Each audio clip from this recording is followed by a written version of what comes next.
Could you shut the door, please? Awesome. This is already on.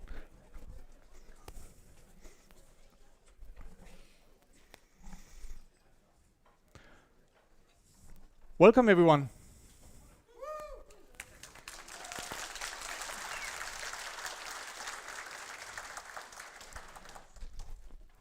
So, I'm as always very excited that you are here, and so many people. I don't even know if we have room for everyone. There's some room at the front row if you dare.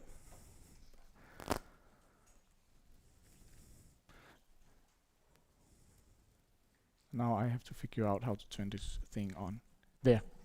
So, welcome to DKNOG once again.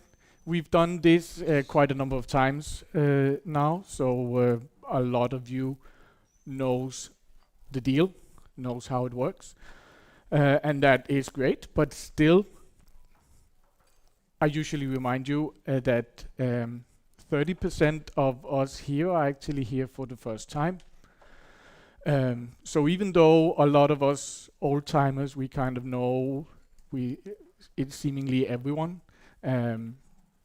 If you are here for the first time, just remember you're not the only one.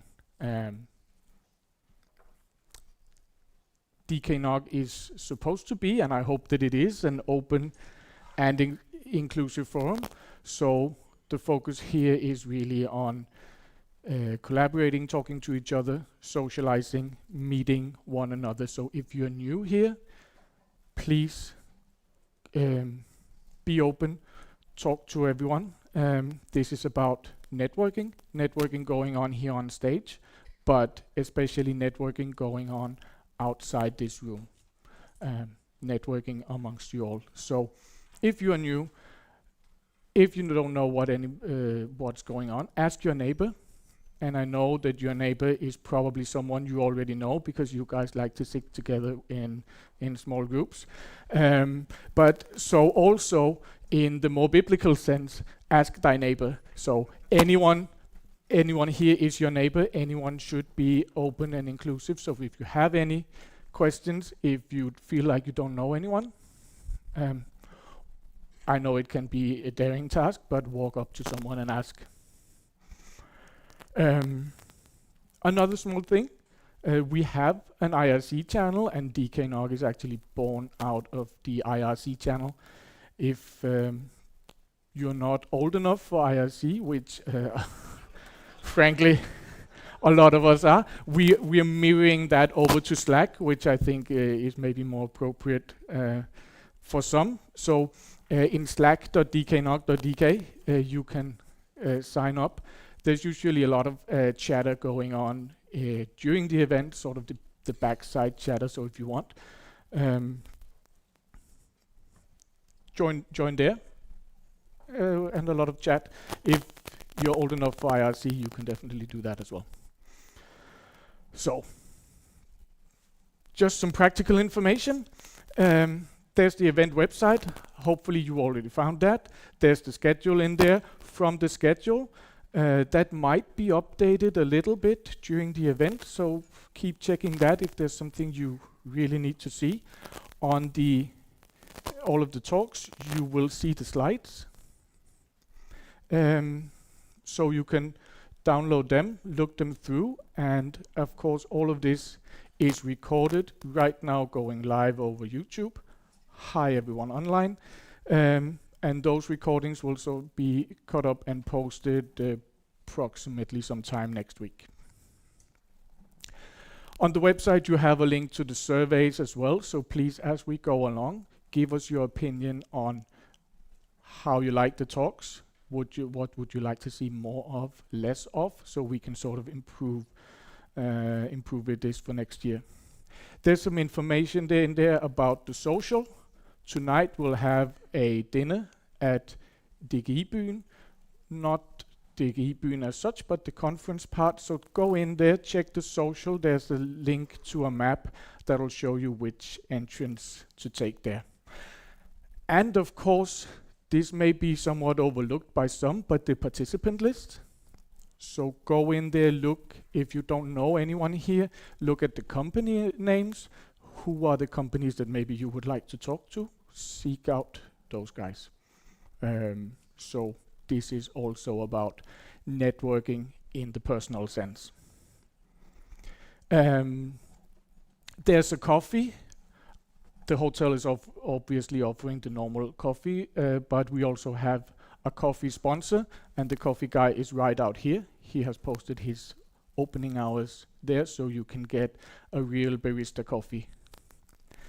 Then we have a photographer walking around here taking some photos.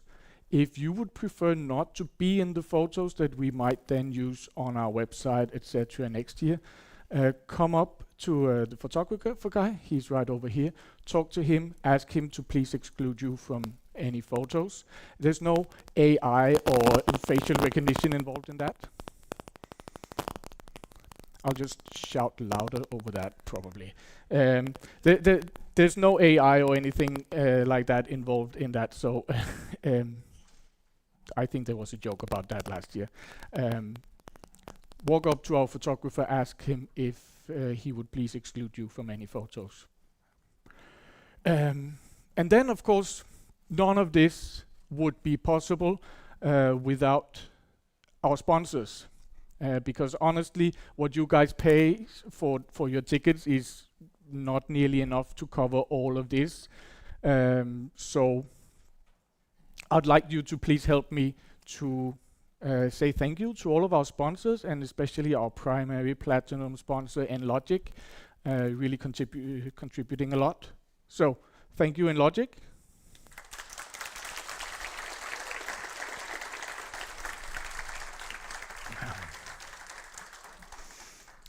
And of course also our gold sponsors, Concha, Itectra, who are now part of Net Nordic. So we used to have 2 sponsors, now we have only 1.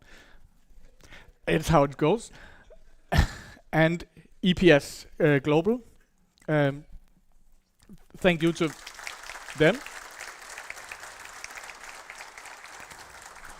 The gold category of sponsors. And then we have the silver sponsors, Flex Optics, Prosa, our union, NetNode, NextGen, Fritz, DKIX, Smart Optics, and AV Systems. All of those are really contributing a lot. So thank you to them.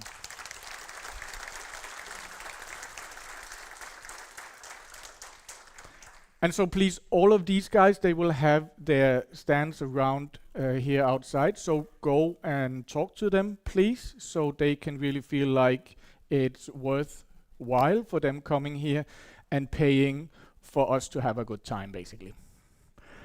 Then there's the coffee sponsor, Interlink, making sure that we have good coffee from the barista outside. Thank you, Interlink.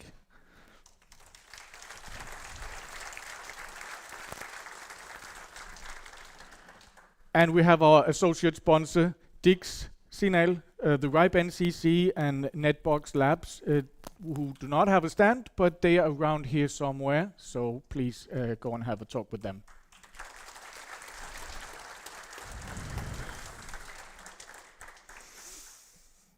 Thank you. Now,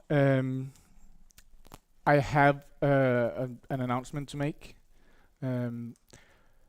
Some of you may remember Fergus. Fergus McKay has been a part of DKNOG for well over a decade, part of the community. And he has for many years been part of the program committee, organizing the program that you all see here, and has been a very integral part of organizing DKNOG. Unfortunately, in October last year, Fergus died while visiting his son and daughter-in-law in Copenhagen. So Fergus leaves behind a huge gap, both in DKNOG and basically everywhere that he went. Fergus was a man who went to this type of event basically as a full-time profession, going to events like NANOG, the right meetings and all these types of local NOGs, in all of which he was really a key person. So unfortunately, Fergus is not with us anymore. So what we are doing to honor him, first of all, we have reserved his usual chair here in the front. And also, there are a couple of books on a small table outside. These books have been around the world at RIPE meetings, at the NetNode meeting, and so on since October, gathering sentiments from all people attending these meetings about Fergus and how we remember Fergus. So please go out there. There's a picture of Fergus there. If you knew him, please take some time to write a little thing in one of those books. I know that it means the world to Magnus, his son, and Sophie, his daughter-in-law. They have kindly enough lent us these books so that we can put our greetings in there as well. But Fergus was really all about these conferences. It was what he did. And the main thing for him at these conferences, I know because I think the same, is to connect to people. Fergus was really the person that you could always walk up to at a conference and say, I need to get in touch with this guy from this company, but I have no idea who he is. And then quite often Fergus would be able to point out that person in the room. Other times he would say, leave that with me, and then a few hours later some guy would come up and tap me on the shoulder and say, hey, I heard you wanted to see me. So Fergus was really all about connecting people.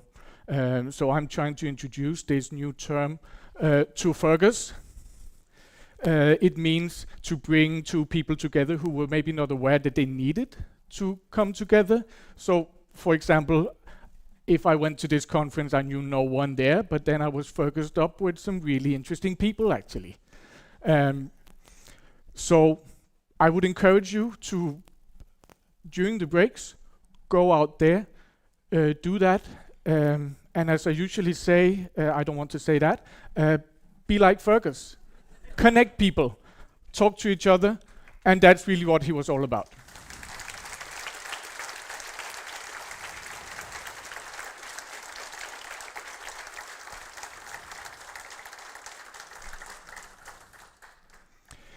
So with that, we're kicking it off, and I would like to focus you to Max from our program committee, who will start this session. Thank you, Max.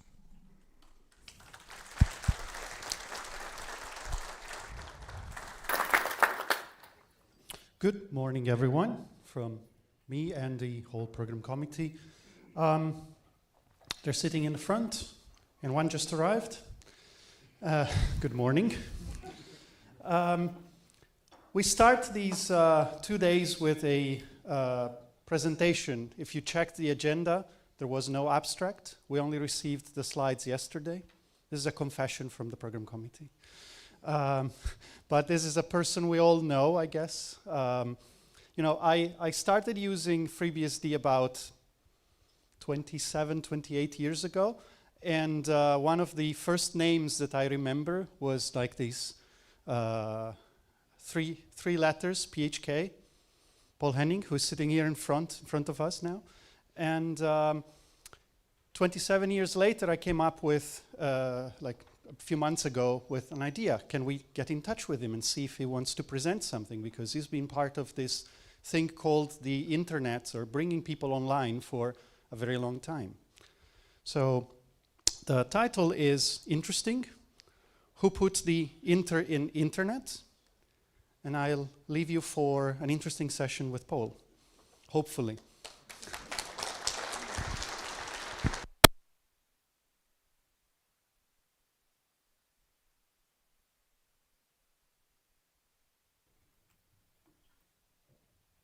or at the first DKNOG, where I think 8 of us met at a restaurant in Copenhagen against the wishes of our bosses. And I've been here once before talking about NTP, as far as I can see my file system. I'm active in the Danish Computer History Association, and once you start digging into history, you find all sorts of interesting questions. And this is one that has been bugging me for an amount of time, and I figured having to give a talk about it, I would have to do the research, so I would find the answer. When I started out, we had more than one protocol. People ran DECnet, Apollo token rings, and so on. And there was some talk about that being the origin of internet. But I hope my voice holds to this. What we actually mean by an internet, if you look it up, people say, oh, it's interconnected networks. So it means some amount of independence, otherwise it would just be one network.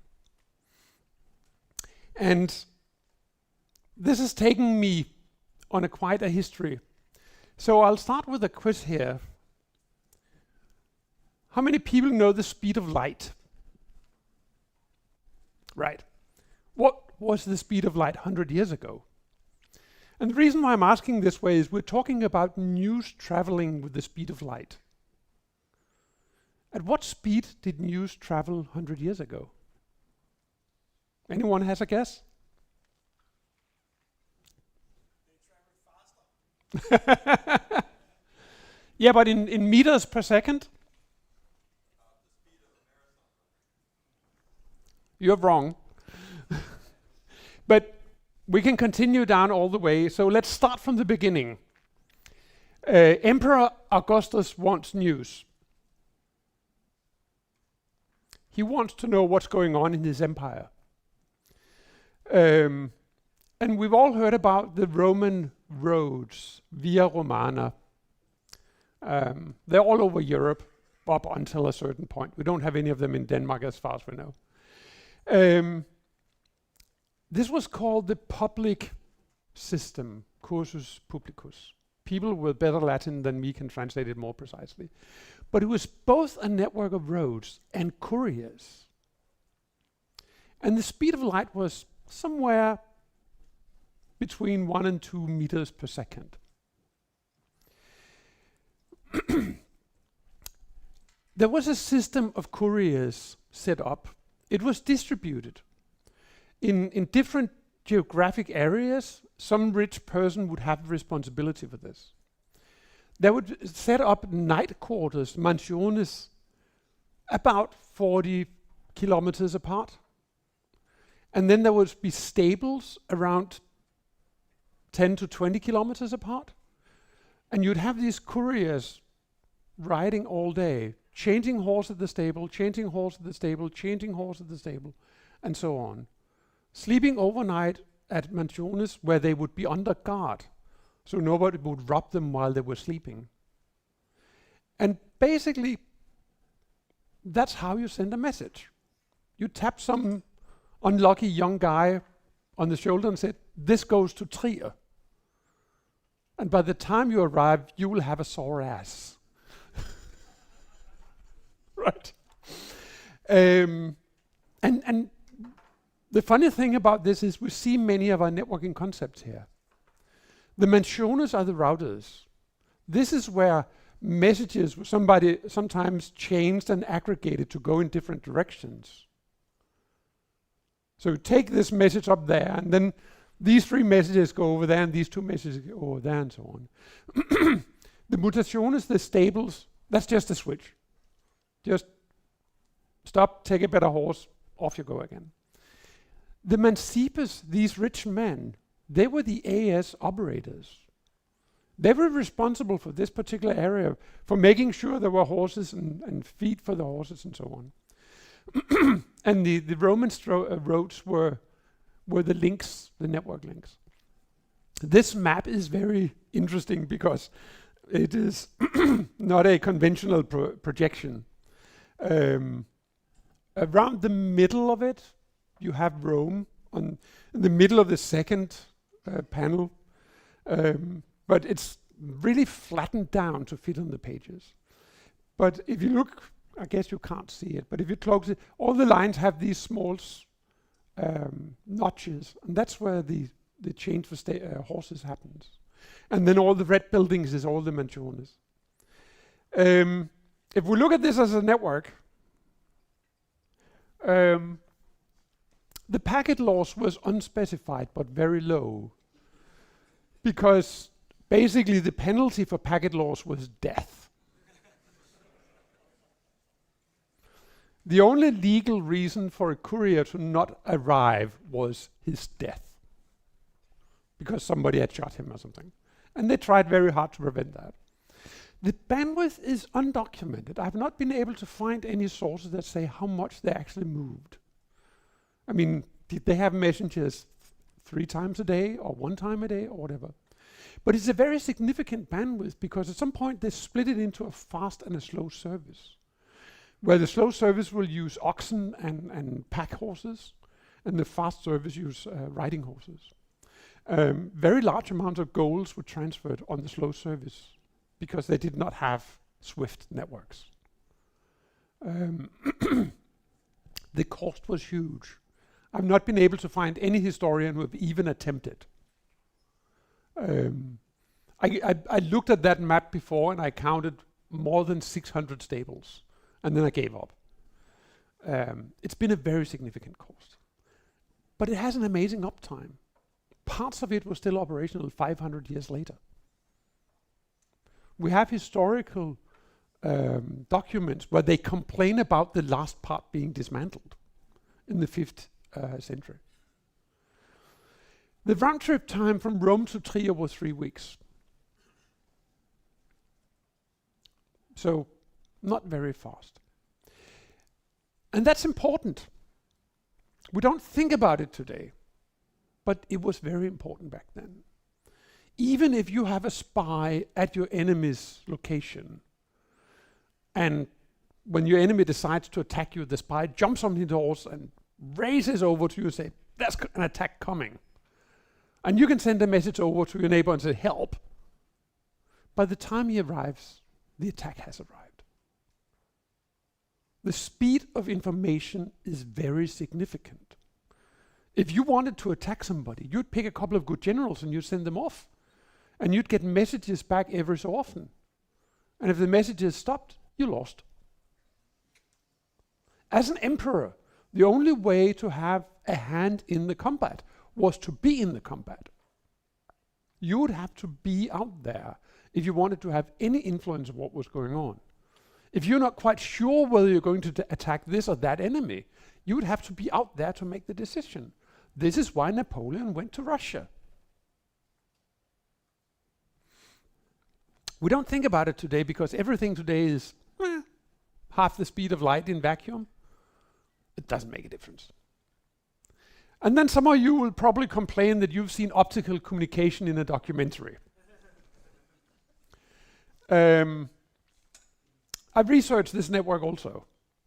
It's called the Beacons of Gondor. It covers a distance of about 300, 400 kilometers. That's not entirely clear. It's not also entirely clear what the foot route would be. There are 8 hops documented, and the end-to-end delay is 120 seconds, according to the documentary. I think they've cheated. I mean, even if you have a pile of logs soaked in oil, that's a pretty good time to start a bonfire. The packet size is 1 bit, and I would estimate that you can send at most 1 packet per day. You need to rebuild the bonfire, and most of them on top of hills and stuff like that. No documented cost.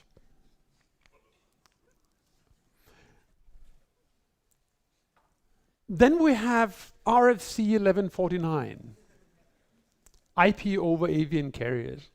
And this is actually not a joke.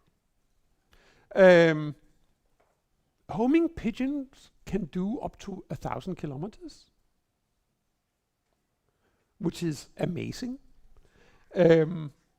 typically average speed of about 27 meters per second, which is pretty good. It's faster than anything else. And it's been conjectured by Norwegian researchers that you could actually implement a 1500 byte MTU. They didn't do it in their proof of concept. Packet loss was 55%, partly because of operator error. There are some significant vulnerabilities. Interference from birds of prey, and man-in-the-middle attacks. But they played a major role in history. There are documents, or rather I should say clay tables, that seem to indicate that carrier pigeons have been used as far back as 3,500 years ago. And they were used extensively during World War I. A few years ago, somebody in UK renovated the house and found a dead carrier pigeon carcass in their chimney, and has a capsule still attached to it. And to this date, that message has not been decoded as far as I know. But that was a World War I carrier pigeon, carrying news from the front back to UK. But there's some serious downsides. This is one way. They're called homing pigeons for a reason. You can't tell them, fly to Rome for me. It doesn't work that way. They fly home. So you have to constantly move pigeons the other way, physically. And you can't have them in stock for too long time, because then that becomes home. So it's not a cheap way to do it. But for really important news, that has been how you did it. That was the way spies got information out. One of the ways to detect spies was they would have carrier pigeons. And it was a lot faster than anything else. And then nothing much happens for 1800 years, which makes this talk a lot faster. Then a French guy invents the optical telegraph. Basically a cross arm, and you can put it in different positions. And then you have a telescope, and you can see that from 20, 30 kilometers away. The transmission protocol is it's not simplex. What's it called? I should read my Tannenbaum. It's too many years ago. But basically, you set up the idle 1 symbol. You wait for the other end to send up the idle 1 symbol. You send the page number. See him send the same page number back. You send the other idle number. Then you set the word number. Then you go back to 1. So it's constant ping pong. There are 92 symbols and a couple of extras for the idle symbols and stuff like that. There's a symbol for turning around the line, because it's only one way and so on. And then there's a code book which has 92 pages. Each of them have 92 words, and they're all French, of course. But that's basically how it worked. He sets up a 26-kilometer, actually it was a couple of brothers, but they set up a 26-kilometer proof of concept. 2 weeks later, they have been appointed the national telegraph engineer. And another 2 weeks, and public funds have been dispersed to create the first line from Paris to Lille. This is serious governmental business. The payload alphabet is 8,500 characters, a little less. It's half duplex, hop by hop error correction. It's 50% duty cycle because it only works in daylight. They did try with artificial lightning, but it was not working for them as far as I can tell. The transmission rate is interesting because a letter like this would take 2.5 hours to transmit. This is a birth announcement for some duke or other something. And it was only for official correspondence. And official correspondence was sort of like hard to define and constantly contested. But it was certainly not for commercial traffic.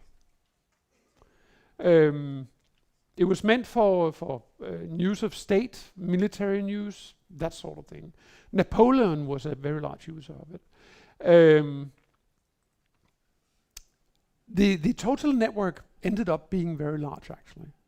The Paris to Strasbourg time is documented as 2 hours, which is interesting because that's the same speed a TGV train takes on that route today.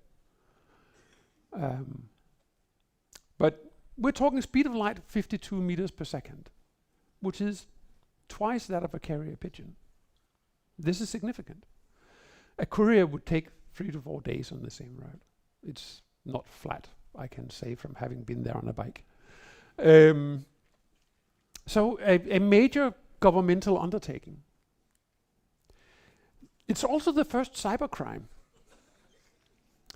A couple of brothers bribe a telegraph operator to communicate certain prices from Paris Stock Exchange or commodities bourse. So what he does is he sends a wrong character and then he sends backspace. So it will not appear in the final transmission. But if you look at the transmission, you can see, today's secret number is 46. And they were jailed for it when they found out. I think the telegraph operator fell sick and told his colleague about it, and then his colleague rattled him out and so on, and they jailed these 2 brothers. But they had to acquit them because there was no law that made it illegal. But they confiscated the money they thought they'd made. Then we get to the electromagnetic telegraph, which was invented in 1753, 1774, 1804, 1809, 1820, and 1837, at least. And basically the point is, it's easy to contemplate how you could do something like this.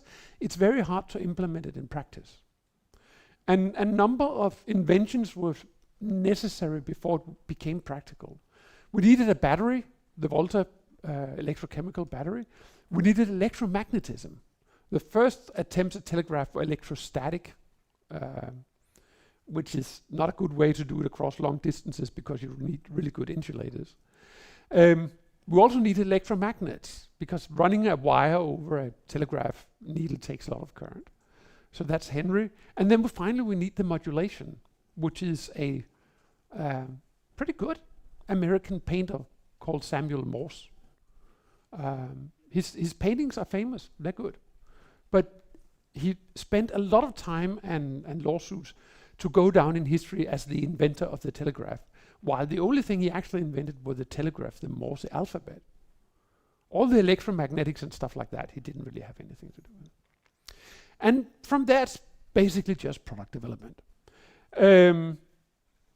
Again, they set up a demo between 2 rooms in the Capitol, a governmental building in USA. And then they get $30,000 to make a line from Washington, D.C. to Baltimore. Government money, tax money at work, because this is serious governmental business. Then they do a jaw-dropping demo of the new line by transferring an election result across it. This is the kind of things politicians really, really, really want. Most of the talk about doing e-elections is about politicians wanting the result sooner. That's the main driver of all that talk. A few years later, they have 20,000 kilometers of telegraph line in operation. The first cross-continental telegram sent by governor of California, I think, to the president or something like that, 69 meters per second across USA. So this is about the speed of Chabot's optical telegraph. But the difference is this one can be improved and this one can operate during the night. Parallel to the telegraph is the railroad. You basically cannot run a railroad without having a telegraph, because usually you only have one set of tracks and you only want one train each way and so on. So the train network and the telegraph network are developed in parallel. And then the telegraph becomes instrumental during the first US Civil War. Lincoln is recorded as sitting in the telegraph office waiting for news from the battlefields. And there's a lot of quotes from him being a bit tart about his general's ability to send telegrams. Maybe not realizing that sending a telegram in battlefield conditions is different from doing it from the White House. There's a very famous quote by him where he gets a telegram that says that this or that general and 120 horses has been lost. And that worries him a lot. And the telegraph operator says, yeah, that's too bad about the general. And he says, no, forget the general. It takes me 15 minutes to make a general, but 120 horses. But there's a direct line from this to war rooms,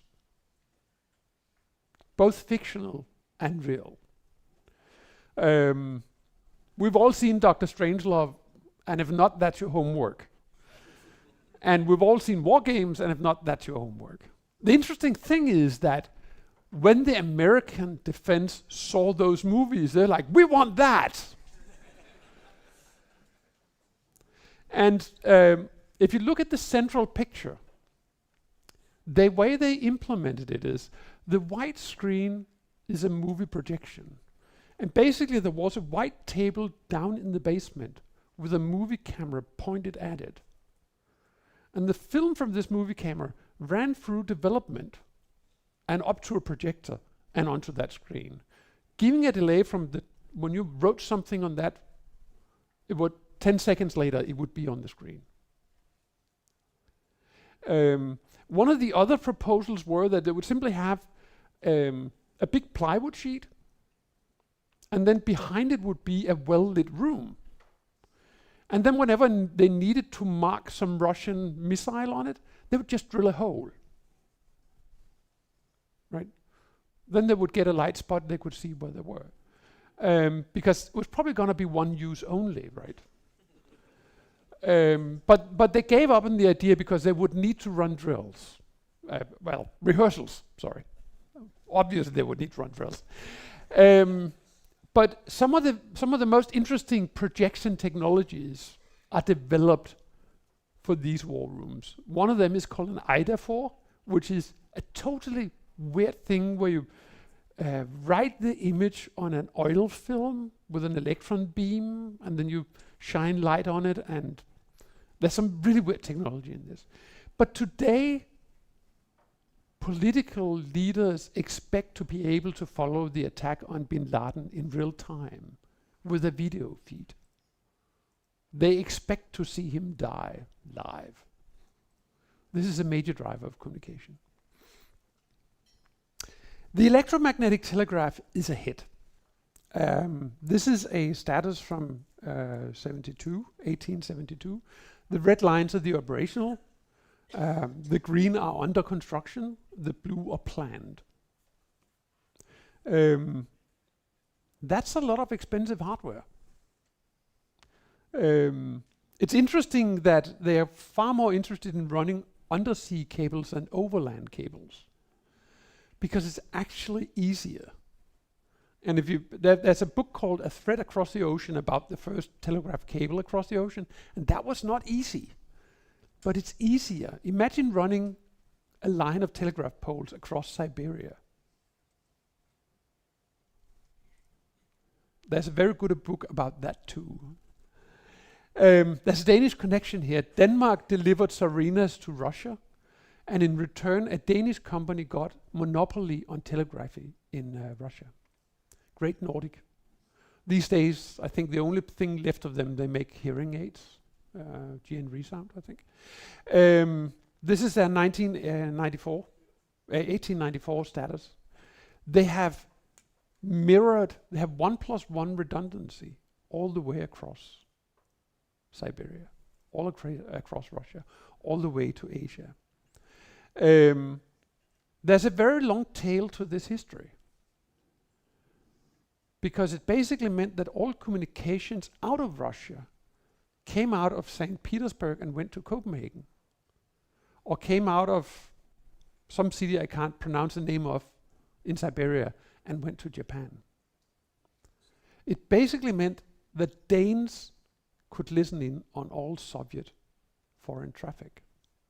It also meant that the red line between Moscow and Washington DC went through Denmark. All the echelon stuff, the reason for the Danish Secret Service special relationship with NSA is about these cables, because GN upgraded them to fibers. Very interesting story, not documented yet. The telegraph is all manual. At this point, we don't have machines that can amplify a telegraph signal. It's a really hot subject for research, but basically the way you do it is you transmit the signal, somebody receives it and takes the Morse key and sends it on. This means that on the way across Siberia, you need amplification stations, which means you have a shed, you have a telegraph receiver, you have a telegraph sender, and you have a cook, and you have some horses, and you have... That's how you did it. If you look at antique websites, auctions and stuff like that, there's tons of telegraph equipment, but it's all from either Western Union or from GN, because these two companies basically sat on the telegraph network throughout the world.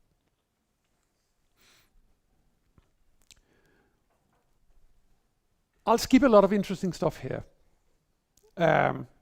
Material technology, how do we insulate a cable?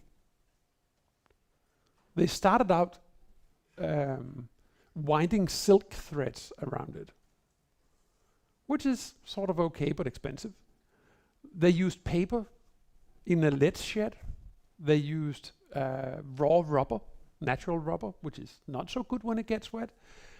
Lots of material research. Electromagnetics. Pretty much all we learned about electromagnetics we learned from the telegraph.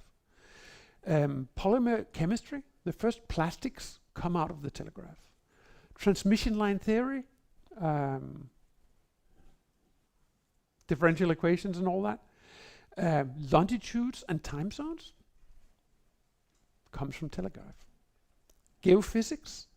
It transpires that when you run a telegraph line across a major fault line,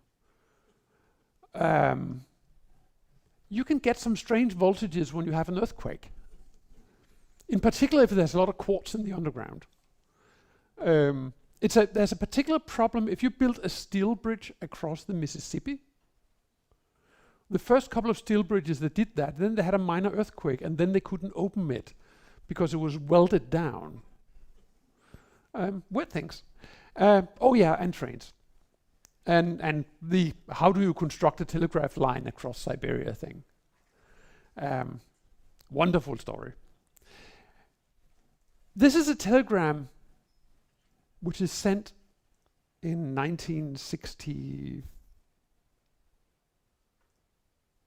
I think. 60 or 62. And I'm bringing it in here because all of you have read RFCs with A, B, and F notation. The advanced Backus-Naur formula and so on. This is a telegram from John Backus to Peter Naur while they're writing the Algol protocol. And I find it interesting because today, Backus-Naur, they are forever joined by this hyphen. Backus-Naur, Backus-Naur. And here we have Backus saying, I don't agree at all.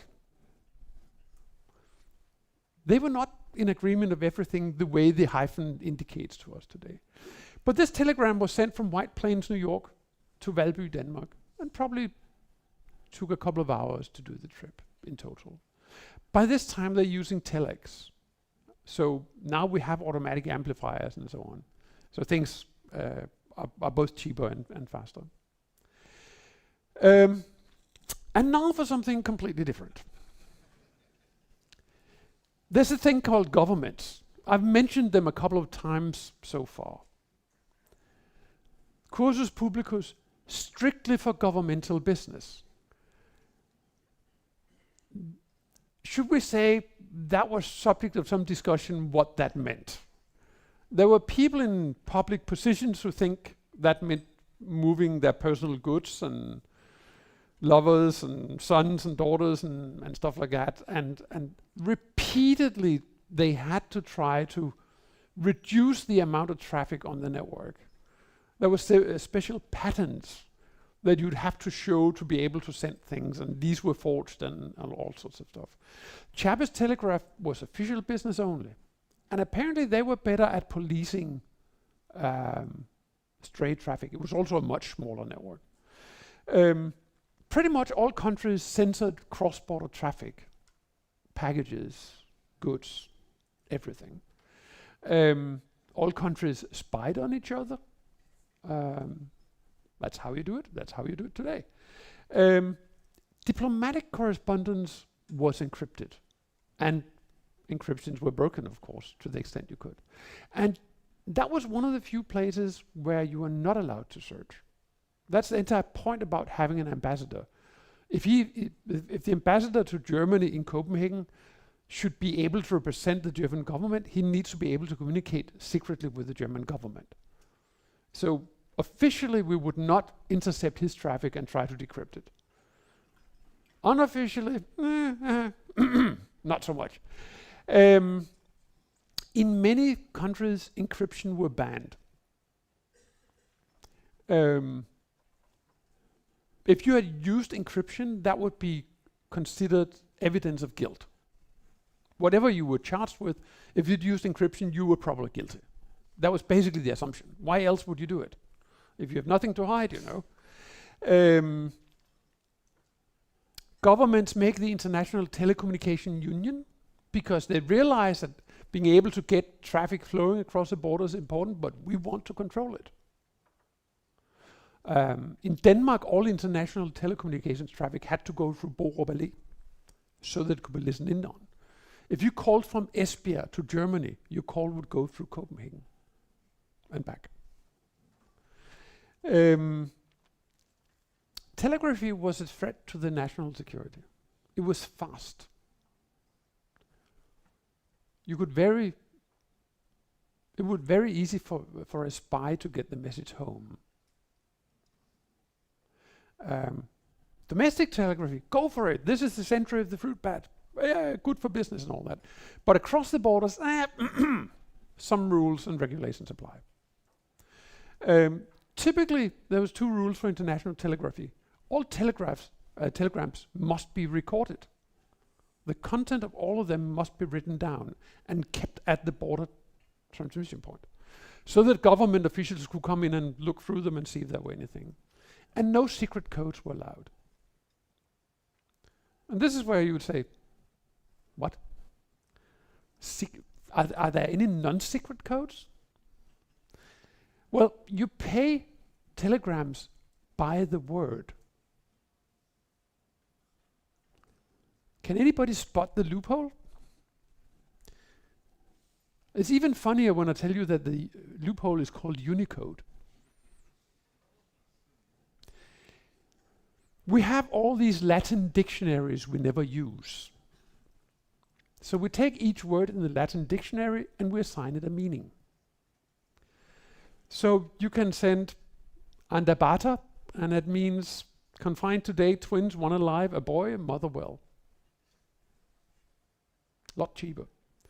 And I've taken these particular pages because they remind me of something which we forget today. This is all about what happened to the wife while the man was away. And some of them are like, nah, not expecting to live. This was a different time. But you're allowed to use these codes. That was fine. They were not secret codes. They were just for cheating the telegraph company out of money. Everybody does that, even the government. The first thing that happens almost the first thing that happens in World War One is that UK cuts Germany's telegraph cables to USA.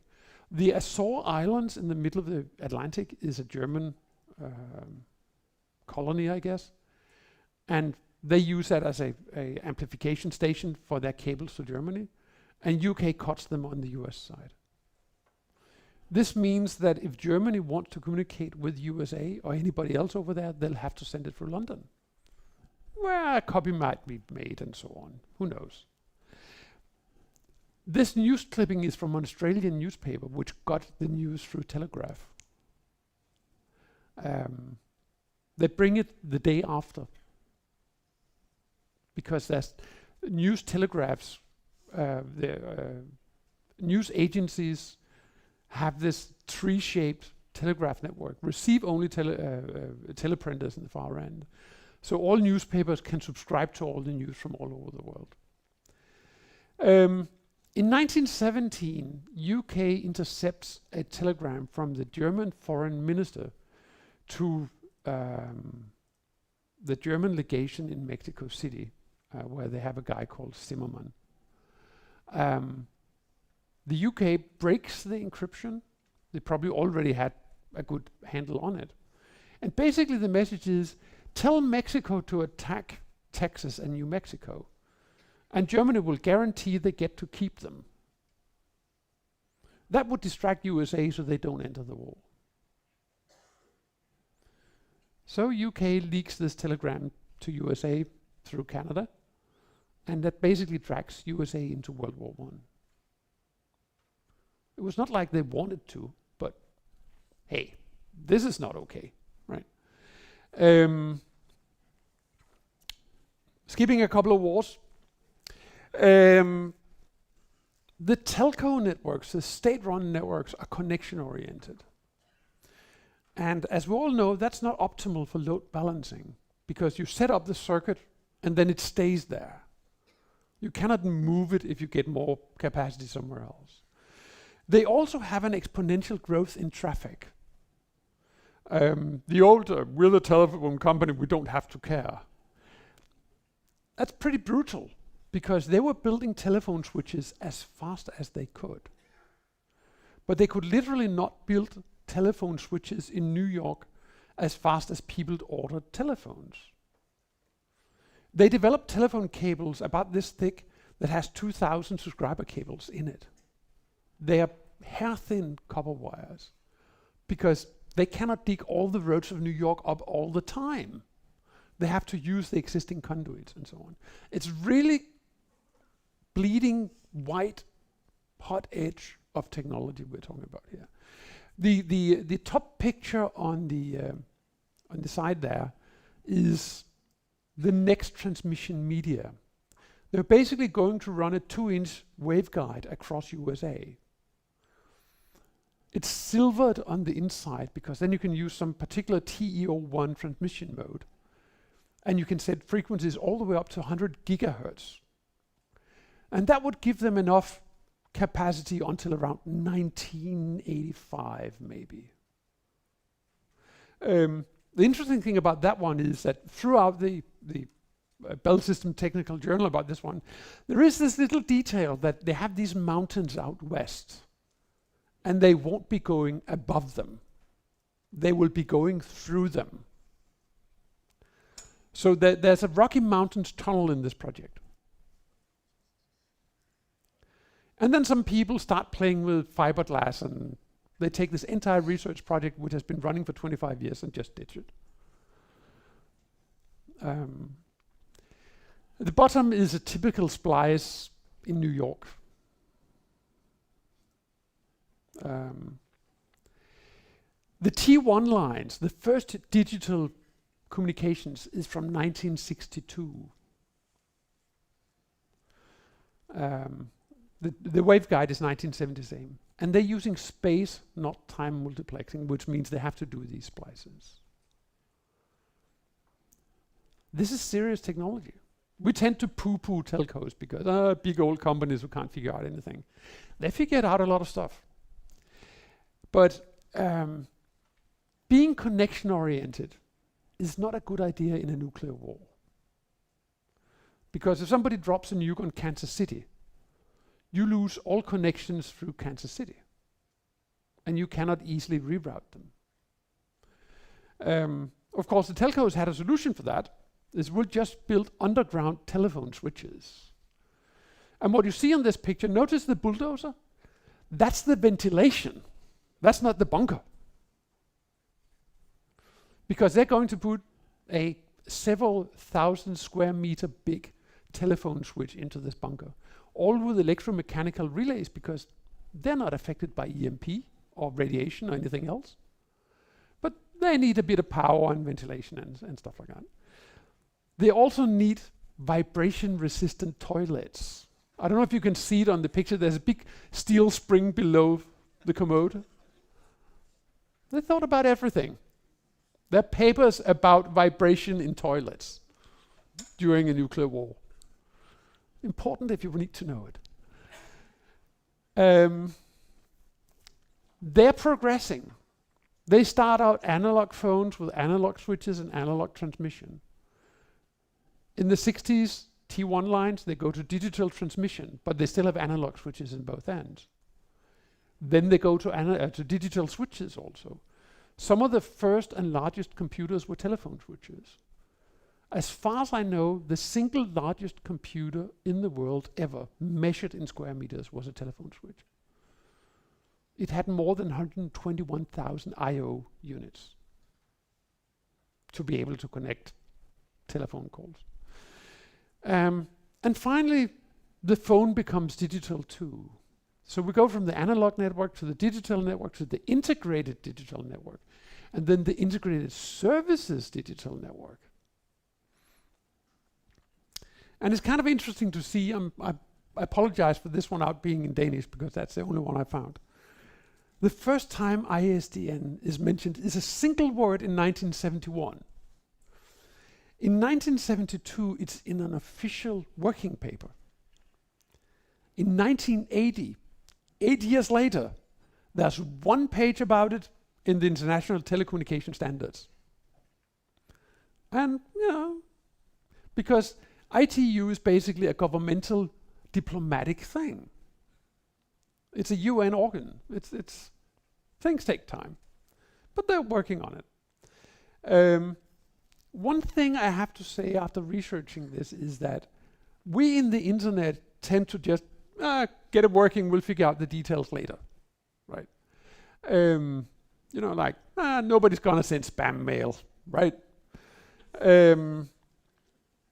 The ISDN telco people also wanted to solve all the hard cases up front.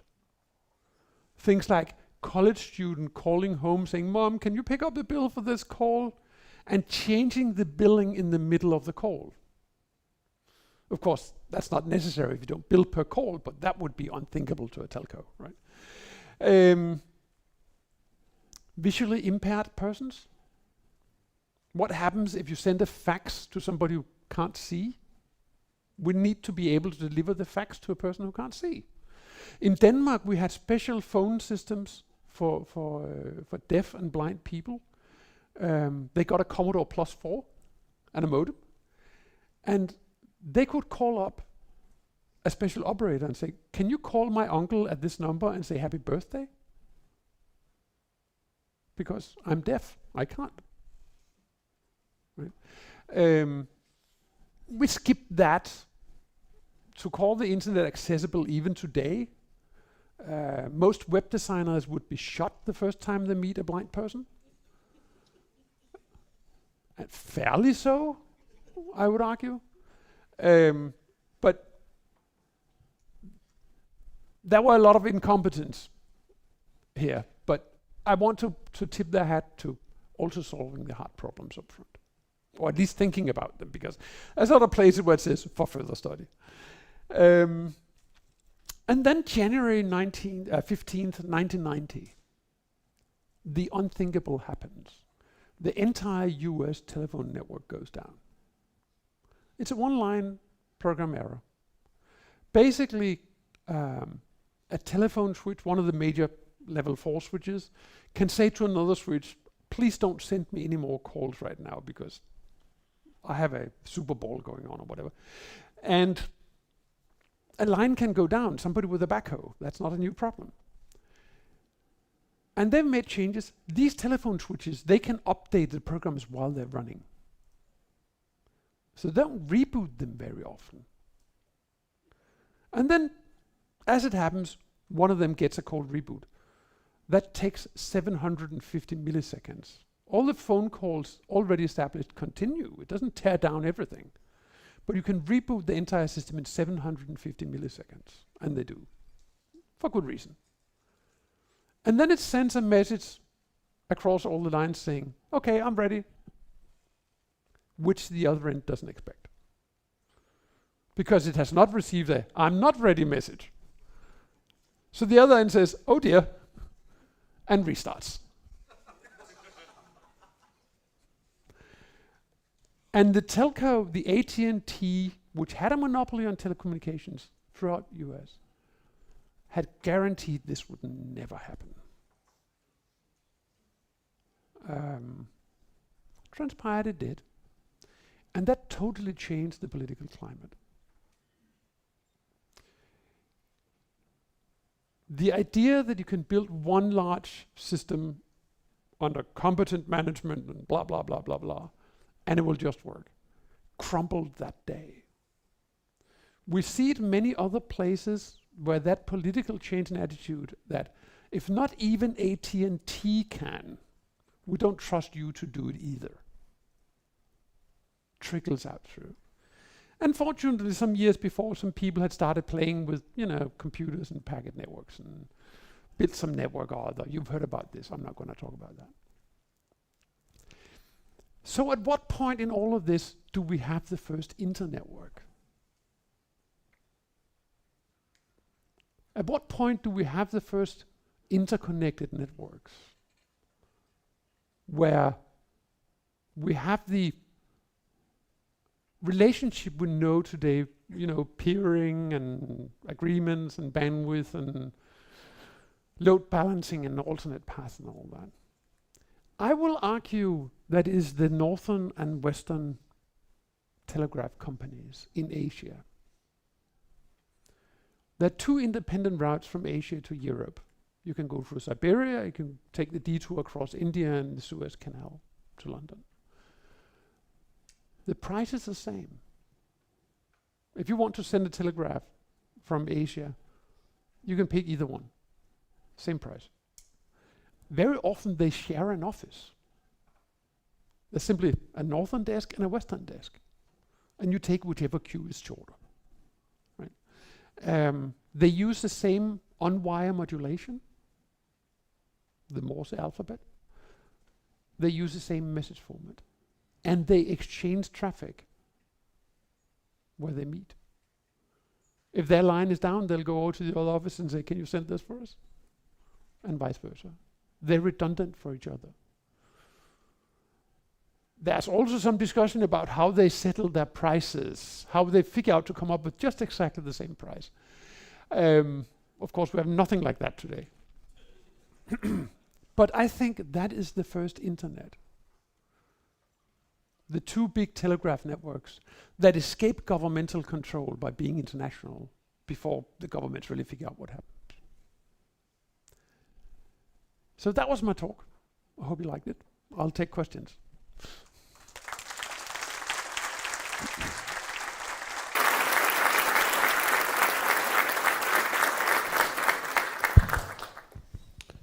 Anybody awake? We either have a mic at the end of the corridor here. I don't see another one. I hear no snoring, but I hear no questions. Okay, you can either walk to the microphone or I can come over there and just interact. So. But you'll have to wait if I have to come over. Introduce yourself first. Hi, my name is Nikolai. I'm from Global Connect. And my question for you is, which of all of these networks that you have presented to us today was your favorite one to find and to know about? I think that was the Roman one, but only because, I grew up reading Asterix. No, it's the scale of the Roman Empire keeps surprising me. And I don't think many people think about how big an operation that was. And having maybe 1,000 stables with ready horses just to get messages through, that's a big undertaking. I think that surprised me most. So yeah, a couple of comments and a question. I'm Phil from DNSOARC. I'm kind of surprised you didn't quote Pratchett and the clacks. I thought that was I did say Century of the Fruit Bat. and actually I was really surprised that the first telegraph was actually the Schaap invention, because I really thought that would have been many centuries before with fires or something, the pre-Gondor. Another thing I wanted to mention was that, talking about the telephone line running between the red telephone line running through Copenhagen, it actually ran in the 60s across Saltholm, the little island just off the coast of Denmark, of Copenhagen. You might have seen it, and there's actually still a little telegraph house there you can go and see. I think it ran into the 60s until somebody cut the cable by mistake. So that was an interesting story. Then it went through Morocco instead. You want an interesting story? My dad cut the cable intentionally. So he's the guy with the bulldozer they're looking for to this day. So my dad worked for the road authority down in the other corner of Zealand, and they were doing some work, and they find this cable. So they called the electricity company. No, we have no cables there. They called the phone company. No, we have no cables there. They called the waterworks just in case. They called, no, nobody has a cable there. Then they call all of them and say, okay, 12 o'clock we cut it. Yeah, go ahead. It's not our cable. 12 o'clock, they cut the cable, and like 5 minutes later, there's a jeep from the nearby army barracks. What are you doing cutting the secret cable? It was not on our map. No, it's secret. That was a good one. Last thing I'd like to say, you mentioned clay tablets, talking about carrier pigeons. I'm pretty sure the pigeons weren't bigger back then. They couldn't carry the clay tablets. No, we had clay tablets mentioning the pigeons. So.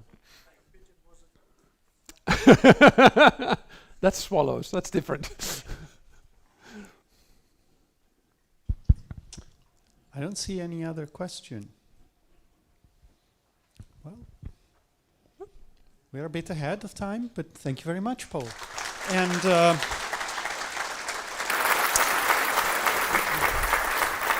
we always have a gift for our speakers. Ooh. Something to take. That won't last. We have a break, so we'll be back in 34 minutes at 11:30. So see you later.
We need another 30 seconds to prepare. I think that's good. Yeah. Okay. So as you can see, there's a slightly different presentation from what we had before the break. We're going to go into more technical territory, and this is a small section before lunch with two presentations about automation. So the first one here will be Mark Coleman when he's ready with his tools. I think we're almost there. Just hold on. Yeah. I need to make Apple do things. Oh, that's tricky. Yeah, that's right.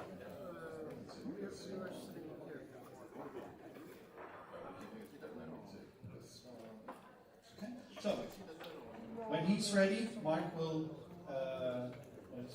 tell you everything he knows about design-driven automation. Everything I know. That's right. Yeah. Okay. So I'll leave the stage to you. Thank you, sir.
sort of explain how that works, and then explain a couple of the things that that we're building in the space.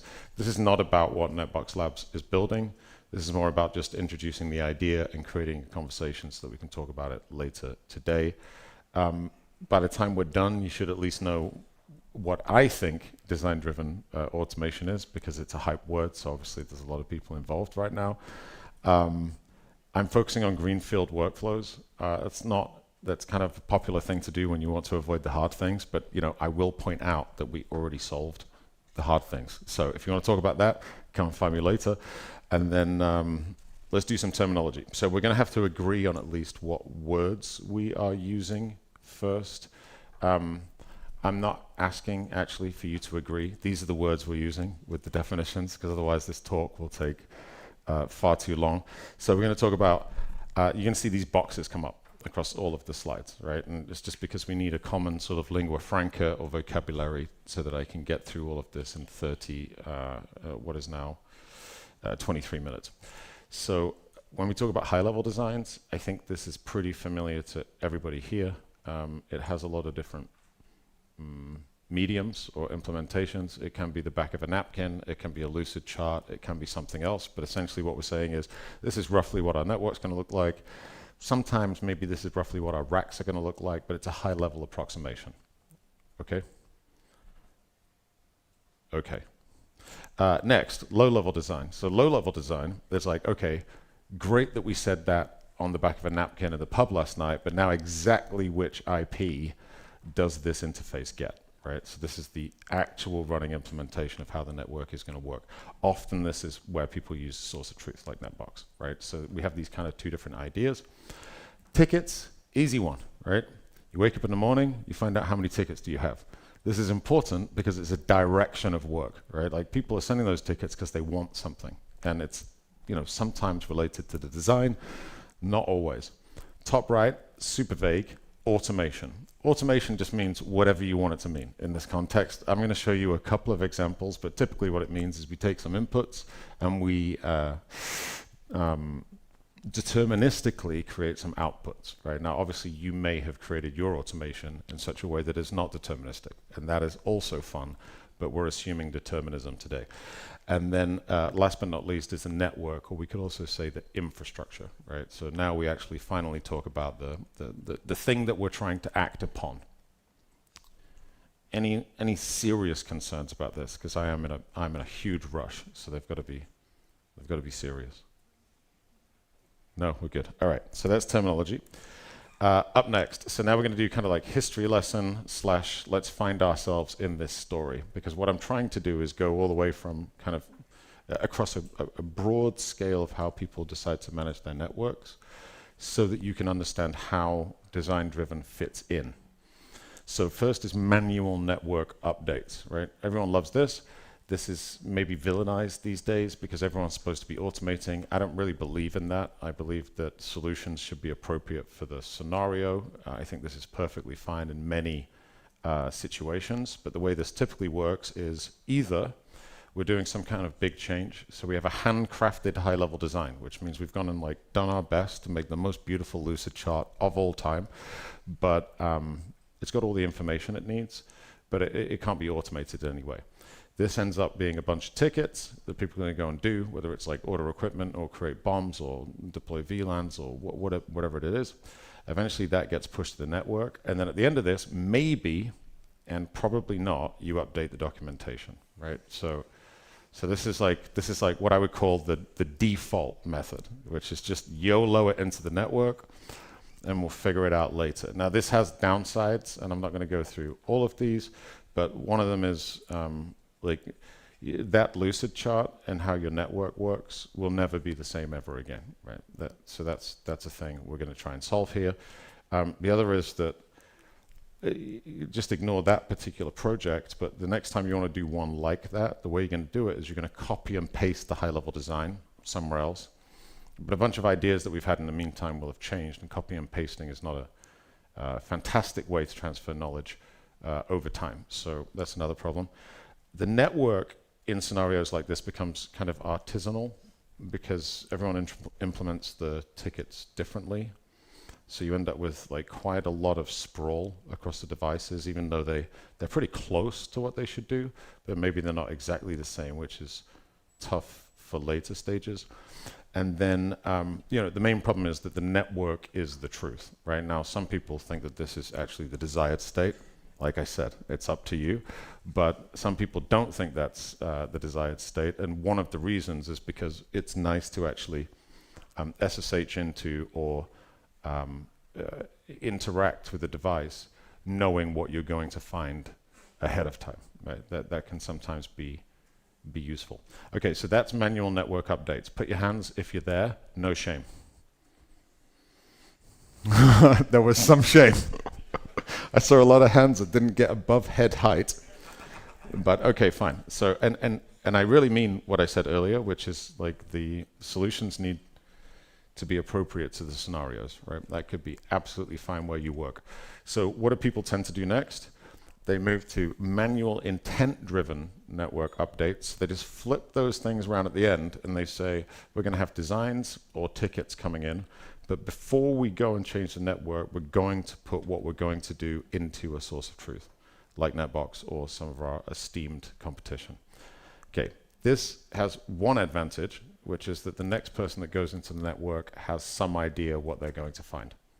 However, you're now reading a ticket and updating two things, like update the netbox and then also SSH into the thing. So it can feel wasteful, even though in some ways it's kind of progress. All right, keep going.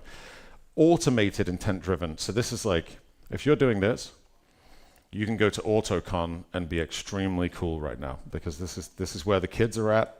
This is good. So what we do is exactly the same as the last step, but we take the sort of handcrafted Visios, whatever they are, all the tickets that are coming in from our users, we apply them first to a source of truth, and then we let automation push them to the network. Now this has one advantage. There are many advantages, but one advantage is that humans tend to do things, especially wrong things, in many ways. So, if you're like, oh, I wonder what they did to break this, they will say, I don't know exactly what I did. Right? However, if your automation did it, even if your automation is wrong, it will have done it in a way that you can read and check later on, right? So we're kind of moving in a direction here. However, we still have two of these kind of challenges down the bottom, which is most of the talk around network automation has been focused further down sort of what I would call the pipeline, which is like, how do we make sure that the humans put things into a place and they write it down, and then how do we make sure that whatever they wrote down actually gets to the network in a reproducible manner.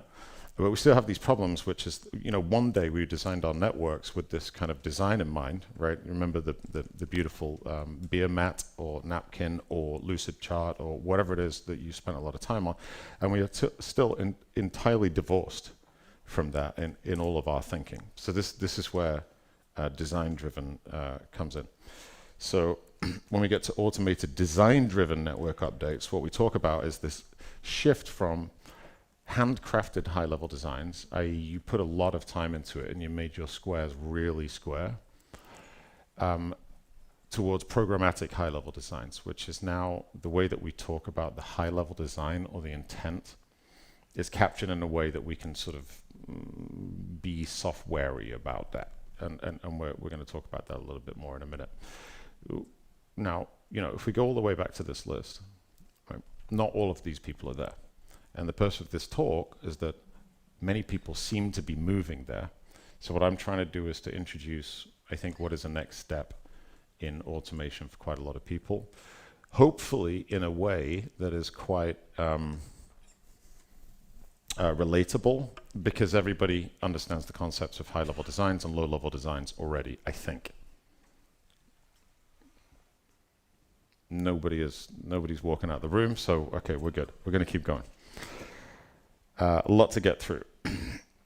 Okay, let's do a demo. So we built something called Netbox Designs, which essentially allows you to capture these programmatic high-level designs and then use automation, right, to apply them to your source of truth here. So you're not doing this kind of like ticket and maybe they did it right thing anymore.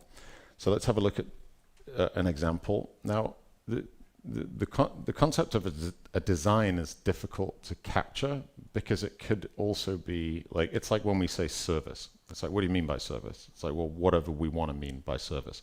So design is similar to this, right? Like a design is basically just a template for something that you may want to put into your infrastructure at some point, but it always follows the same characteristics, which is, you know, in this case, like I want a rack full of compute, but some like specific runtime variables, like, but I want it in this DC1 site using this subnet to figure out what all of its management IPs are going to be.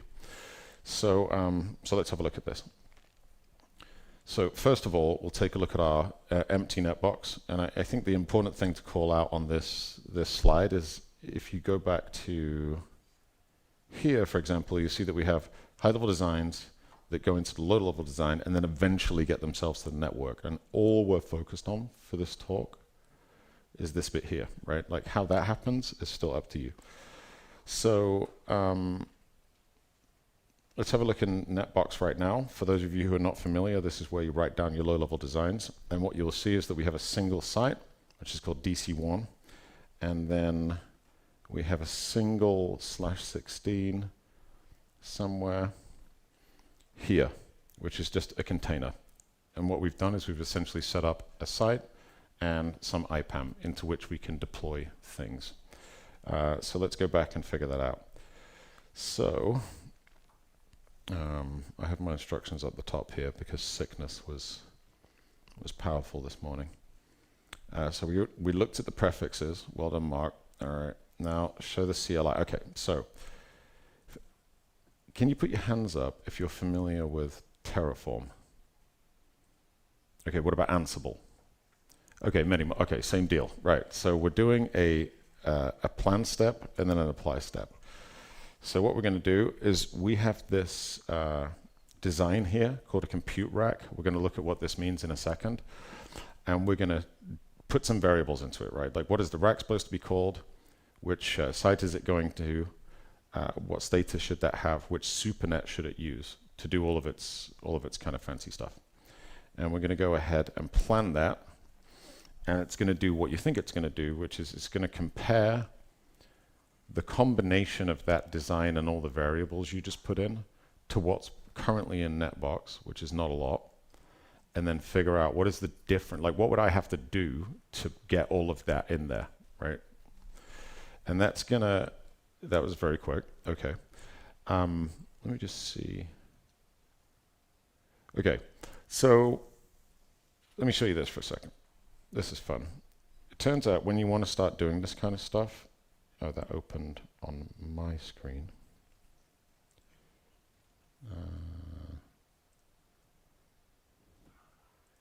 Okay, one of the things that we've seen pop up in Netbox here is a whole bunch of reserved IPs. So one of the tricky things with doing this kind of design level automation is that often you want to, like we just did, plan something. Say like, I might want to deploy this, but I'm not sure yet. Which means you need all of this logic to go and reserve IPs in your source of truth ahead of time, just in case you want to use them later, because otherwise one of your colleagues might grab them. So let's keep going. We're going to apply this. And for anyone who's ever built their own tooling to sort of template things into a source of truth, you'll know how kind of tricky this is, and we'll come back to it later on. So we're going to let that apply. And essentially what we've done there, like I said, is take this high-level design that we'll look at in a minute, compare it with some, combine it with some variables, compare it to what's currently in Netbox, and then figure out what are all the things we're going to have to do to be able to make sure that our low-level design fits our high-level design, right? And this seems like over the top at the moment, but it's going to make sense in a minute. So let's go have a look at Netbox. If we look at the change log right now, it should be doing lots of things. Yeah, okay. So we can see it's building all sorts of IP stuff, and it's getting everything in there. And then what we're going to find is that now, instead of having just the rack that we had in the supernet that we had in there, now we have an entire rack. And then we can take a look at, for example, our top of rack switch, and we can take a look at, like, I don't know, a couple of these compute nodes. And if we go in here, we'll see just a huge amount of infra has been deployed in a templatized way, where, for example, on this top of rack switch, we have cables going to every single one of the devices lower in the rack. If we look at one of the racks individually, we'll see that they've got management IPs and all sorts of other things. So this is like I'd say kind of the first step in design-driven automation, which is, previously you would have looked at this and thought, I've got to write some Python, or I'm going to have to go and click 291 times to get all of this stuff into my source of truth. But now we can very easily just play these designs into Netbox. Okay, thank you, sir. 10 minutes left. We're going to start speeding up.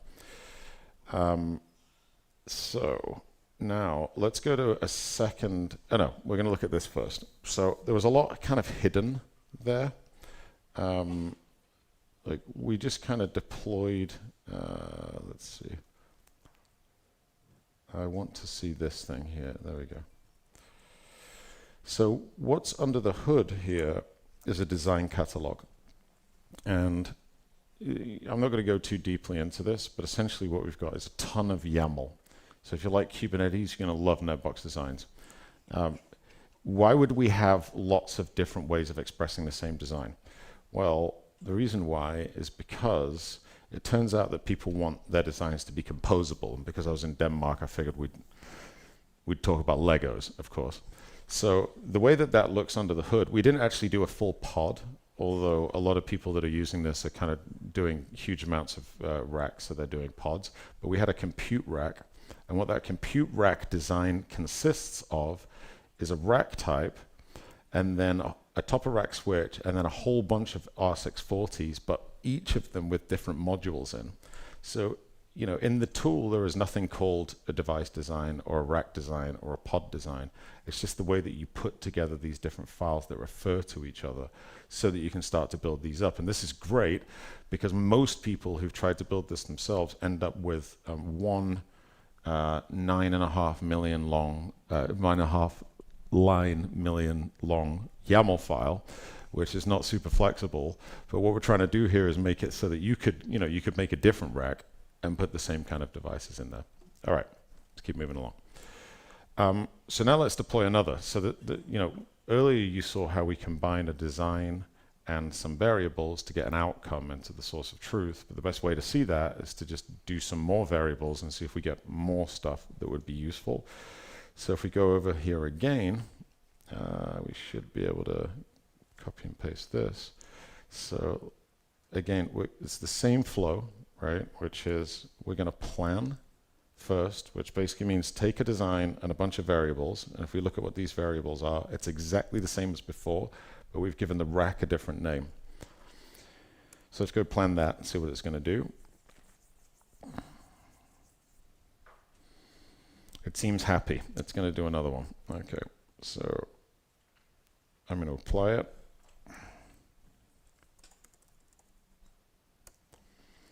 And now it's going to do the same that we had earlier, which is put a whole bunch of stuff into Netbox, but under a separate rack.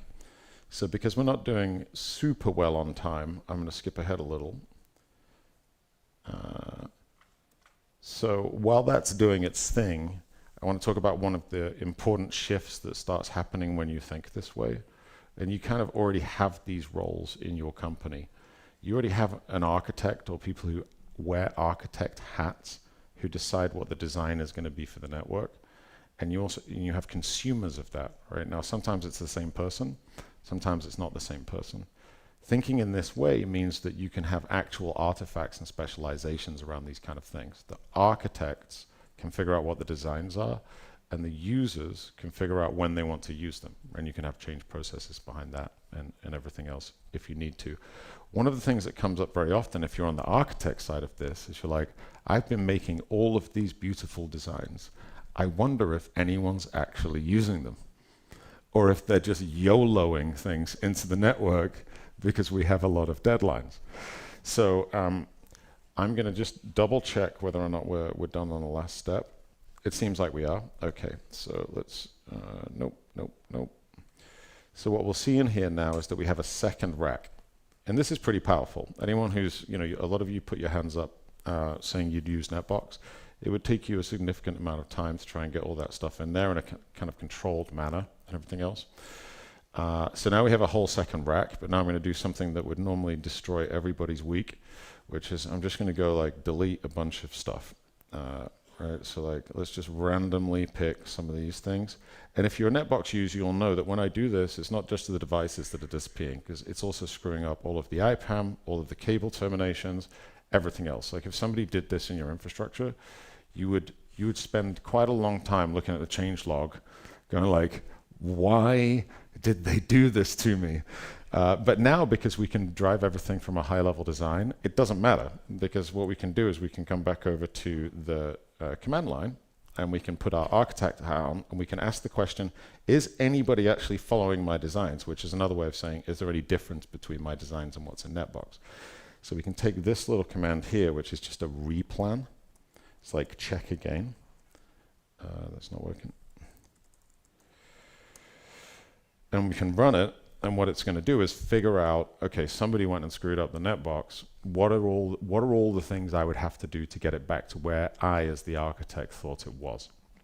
And it's going to say there's all of those things. But then obviously it gets even better, because I can say, well, you know, I'm going to speak to them tomorrow, but in the meantime, please go fix it. So we can have it go run all of these.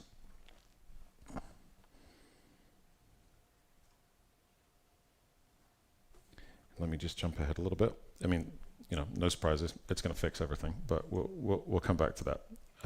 So, okay, 5 minutes left. I'm moving, dude. Okay, so actually, you know what? 5 minutes is better than I thought. Let's slow down. I've got like 2 slides left. Okay, so what we're going to see here in NetBox now is like rack 2 getting unscrewed. So, in fact, it looks like maybe it's already done. Yeah, okay. Let's have a look. Et voila. We have a full rack again. So, you know, some of you may be thinking, what is this guy talking about? But some of you may be looking at this and going, you know, I run a lot of NetBox, and it sure would be, or any source of truth, right? Because this isn't really about NetBox. It's about this idea of having a higher level primitive that you can control from an architectural perspective that can tell you things about how things are going, kind of in the low level design. So let me just jump over here, just do a couple more slides. So the reason why we built NetBox designs, but it doesn't really matter what the solution is, right, is because most of those logos that you saw earlier have tried in one way or another to build these, and it turns out that it's quite a lot of computer science. You know, you can certainly do it by having a YAML file that you write into your source of truth, but then very quickly it's not idempotent and declarative, and then it's not state aware, right? It doesn't do the IP or ASN or whatever allocations that we saw earlier, which is important when you are collaborating with others on workflows like this. Often it's like one big bunch of YAML that's not very composable, like we saw. Pretty much everyone has configurable, right? Everybody figures out variables, so that works. Versioned is low-hanging fruit. Performant is a huge one. So we have customers now like CoreWeave who are deploying, they only deploy superpods, so like 80 pods, 80 racks at a time. And you know, that's going to be really slow unless you do this right. So what I'm trying to do is evangelize the pattern. I think it's really useful for certain people, but as I said at the beginning of the talk, might not be useful for you, right? So that's that. Let's see. Yeah, so a couple more advantages. 2 minutes left. We're good. This is going swimmingly. It solves a lot of problems that I think we kind of skate over. Especially in environments that need to move quite quickly, whether it's from like a traditional automation perspective, or from the fact that, you know, it just sucks and our lead times are too long because we can't get from high level designs to bills of materials to POs to, you know, whatever it takes for the equipment to show up. So high level design to low level design mistranslation chasm is basically the architects have done very well, but then people have misread it. So that creates problems. Auditability chasm is someone shows up and says, you know, is your network okay? And you're like, how would I know that? Right? Like, we've got some rules written down somewhere, but there's no way for me to programmatically check what this is. User intention chasm. This is kind of a longer story, so please do come and grab me later if any of this is interesting. But often what people do is turn all of these designs that we've been looking at into like entries in a service catalog. So actually it's the users that can deploy them, and then we go from there. Design reusability we spoke about. Bunch of cool stuff that comes out of this. You can auto-generate tests. So for example, if I know that my design has a bunch of cables in it, I can auto-generate tests like network ready for use tests so that I can do LLDP checks to make sure that people actually plugged it in the right way. This saves a lot of time. I touched on some of the other things. I think that's it. Okay, so last thing. Okay, stop, I got it. Right, but last thing. So we're doing a design partner program right now for this. We already have 12 companies in it. We're being quite picky, but if this is really interesting for you, scan the QR code or come and speak to me later and we'll put you in. You get to use the software before it gets released to everyone else in July. Thank you.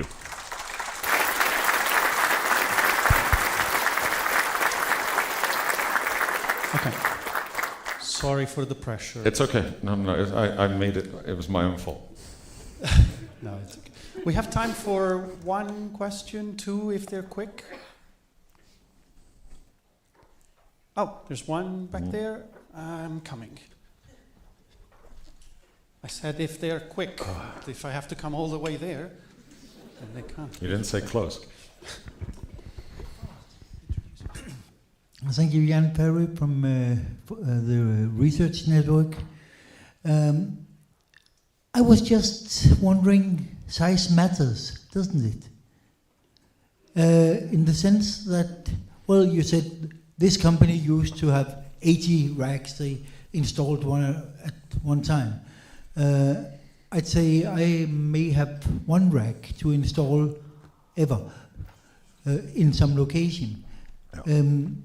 So, I mean, this sounds really good with 80 racks thingies, but how low can you go before it's too much work, too little result? It's a good question that everyone should be asking themselves. I think I said twice during the talk that like the solution should fit the problem. Sounds like you don't have the problem, but maybe you like playing with cool new tech, so there is always that. No, I really agree with that. Like, I'm on the advisory board for the Network Automation Forum.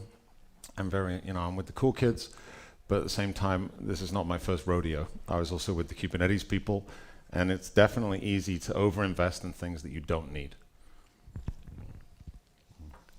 Okay, thank you very much. All right, thank you. Wait a second. Because we were almost forgetting. So. Thank you so much. Thank you. So, next we continue with network automation. We have Markus Stückbauer. That's me. Yes, and did I pronounce it correctly? Very good, yeah. Okay. So you don't need your laptop? You're ready to go? Yeah. Network automation in the modern world? That's what I chose as a topic, yeah. The floor is yours.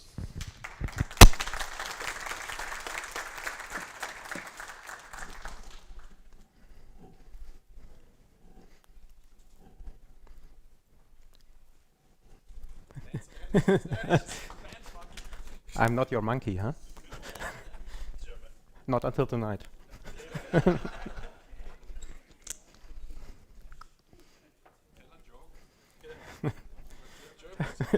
A German joke? Oh, we Germans don't do jokes, sorry.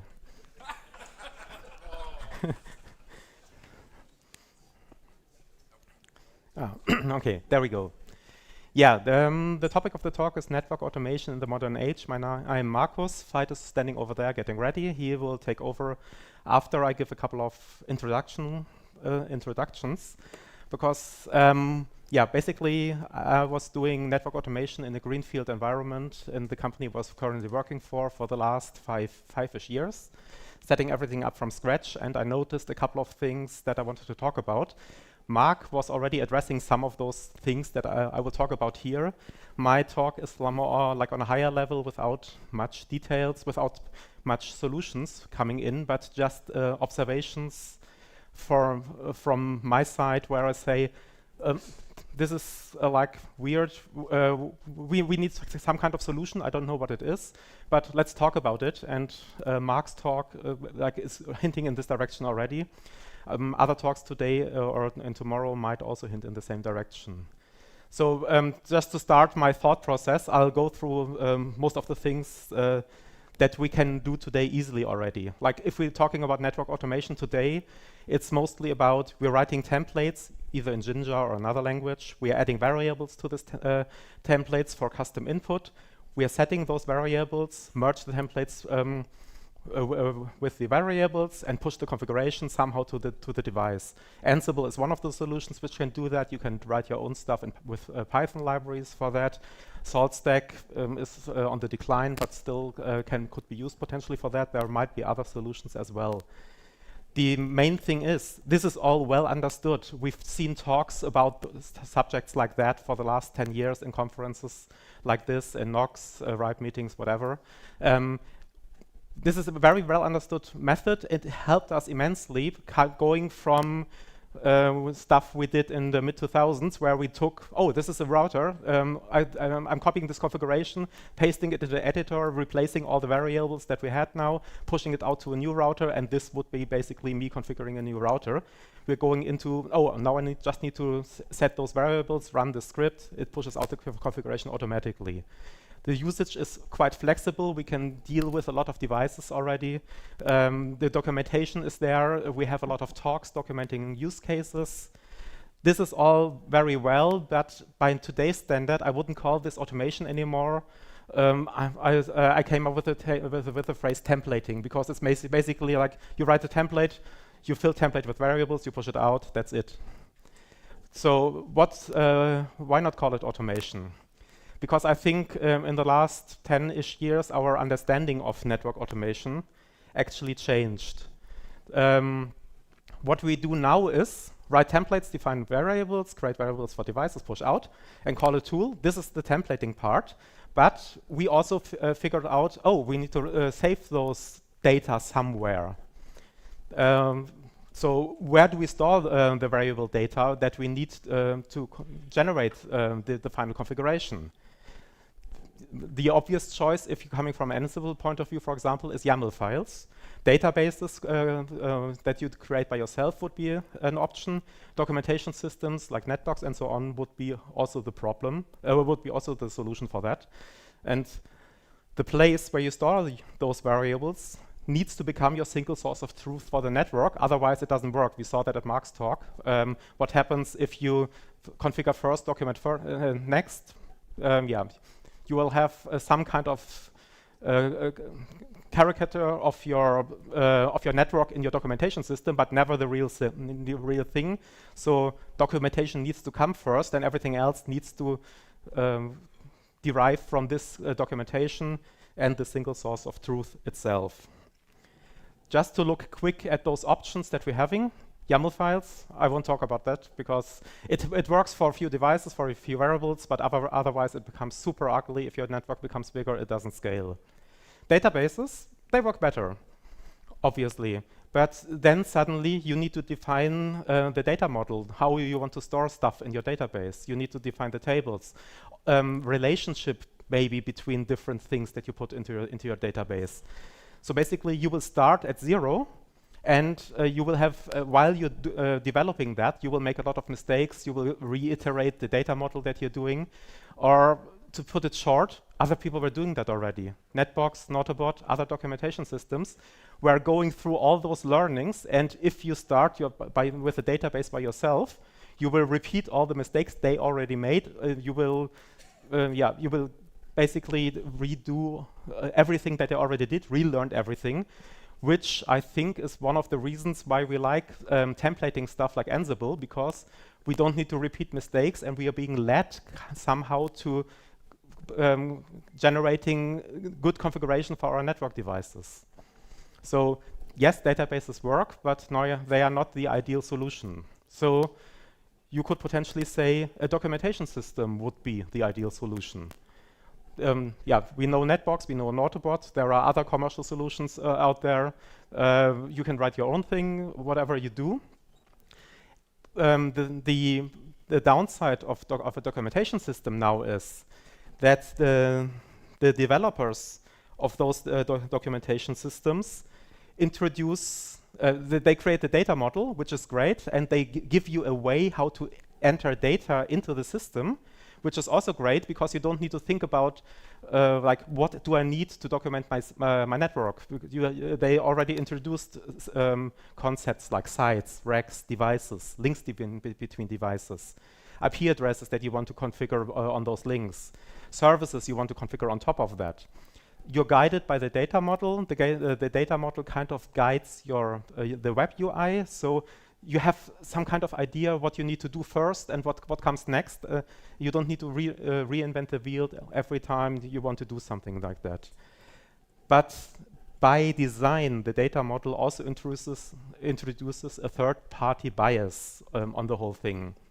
What I mean by that is whatever those documentation systems are doing will fit the network as you have it, maybe 70 to 90%. If you're lucky, 90%. If you're not lucky, 70%. There is a remaining 10 to 30% that doesn't fit onto your network. And now the interesting question comes. What happens with those 10 to 30%? And this is the problem that I think most of us, if we are working in this field, are experiencing. For some part of your network, you always need to adapt an existing documentation system and somehow make it work with your network. Because, yeah, a general documentation system like it's shipped today can't really do 100% of what your network is doing. And if you're lucky, it's flexible enough so you can introduce additional fields, maybe a relationship between fields, and you can do all that. If you're unlucky, you have just free text fields where you enter custom strings, and you somehow need to make sure that those strings that are entered there are the right ones for your automation that runs afterwards. Or if you're really, really unlucky, there are unused fields in the documentation system and nothing else, and you just redefine those fields for the usage that you want to. But whenever you're doing something like that, you need to go in and write documentation. So you need, because you are the one who is creating the system, other people will be using the system. So other people need to know, what do I need to enter into this field so the automation runs and pushes out the right configuration to the right devices. For example, if I have an interface description or like part of an interface description, maybe I don't, maybe our network devices don't accept spaces in there. So your documentation system probably doesn't give you guidance and say, this is a string field, but no spaces. So you need to write documentation for your ops staff. Don't write any spaces into this field. You need to maybe also write code to verify that they don't write spaces into this field, because documentation, people might not read it, and it works if you enter it, but then your automation crashes afterwards, or it crashes when you push the configuration to your device. So once you start redefining those things, it becomes a lot of work for you to make sure that your data is compliant to the data model and it can actually be used.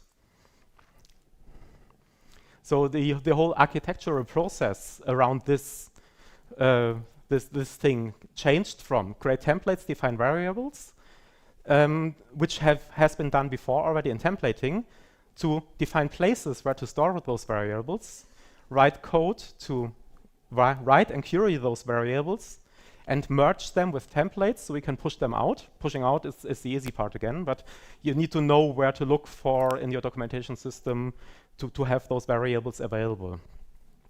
And this is an ongoing process. This is not just something you do once when you introduce your documentation system to into your company, but you do it once in the beginning as the creation of the data model, and then it will be constant updating through the business process that you're running, because you will have new devices coming in. You maybe have devices from other vendors coming in which needs other templates, other variables that you want to save.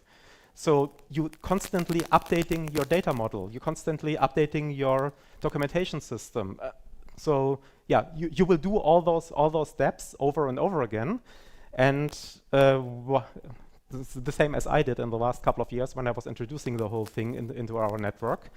So basically, there's manual work still. The manual work is not anymore to get the router or the network device configured. The manual work now is setting up and maintaining the systems we are using to do the templating. So we moved it a little bit from the ops side to maybe to the engineering/architecture side. But by moving it to this side, we also introduced a lot more complexity. So I would say this is not something that a network engineer alone can do anymore, but you need to have some kind of experience in software development. You maybe need a software architect behind it to make sure that what you're doing is sound and that the background of your data model is sound, and that you can put this into place into the existing systems that you're having. It's a lot of manual labor. It's more complex. It's more people from the company who come together into this thing. And the problem here is, at least in my thought of mind, is automation of this thing is not in focus for companies, because each company is only doing this once. Even if it's an ongoing process of updating the data model, for the company itself, it only looks like, oh, this is happening once. So a company itself never has incentive to automate those things. But for us network people, it's not once, it's our daily job. And maybe after 5 years or so, we're switching companies, going to the next company, and doing the whole thing again from the start. So creating a completely new data model based on the new network that we're seeing, doing the whole thing. We won't repeat the mistakes that we did before that often, probably. We'll still repeat a couple of them, most likely, because we're human. But yeah, it still continues to be manual work. And then I thought, is there something we can do better? What would we need to do, or what do we need to make to make this work easier on us? Easier means, for example, less places where those changes in data models need to be done. Currently, if I'm changing a data model, or if I'm introducing a new service, I need to go in, write the template, know the variables, know where to save those variables, need to write my automation to query those variables from the source of truth. And so it's a lot of different places. Sometimes some are source codes, some are databases, some are documentation systems, maybe some are YAML files. And suddenly, if I'm thinking, oh, I named this variable wrong, so I want to rename this from A to B, then I'm going into 5, 6, 7, 8 different places, need to all replace this. And I'm sure as hell we're going to forget 1 or 2 places where this happens. Something will break, I need to go back in again, fix it. And yeah, so looking at this from a higher perspective, this is something that we were setting out with the templating to reduce. So do we need something like the templating thing that we have for the network configuration? Do we need this maybe for the architectural process? And the other thing is, since the system that needs to come out should be flexible enough for all different kinds of backends, all different kinds of data models and networks, it's nothing that one person, one company, or one team can answer. It's something that, yeah, I think we need to come up together and like talk amongst us in the industry. What do we want? What would be sensible? Maybe start with a small pilot, with a small script, which is already doing something like that as an idea, and then come up with additional things that we can put on it to make it more versatile, to make it better for the usage of everyone. This is not a process that will happen in 2 or 3 months. This is a process of years, obviously.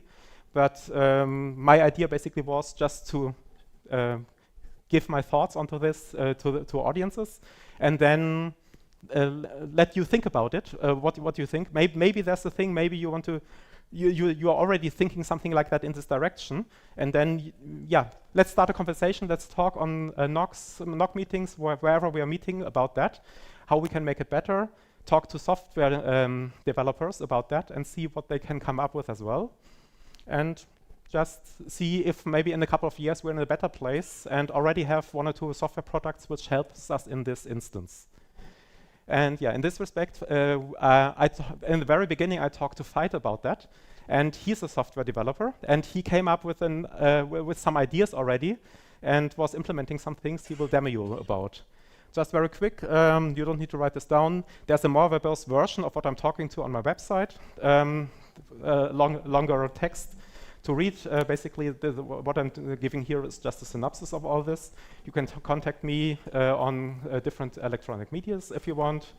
And yeah, now I give it to Veit so we can talk about the demo and what he did there. All right.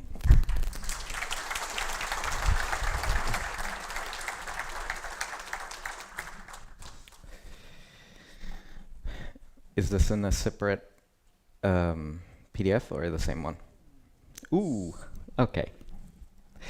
So in the meantime, while we figure that out, so I'm a software developer. I've been automating networks in software for 10 years or so, and I started with netbox and rack tables and all of these information systems. I worked with Nautobot, lately InfraHub, all of these systems. And every time, in every project that I go into, I have to change them. I have to write plugins because it doesn't fit. I have to do all of this stuff. And that's great. That's fine. I love writing code, but the 10th time I'm thinking about layer 2 VPNs and netbox, explaining that to someone, and they're not quite getting how that relates to their software, you ask yourself, is there a better way? And when Marcus approached me, I realized that the way I think about these things is writing prototypes, writing software. And I wrote some software to figure out how I would do that. Now, I want to be very clear, this is like breakneck speed kind of system. So it is broken probably for everyone except me on my machine at any given moment at this point. But it works as a proof of concept. So let's talk about data models. This is a YAML file that right now Alembic, which is what I call the system, is working with, right? It defines a schema, it defines types. If you've seen netbox, this is a very familiar type. It has some fields, name, slug, status. It says which one is the key, and the same for a device. Of course, these are very abridged because it had to fit on a slide, and you don't want to read hundreds of lines of YAML. But this is kind of what it looks like, right? This is a data model that I control, that I think about, that I know how are the things related, what are the entities, what do I do with them, right? You can also see in the device it has some references to other things. Now I can also define objects. Objects are just entities of that type. This is just data. Usually I wouldn't look at that file, right? This is a file that Alembic has internally, which contains data, right? It's an intermediate representation. I come from compilers, so I think about it as a compiler of sorts. It has internal IDs, but these IDs have nothing to do with the IDs that you have in your system. They're stable across all systems that we might go into and out of.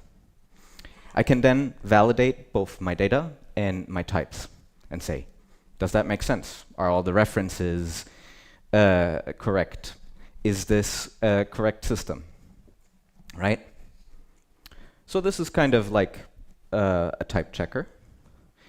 And then this is similar to what we saw earlier, where we plan things, but this is backend agnostic. I love Netbox, I love Nautobot, I've contributed to all of those, I've contracted for some of them, but I don't want to bind myself to any sort of source of truth. So this is agnostic at this point. And then we can apply. This is interactive mode because I wanted to show you that it asks you, can I create this, can I create this? Of course, you never want it to ask you all of these things, because you're going to sit there and type Y all day, but you know, you can if you want to. And then at the end, we have a mapping of what it is in the system, what it is for us, and we can apply this to any adaptable backend. So I've written adapters for Netbox, Notabot, InfraHub.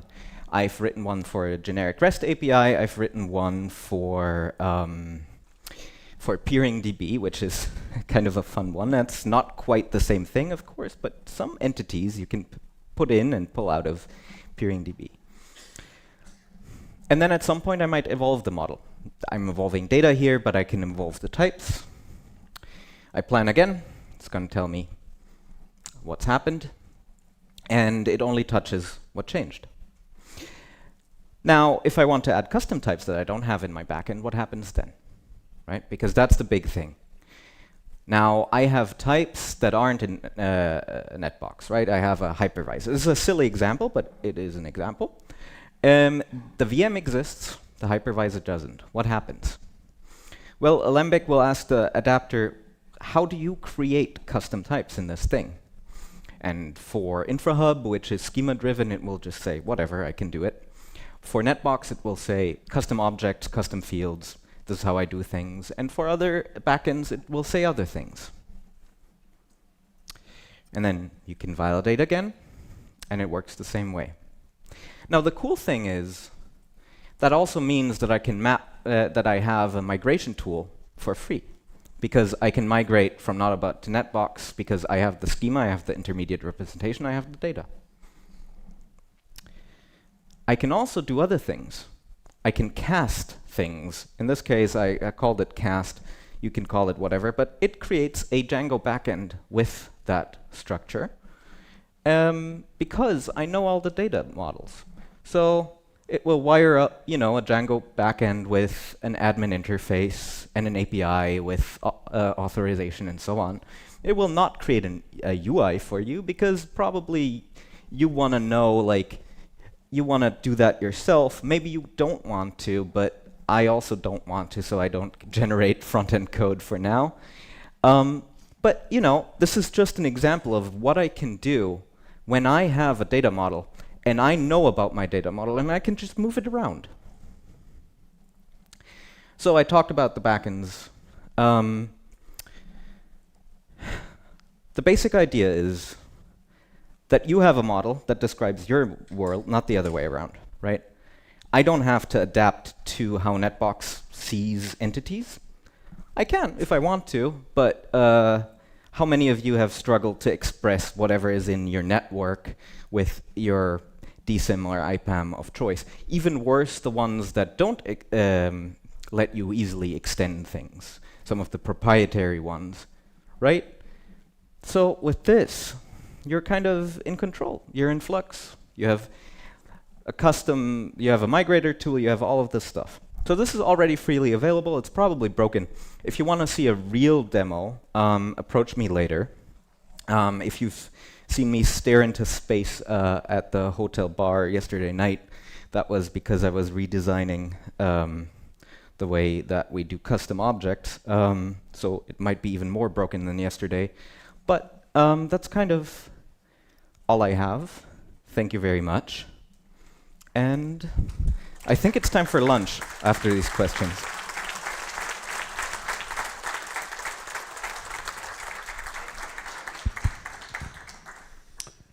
Are there any questions? I see one. Yeah, there's one there. Now I'm starting with one there. Yeah, please. Cool. Hello, my name is Niklas. I am with nobody right now, but soon somebody. Fun stuff. How is it that was doing something like this? I like the idea of being able to migrate and stuff like this, but how don't we just end up with having a dual stack or a double layer of source of truth if we do something like this? That's a good question. I don't think so. The technical answer is pretty easy. I say migrate, and migrates all my data. But then there's the organizational question, and you have to figure that out. I have no idea how you do that. Okay, we have the question here. Not a question, just a quick statement. On behalf of Netbox Labs, this is super cool, and you'd be surprised how close we were in our thinking right now. We should definitely meet up after lunch. Yeah. Also, quick thing. Worst thing that comes out of this, maybe none of this, like Alembic is not for you. It now has, I've written a Netbox client, an Autobot client, and an InfraHub client for Rust and in Rust. So the worst thing that happens is you have great clients, in my opinion, that are type safe, that are up to date, that are modern for these languages. Also CLI clients, by the way. I built CLIs for all three of them. So, you know, not the worst outcome. Oh, sorry, I didn't see that.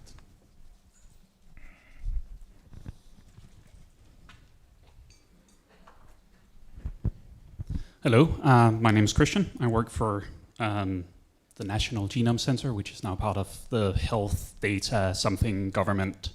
It's interesting because we are also, like I come from a software engineering background, and we're kind of going the same way, but using Nix as kind of our language of choice. But one of the things that I've at least run into a lot of the time is the tension there is between like the more static parts of your state, like for instance, like your cables, the top of rack switch and so on, they are not likely to change.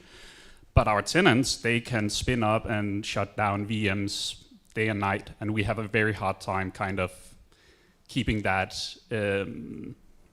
like related to our state, the state we keep, like in Netbox, for instance. And there are other things that are like kind of where you want an automation loop or a reconciliation loop.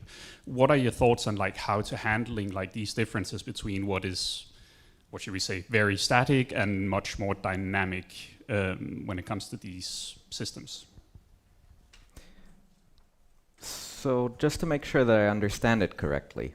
So the issue is you have some stuff that doesn't change. You have stuff that changes. You don't know where to apply changes at any given time without touching the other stuff and so on.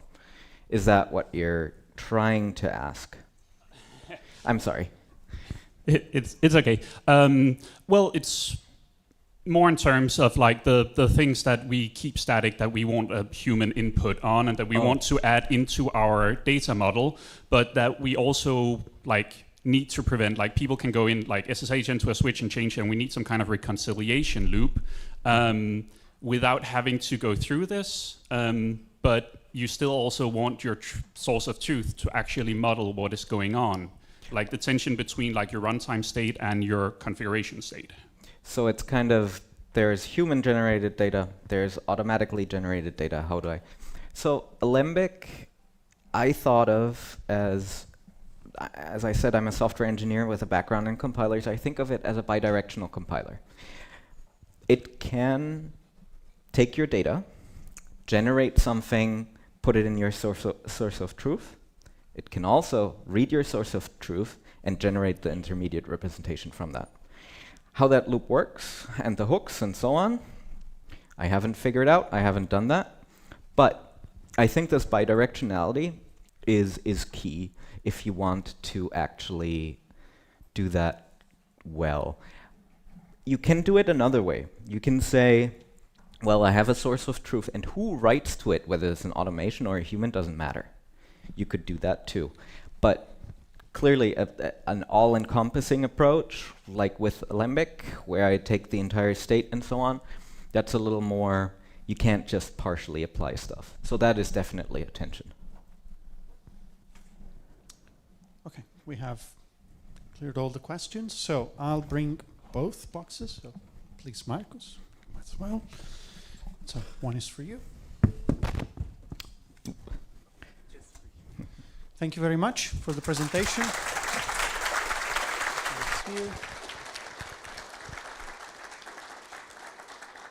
So now I guess you're hungry, and there's lunch waiting for us in the restaurant, and we'll be back in an hour.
You all full?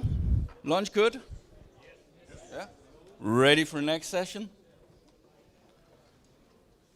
Last year we had a super interesting talk, something about some political tensions by Sofie Sofus Lau and Signe Sofus Lai. I completely messed up. I switched the right vowels here.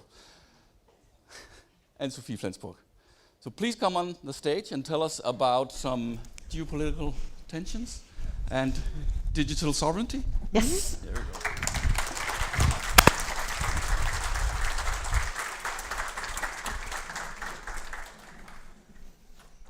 Hello, and thank you for having us again. We were surprised and thrilled to be invited back, so that was really nice. Last year, when we were up here, we were so nervous, our legs were trembling, because we were talking to a room full of very smart and very technical people, and we felt like meta out of place. But being invited back, we rounded up the nerves and thought, somehow it must be okay that we're here too. And today we want to speak to a theme that has been very prominent in the public debate, in all the work that we do in the political system, and in our research as well, since last time we met you guys.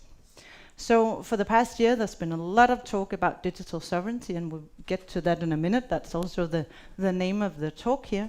And that's what we want to talk about today, but also what we're really interested in hearing about from you guys. So how does this debate look from your side of the room? And we expect probably quite different than what we hear when we go and talk to the Minister of Digitalization and other people. Yes. Perhaps we should just briefly say, if any of you were not here last year and can't remember us, that's okay. We are both researchers at the University of Copenhagen, where we are actually in the Faculty of Humanities. Again, perhaps a little out of place. We work in the Department for Communication in a center called Center for Tracking and Society, where everybody, all of our colleagues, are studying digital technologies and communication. And our focus in particular focuses on understanding the underlying technologies that enable us to do whatever we do online, but also especially on understanding the ownership structures and business models and various commercial and political interests that surround and shape these technologies. Yeah? Yes. We're also co-founders of the Digital Infrastructure Think Tank, and our CEO will be up here on stage afterwards, so she can tell more about what we do over in the think tank too.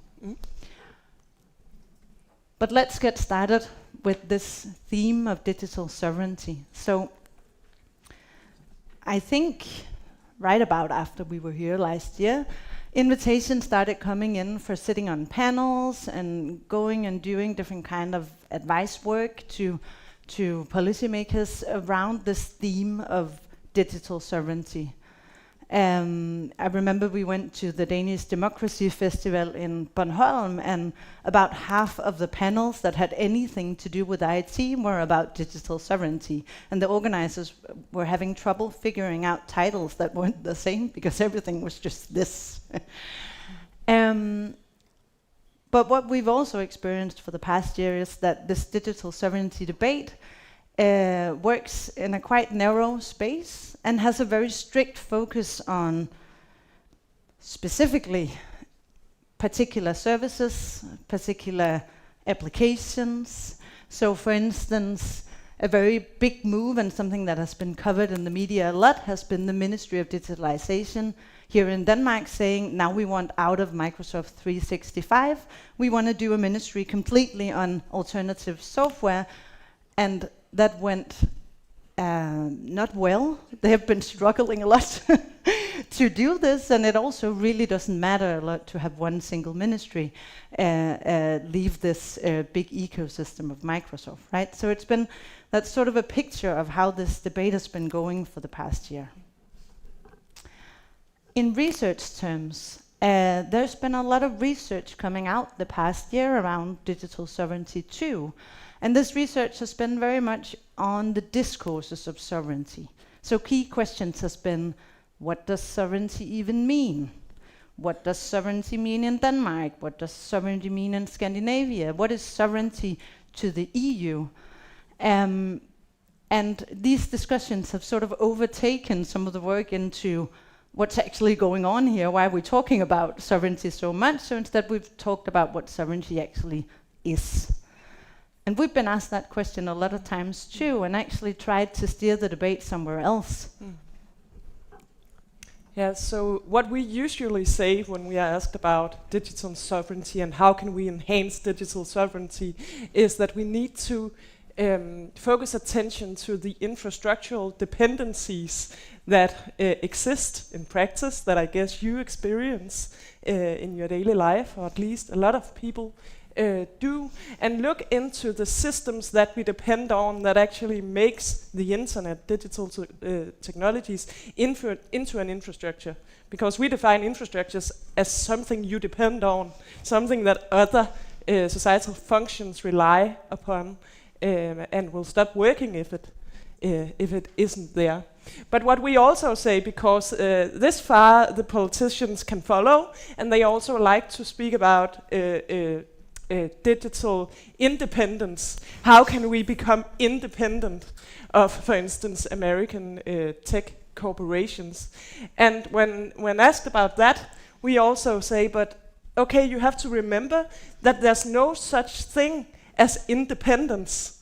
As we have heard all morning, I guess, the internet is defined by dependencies. We all depend on each other, on each other's servers, on each other's networks. So perhaps the most interesting question here is not about how we can become independent, but about the dependencies that exist. So what do we depend on?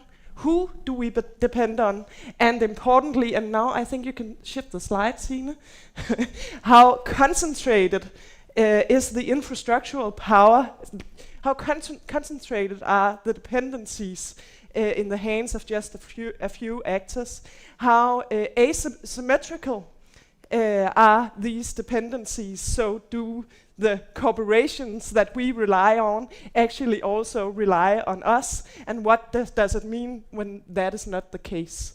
So the way we have been trying to push this debate is a little bit away from talking about digital sovereignty as a discourse or as a changed value system, and more about actually getting to understand the structural realities of building and running IT at different levels. So that's kind of the push that we're trying to make into the whole policy debate, is to say you have to look into the actual conditions and ecosystems that surround practical IT work on a daily basis, and then on that basis determine where do we want to make changes, what should be done about that. Yeah, I continue here. Okay, so in approaching this empirically, because obviously we are researchers, we spend a lot of time sitting and collecting data, analyzing data, trying to interpret what is going on. And I think last year we ran into this article from Computer World, a Danish media, and I'll try to translate. It doesn't translate well, I have to say. But this was an IT manager from some municipality, I think, in northern parts of Zealand, who said regarding the dependencies on Microsoft, and you know there are the expenses or the license fees for operating Microsoft systems have been accelerating in the public sector and beyond. And he said, well, it's our own fault. We have smeared ourselves into, and now I'll try to translate lovpostej, a Danish very nice Danish thing you can put in bread. So we have smeared ourselves into pâté and have crawled into the lion's roar. Yeah, exactly. So Sina and I have been talking a lot about this. So how did this happen? How come we have smeared ourselves into foie gras? And then combining this with the empirical realities and structural realities that we are trying to understand in building and running IT, it seemed to us that right now the whole sovereignty question seems to revolve around a paradox, namely that we, with one hand, are trying to wash the foie gras, leverpostej, off from one place, and simultaneously are putting on a whole new layer on the other arm, so to speak. And we will try to explain now, to elaborate on what we mean. So it doesn't sound very research-like or very academic, but really we have named this the pâté hypothesis, or the leverpostej hypothesis, and we've been working on the basis of that hypothesis since we met you guys last year. Yeah. So just this week, I think this week or last week, a new big report came out, maybe some of you have seen it, that has looked into digital sovereignty across the Danish public sector. So that's basically what the headline says up here. And this report is very much a testament to this hypothesis, and it goes very well with our notions of what's going on here. Because here we have a report that focuses very strictly on particular aspects of this sovereignty question, but also fails to consider, is that harsh? Does not consider that much other parts of the infrastructure and other parts that might be included in this sovereignty debate if we are to actually do other things than build in something else than 365 in the Ministry of Digitalization. So just below the news here that there's a new report on digital sovereignty, we also have this news item down here that now we have AI across all the municipalities in Denmark, which is a really good example of something that completely evades this debate. So when Sophie talks about pâté on one arm and the other, this sovereignty debate doesn't really yet concern the many just this year, new AI systems that have been rolled out across municipalities and regions and the Danish state in order to make automated decisions on anything from social services and children and health and you name it. Right. So. Yeah, okay, so now to me. It's difficult with this dynamic dual thing. So this is an example of stuff we have been working on for almost a decade now, I think, where we have been trying, as I said, what we're basically doing is trying to understand what is going on in the machine room, right? So in this regard, we have been looking into apps, asking how are apps actually built and what are the underlying market structures. I think you have to explain the app Lego metaphor. Yes, so because we are not technical persons, and I think it was set up here earlier today, we are in Denmark, so we got to use Lego bricks as a metaphor here. We have used Lego bricks as a way to understand how mobile applications are built. So also because we build a lot of Lego in our spare time, right? So this notion of having one vendor to one certain mobile app, but then having a lot of different subcontractors built into that app in terms of delivering different services. And some of you probably know all of this by heart, but we've had to learn it, right? That then you use one service from one contractor to make sure that when your app crashes, it delivers a report, or another service from another actor in order to make sure that targeted advertisement is delivered correctly into the app if that is the foundational business model, and so on. And we've used this method of unpacking these app, the software, these APKs that apps consist of in order to look into all kinds of different app ecosystems. So we've looked into the most used apps in the whole world. We've looked into the most used apps in Denmark, or in Denmark, Norway, Sweden, and Finland. We've also compared different app ecosystems. And of course, we've also looked into stuff like the public school area and everything children, because then the politicians really listen. And this example that we put up here is this pet app that a lot of kids love, because you can talk to it and it will respond back. It's developed by a Chinese company and distributed across the world. And it has about 30 of these different Lego bricks in there. This software calls them trackers. We call them SDKs, but different kinds of tools that this is built with. We also have a Danish app as an example here, which is actually the app that is used during that democracy festival that I mentioned before, that is built on one big and very powerful platform, which is Huawei Mobile Services Core, which can actually make you do most of the things that you would want an application to do. Google Firebase is another example of a very prominent platform that will do that for you, right? So different strategies for building and running stuff like mobile apps, merge a lot of different things together or build on one big powerful platform. Yeah, so this basically confirms the Leopold's foie gras hypothesis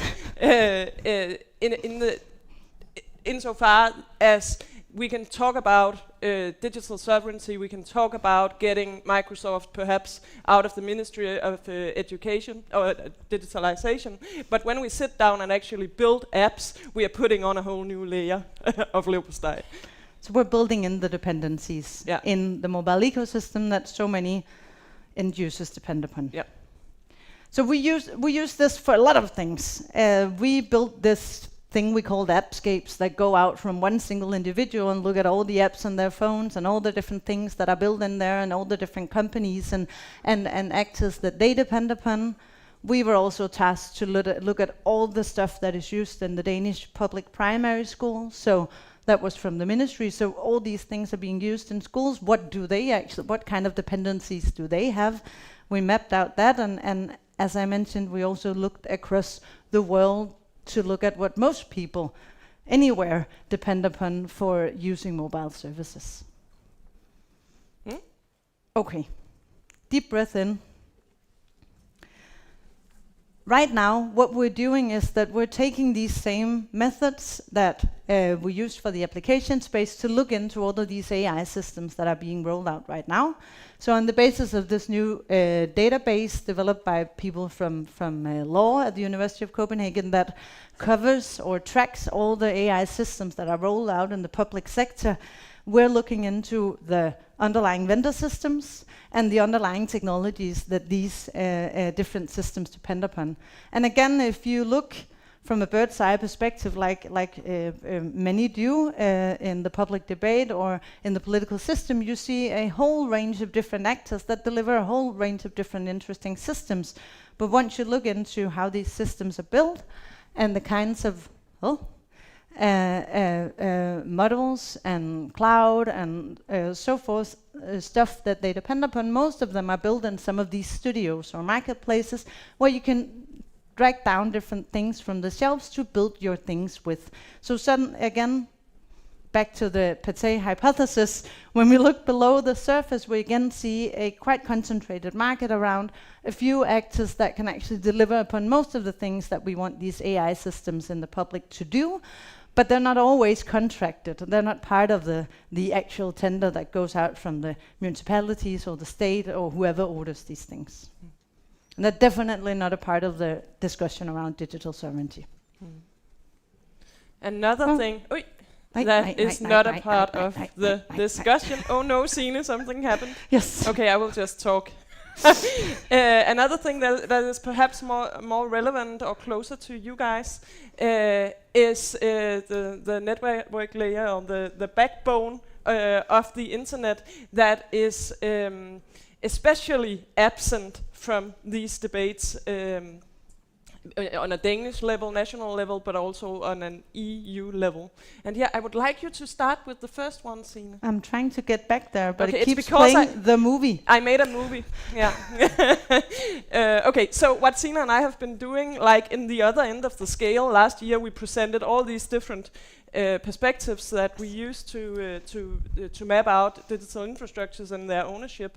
And one of them that we found particularly interesting, and we have actually been interested in this for a decade or something, right? Ever since we found out that the old TAT-14 submarine cable that ran from the western coast of Jutland all the way to US had been replaced by the so-called Havfru mermaid cable owned by Meta and Google and others. So after having made that, looked at that in particular, we figured we have this great database containing all the submarine cables in the world, at least the ones that are publicly known, and we wanted to map out on a global scale how do we see this small scale tendency that we have observed in a Danish context. Does that apply to the global market as well? And I can confirm that it does. And right now it's actually difficult to do these kinds of ownership analysis because there's constantly new cable systems being announced. So it's difficult to keep up. But here in the flowchart you see, I think this is from 2025, right, Signe? All the new cables that Google or their mother company Alphabet, Meta, Microsoft and Amazon are building or are planning to build. So what we've been doing is to trying to, and I won't bore you with the methodological details, but it has been very difficult. But we've tried to map out the historical development in this market. So look at the different cables that have come and been retired ever since 1989 and up until today. What we found is, I'm sure it's not surprising to you, but a decline of these old consortia models where many national telecommunication operators go together to found a cable system, and towards an increasing influence of these global big tech actors who in the beginning, around 10 years ago or something, went into these consortia and collaborated with other telecommunication operators, but increasingly built their own cables. And I think one of the interesting findings for us, and again this might not surprise you, but it surprised us quite a bit, was that especially Google were building their very own cables. So when looking into the license agreement, so they have to apply, if they want to land in the US, they have to apply for permission with the FCC. And there we could see that for some of the cables, Google made the argument that we are building this cable for ourselves to take off load from the other cable systems because we have so much data we need to transport. We make our own cable that is only for us and our collaborators, so the customers in the shop where they build apps, so to speak. So we find this very interesting because it kind of ties back to the work we have been doing at the application layer, because Google is kind of building this superior infrastructure that you can only access if you use Google's services, right? So it kind of becomes this loop. That's at least our interpretation of it. Perhaps you disagree. And doing this analysis from 1989 until today, as Sophie said, there was a lot of methodological obstacles that we overcame.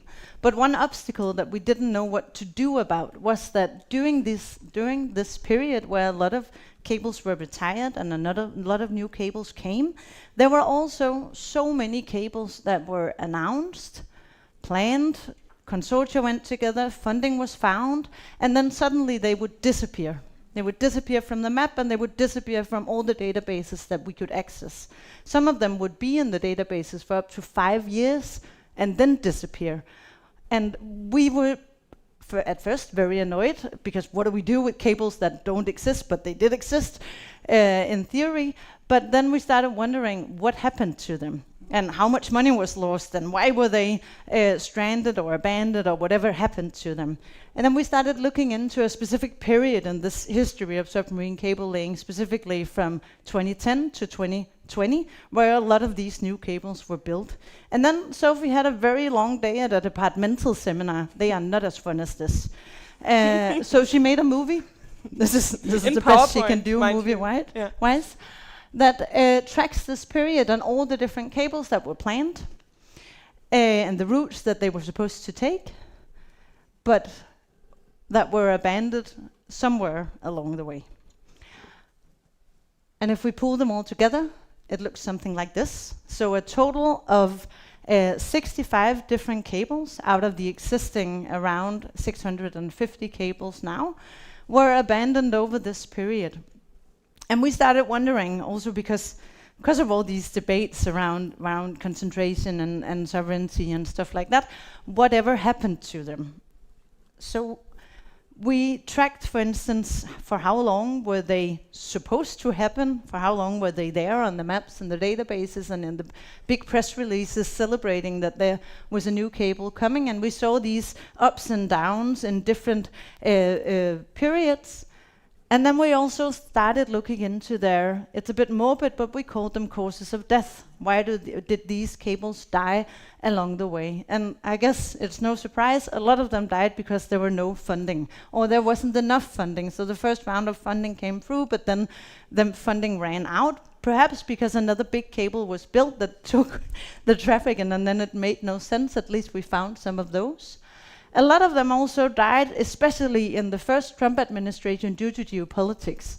So in 2018, Trump banned all cable collaborations between Chinese telecom and American hyperscalers, and also cables landing in mainland China. So a lot of these cables died due to geopolitics. There were also examples after Crimea, and again the invasion of Ukraine, and I guess maybe you know some of these examples more thoroughly than we do.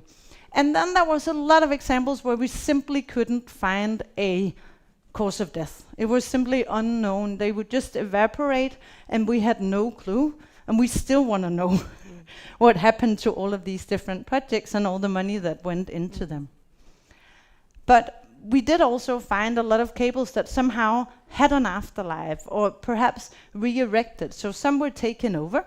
Again, sometimes these hyperscale companies would come in and take over the estate. Some were made obsolete, so it didn't make sense to build another cable when another one had already been built faster and with more money than the one that was planned. And some were simply abandoned, as we also said. So this was just a big or a small nod to this analysis of ghost infrastructures as also something that is completely abandoned in this debate. We talk a lot about the winners in infrastructure races and very little about the losers. Yeah, now we are running out of time. Yes. So let's head to the conclusion slide. So our argument here, and feel free to challenge it or provide different perspectives, but what we are trying to put back into this debate about digital sovereignty is this fact that it needs to be grounded or anchored in the structural realities that technical people face when they're building and running IT systems. In doing so, we also find it essential and perhaps as somewhat of a blind spot that this whole discussion is very influenced by a lot of commercial and political interests that obviously have a distinct interest in influencing what we mean by digital sovereignty, and especially how we solve the problem. So how is the problem defined, and how is it solved? And by accepting this fact that we move directly to the solutions, so to speak, we also see that when we talk to, for instance, the Ministry of Digitalization, they're always very difficult. It's difficult to get them to understand that we need a knowledge foundation in order to actually act upon this. That they can't just go with the first open source firm that comes and supplies something, but that we actually need to create a baseline in order to understand where are we at now, and then decide on what do we do about this, where do we want to go, and how can we monitor the development and see if we're actually going where we are. In this regard, Sina and I are increasingly talking about looking for inspiration in the digital transition. So the way we for the past decade has talked about the digital transition and have accepted that that is grounded on variables, right? We need to look at emissions, we need to look at temperatures, we need to monitor that development. So we think that is very much needed also in this debate that is still very immature, is our impression. But do let us know if we missed anything here. We're quite certain we did. Thank you. Thank you.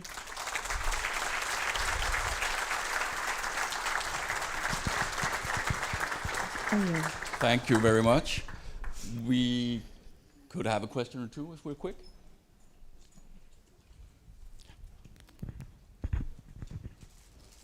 Henrik Kramselund from Security. I would like to ask, since you've been investigating some of these fiber projects and so on, and I'm a novice in this area, have you seen that there would be some kind of switch or change in the way that these projects are being initialized, or where they are initialized, since, like, say, Trump is shutting down them? Are they then creating more in China or Europe or Africa, in other places? Do you see a switch in where they are being started now, or some of these projects over this period of time, perhaps? Yeah. We see a lot of those changes that are actually real tendencies. So, for instance, all the cable projects that were stalled landing in China, then land now in Taiwan or the Philippines, and then another cable onwards to traffic to China. So that is what happened. And then China Telecom, Unicom, and China Mobile are building other cables, and hyperscalers are building other. They're not building together anymore. Not since the Trump ban against doing and that. We see the same with Russia, that projects that were supposed to land in Russia and connect, for instance, Europe to Russia, have been stalled due to the war. Yeah, I don't know if that answered your question completely, but that's what we. Very much. Thank you very much. Thank you.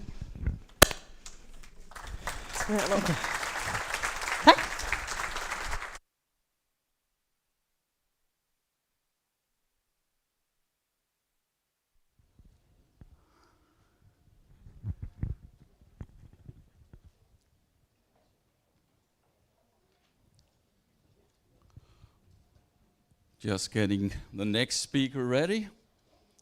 We will stay on topic, but zoom in on Greenland. So let's see if we're ready for Signe Ravn Højgaard.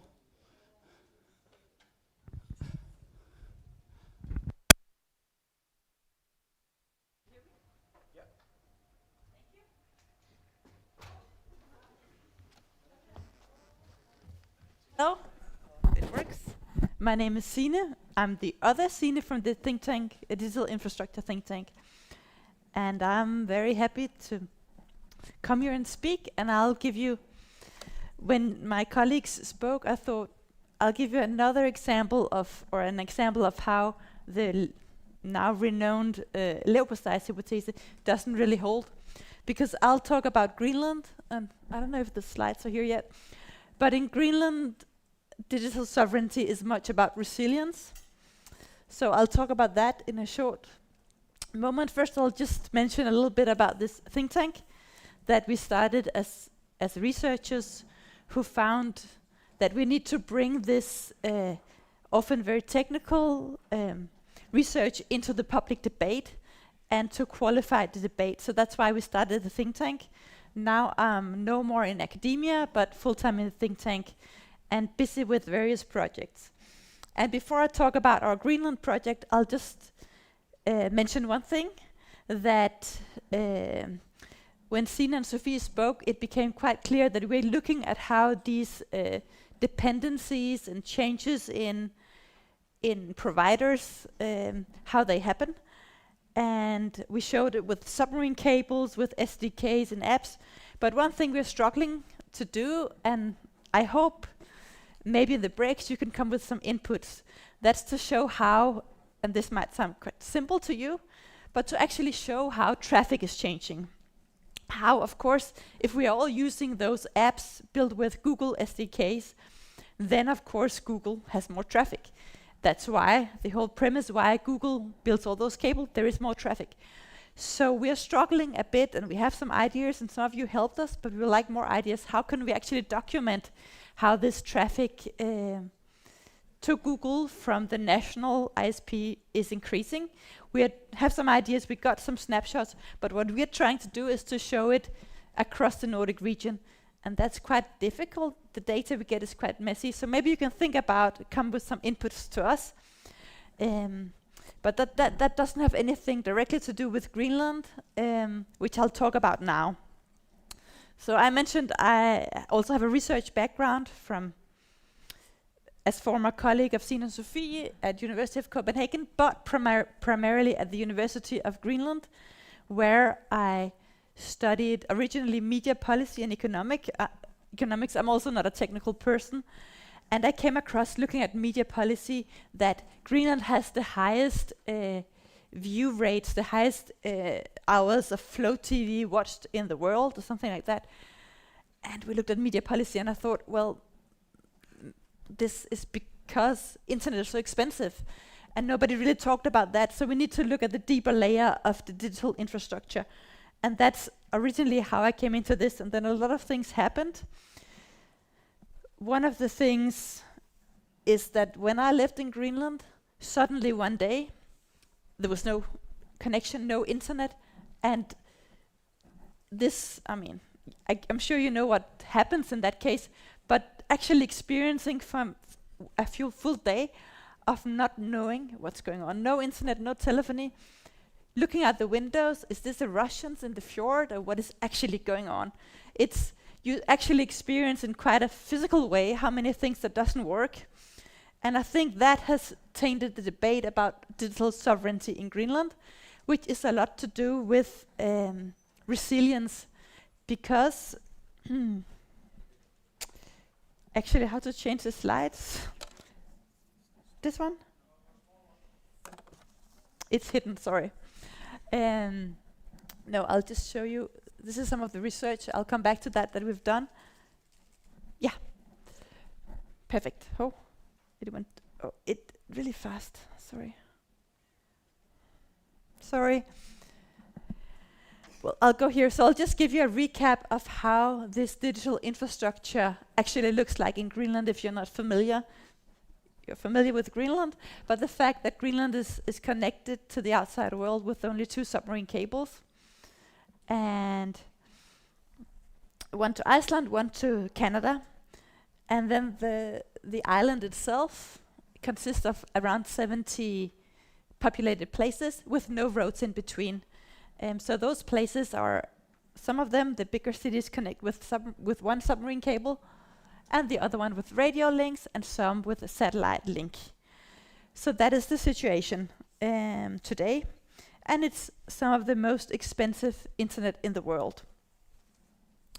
And now we have this discussion about, I'm not going to talk so much about Trump and this pressure on Greenland, but definitely what came out of that was a whole new focus on how vulnerable this infrastructure is. Is there a threat? Is there a risk that this would be taken down? And my argument today is, well, of course there is, it's so vulnerable, but the infrastructure is not only vulnerable in the physical layer, also in the logical, the way it's built, that might actually be easier to do something about. So this is, at the end of the day, quite another way to speak about digital sovereignty, because the situation is so much different. I'll also show you that Greenland also is smeared into Leverpostej and Microsoft, but the main problem here, I would argue, is that Microsoft's data centers are located in Ireland. That is at the other end of this one submarine cable. So if that breaks, nothing would work. That's a much there is a much higher risk that would happen. So let me just show you an example of this vulnerability. So this is supposed to illustrate the northern village of Qaanaaq, where around 500 people live. And in that village is dependent on geostationary satellite. So traffic there, if they're buying with their credit card a liter of milk, what has to happen, the traffic that needs to go through is the signal to go to the geostationary satellite. That is what, 36,000 kilometers. And then again down to the downlink station in Gran Canaria. And then with submarine cables either via the US or via Europe to Ballerup, where the nets is located, and then all the way back. So of course that creates a lot of latency, but we also see, like I experienced with this breakdown in Nuuk, that a lot of things you don't think are interdependent are actually dependent. So I think we like to draw bad images in the think tank, but I drew this when there was a power cut in the Iberian Peninsula, and the internet in this Qaanaaq was down. Nobody could buy the milk with the, well, there are some backup possibilities, but they couldn't, even though, as you are familiar, the Gran Canaria is not in the Iberian Peninsula. So because of the downlink station was dependent on some systems in Madrid or somewhere, everything actually broke down. And what we also saw, that I'll show you, is that a lot of the traffic, internet traffic to Qaanaaq is dependent also on connection to Nuuk. So it's quite vulnerable. And of course the situation is different. There are different systems to manage this. If you want to buy the milk in a village, then maybe you have some cash. That's not the point here. The point is that in Greenland, because it's so fragile, the connection is so slow and quite expensive, people look at other opportunities or other alternatives. And of course, you might have heard the debate about Starlink. I'm not going into all this Elon Musk, whether in Greenland there is a monopoly, only the national telco can, how is it in the law? I tried to translate it. The government of Greenland has the exclusive rights to provide communication services in, to, and from Greenland. So in this case, it's quite interesting. It's illegal for Starlink to sell internet in Greenland, but they beam it down, so it's there. It's actually not illegal for the customer to buy it, so it's very hard to regulate because the government of Greenland needs to stop Starlink from selling it, and they do sell it, so actually people do buy it to a limited extent. And that created a lot of frictions because it's so much faster. I have friends in a village like I just showed you that had to get up at 5 o'clock in the morning to check their net bank. Because when the other people woke up, the internet was simply too slow to go through with the authentication. So of course there is a huge incentive to use things like this. But it's illegal. And the argument for that is that if you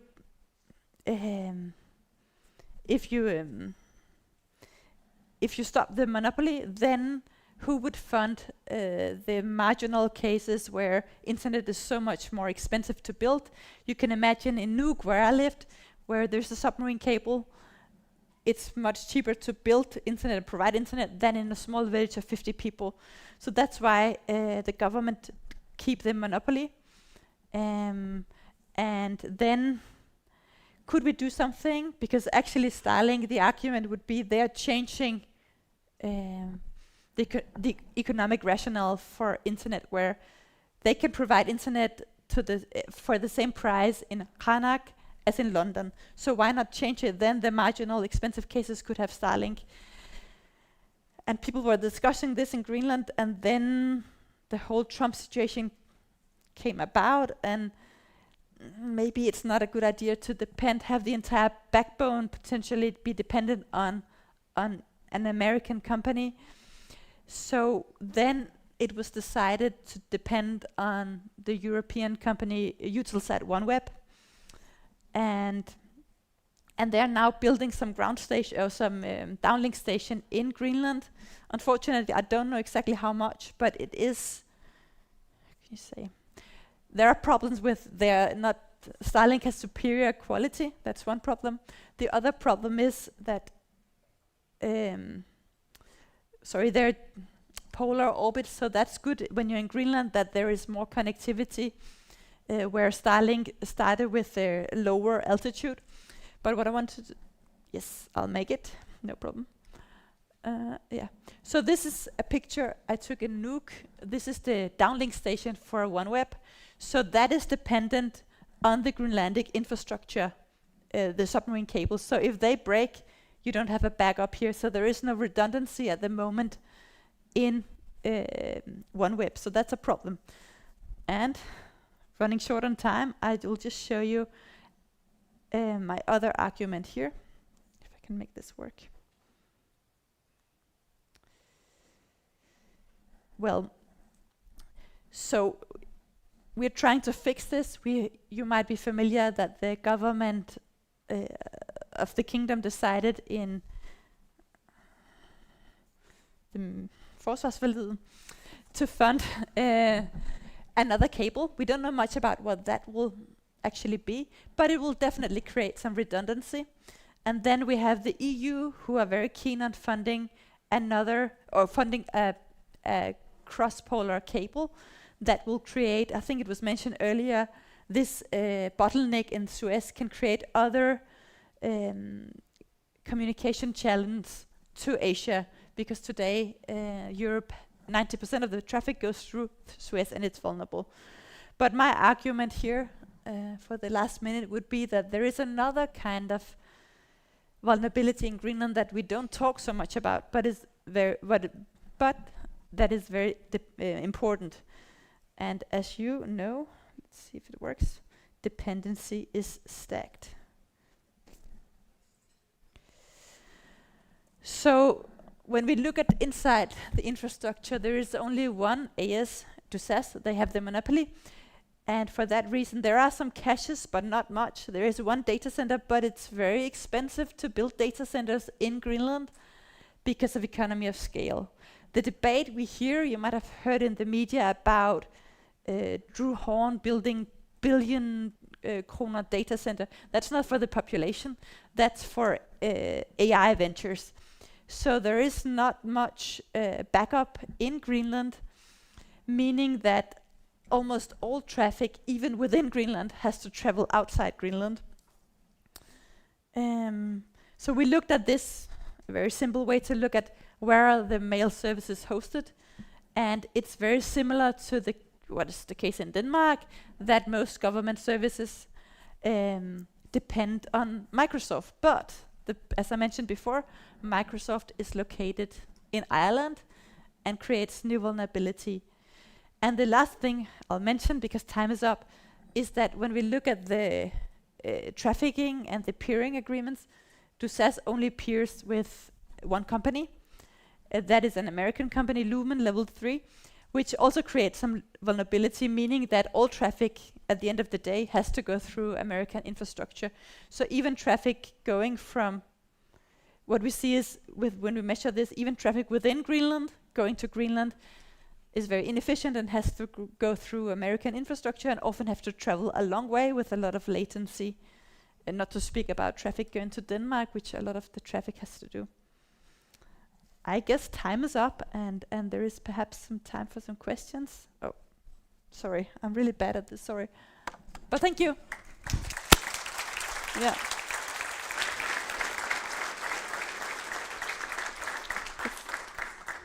Yes, as Signe said, any question? Lasse is ready.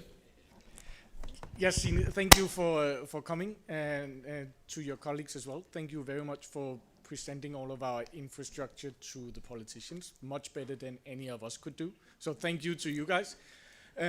My question is about, you talk a lot about sea cables, and there's something in the defense agreement. Then you also we talk about Microsoft, and that's another thing, but your example was buying a liter of milk. So is there any work going on in the credit card credit card setup with nets and those kinds of other infrastructures that are not necessarily American. Do you work with them? Well, I have to check because I was on the radio channel Prompt and I was contacted later. There is something going on, but as far as I know, it's the same as in Denmark, where you can have a certain secret amount that you can take out of your credit card offline. It's the same in Greenland. But the thing is, if the cuts are 6 months, it doesn't really matter whether your limit is 500 or 3,000. It's too little. So I hope they're working on it, but actually I don't know. And I also don't know what it takes. It's not part of the public debate in Greenland, but I have it on my to-do list that I want to find out. Because you're right, that's really a bottleneck in this digital infrastructure for the everyday life of people. Oh, I'm next. Hi, I'm Nina. Again, thank you. It's always super interesting to hear you guys.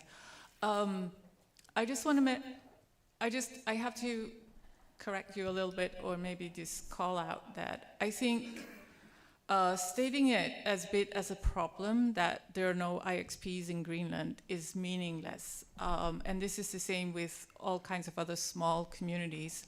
If you only have one monopoly network, there is no network traffic to exchange, so the exchange doesn't really become meaningful.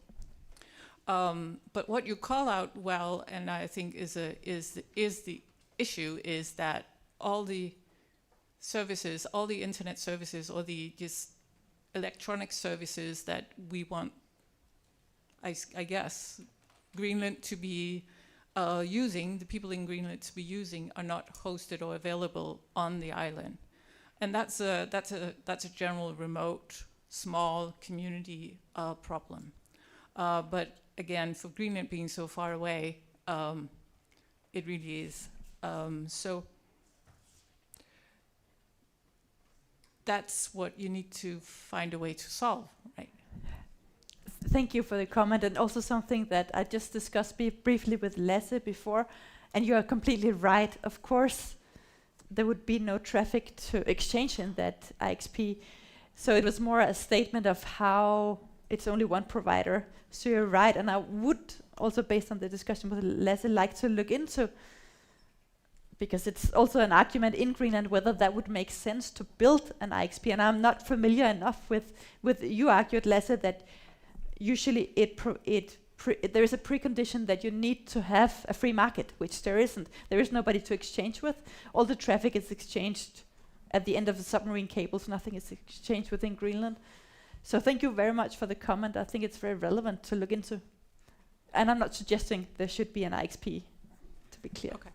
Thank But you. I think it would be maybe useful to have a look at some of the work or some of the thoughts that have been done on other small locations like Southeast Asia, islands, and Caribbean, because the exact same discussions have been taking place there. Thank you, yeah. Thank you.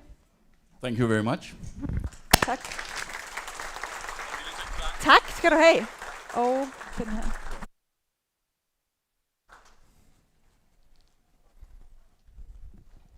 Time for a change. New subject.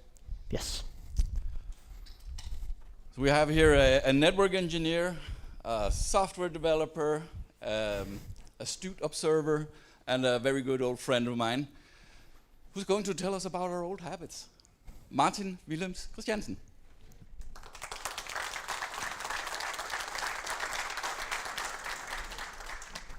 Thank you. Yeah, the old habits and how to kill them easily. That might be a bit of an exaggeration, but I'll try. First, a quick poll. How many in here have a temporary fix in the network? A device, a configuration, a module in the software? For a year? For the last 5 years? 10 years? Yeah. We all know how it is, right? There's always something that's temporary, because as we all know, there's nothing as permanent as a temporary fix.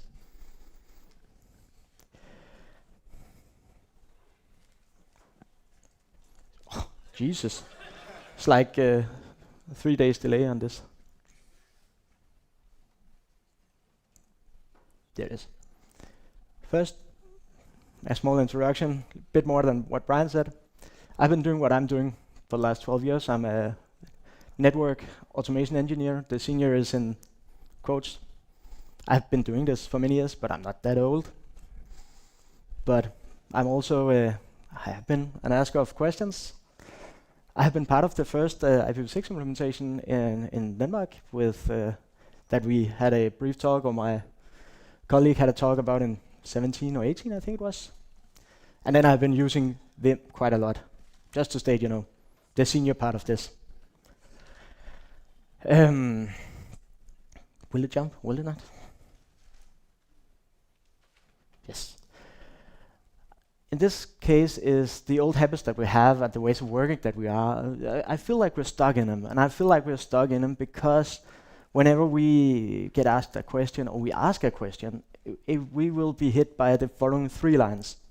If it ain't broken, don't fix it. Why change something that works? And we've always done it like that, meaning it must work, right?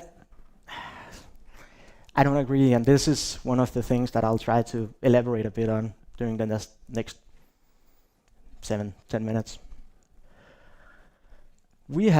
Our technology has evolved. We went from 3G, 4G to 5G. We went from DSL to coax to fiber, barebone VMs, containers where we run our applications. But 3G worked, DSL worked, barebone applications worked. Well, it wasn't broken. Why did we fix it? Why did we change it? And why didn't the way that we work follow along? We kept asking the same questions, we came with the same answers, but we just changed decades. I'm not sure it's the reason, I'm not sure what the reason is, but I have a fear, might be the right way to phrase it. It's that we have a lot of legacy, and we're very good at shopping at each other's firms. So we just, we circle around. Most of us has been at least in one service provider, maybe 2 or 3 service provider or infrastructure owners, especially, not to step on anybody's toes, but especially the people that have been doing this for 10 plus years. They have seen the same places and the same kind of job, but just with a different AS number in the back, right? So I was hired in back in 2014 as a network automation engineer, or as an apprentice actually, which gave me the opportunity to try to, challenge some of the things a bit, and also some of the decisions that were made and why they were made back then and why we kept making them. And this is one of the things that I think is important, is that we have the NOG, we have the technical customer service, we have the first line of support and the first line of network as a work, that's where we often place new grads, we often place apprentices, we often put newcomers into those boxes.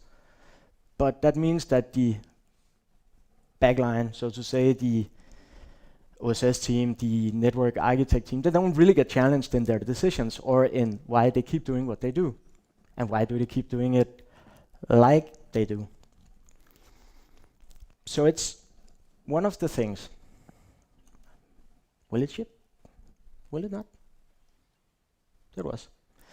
We keep the same answers. We keep, because we keep doing what we do, we keep moving around from company to company, but doing the same. We keep the same answers, but also to the new problems, because we weren't without issues when we moved from DSL to coax to fiber, or from VMs to containers for that matter, which means that we just kept repeating I don't want to call it mistakes because it wasn't, it worked, right? But we kept doing the same thing, which, as I see it, might be the issue we have going forth. We're very, very good at what we have always done. But we don't really get challenged either, because we are like we are. We keep just do this thing, and we don't really get new people in to, challenge us, or we don't really challenge ourselves for that matter. Which is the things that I'm waiting for it to shift again. Which is one of the things that I want to, try to propose a solution perhaps, or I would say a solution. I'm not sure there is one, and I can't give you a clear-cut answer because we are all different, from person to person, from team to team, from company to company for that matter. But I would like to give you a bit of a challenge. And this is, I'm actually a big fan of the fact that my talk was moved to today from Friday, because this could be a potential conversation starter when we actually go to social. If you end up in a group where you're not sure what you can talk about, you can talk about the 4 propositions that I might not have, at least on an ideal level.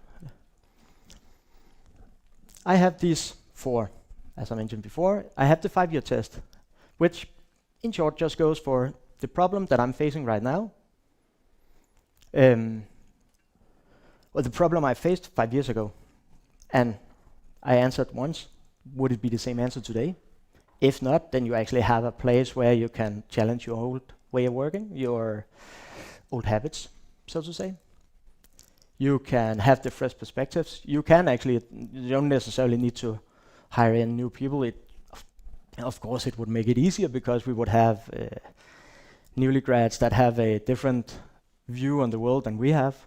We would have people that are hired in other places in the organization. Could be in an IT for that matter, as the developers there, or we could have somebody from NOG that is using the tools and the architecture that we try to keep alive. And then ask them, do you have any suggestions? What can we as the seniors, the deep technical specialists, what can we actually do different?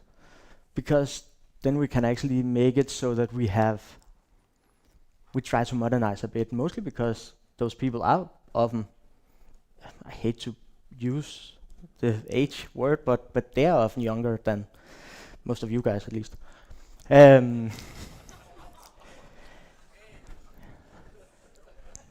Well, soft provocations, right? Gotta do what you gotta do best, or you're best at. The third one is, if you actually, your 5-year test or the fresh perspectives actually turn something back to you, then you can have the mentality of, I can experiment with this. I don't need to revolutionize anything because Rome wasn't built in one day. We can't change all the ways we work in a big boom or a big bang. You can phrase it like you want, but we still can try to experiment. We can still try. You've all been young ones. That is a fact. So we can all just, go back to when we needed to learn the stuff anyways, then we learned. We can do that again. We can keep doing this. And the last one is the redefinition of stability. And the reason I have that is stability means reliable networks. It means that we don't have downtime. It means that we have controlled incidents and changes in our network. But it doesn't mean stagnation. It doesn't mean that we need to keep doing what we have been doing for many, many years. Because if we don't modernize ourselves, if we don't follow the trends in the entire IT industry, I know this is not an AI talk, no worries. I can give you one next year if you want, but I'm not a fan either, no worries. But stability is not stagnation. To being the fact that we sometimes can feel like we're stagnated because we keep doing what we do, and we're very good at it, without a doubt, but we still need to, evolve, modernize, follow along. So that's the 4 ideas, maybe the 4 conversation starters, the 4 what can I see, what can we do, and you can have it across the companies, you can have it internally in your team, or you can just have it for yourself. A lot of these are expandable, so to say. So,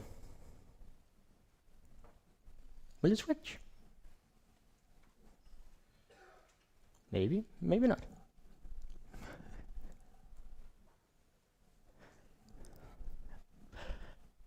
That was. Hopefully it doesn't jump too fast. So what I've tried to a bit put into this is that old habits do die hard because we are very good at what we do, but we don't have to kill them all at once. We don't have to kill them violently. What we can do instead is we can just, pick one small thing that annoys us. I know people where it has been working out, for instance. There are people that hated working out, but they just tried to get 4,000 steps in a day, 8,000, 10,000 steps in a day, and then suddenly they liked it. Then they started running. They killed an old habit. And then they further continued on that old habit, or a new habit. So, brings me back to the original question I had, is the most permanent thing in a network, in a code, is often the temporary fixes. And that is because we've decided that since we are very good at what we do, that's good enough. But let's be real. If we had time, if we had the mental capacity to remember everywhere we put in a temporary fix, we would probably go back and fix it. But we trust that what we did temporarily worked and works, and it often does.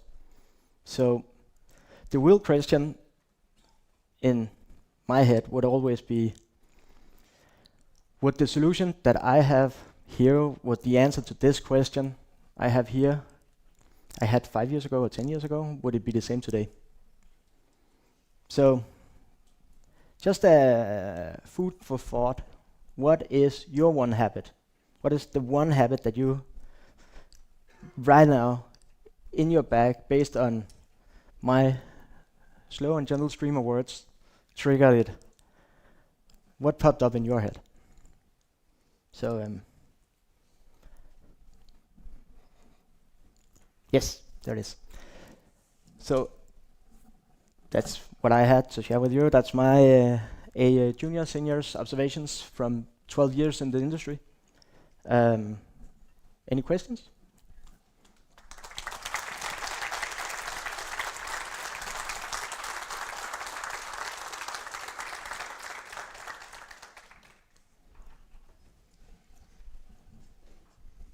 Thank you. Thank you for a great talk. I agree with so many of the things. I also just want to add and say, I think you asked a question about what is the most permanent thing. And I think the question everyone needs to realize inside their head, what is the most permanent thing about your job today? That is change. So your job will always change and your network will always change. So follow along with it, follow along with your engineers changing things. Because you follow everything, that's the most fun bit. Exactly. Be like water, follow the river.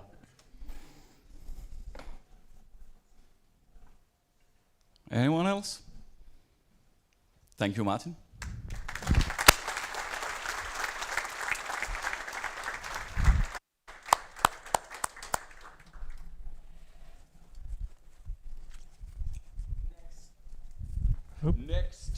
Next up, my next dear old good friend, Thomas Kjær Aabo, will talk to us about, well, expanding the toolkit. Take it away.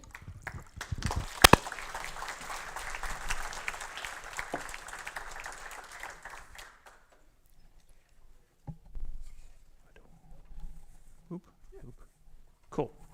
Thank you. And thank you, Brian. So, if you've ever thought, I should automate this, but never got around to starting, raise your hands. Some? Yeah, we've all been there. This talk might just be for you. It's not a talk about a perfect tool or a new fancy framework. It's a talk about applying your existing network engineering methodology, how you troubleshoot networks, to learning a new thing and to expanding your toolkit. Boop.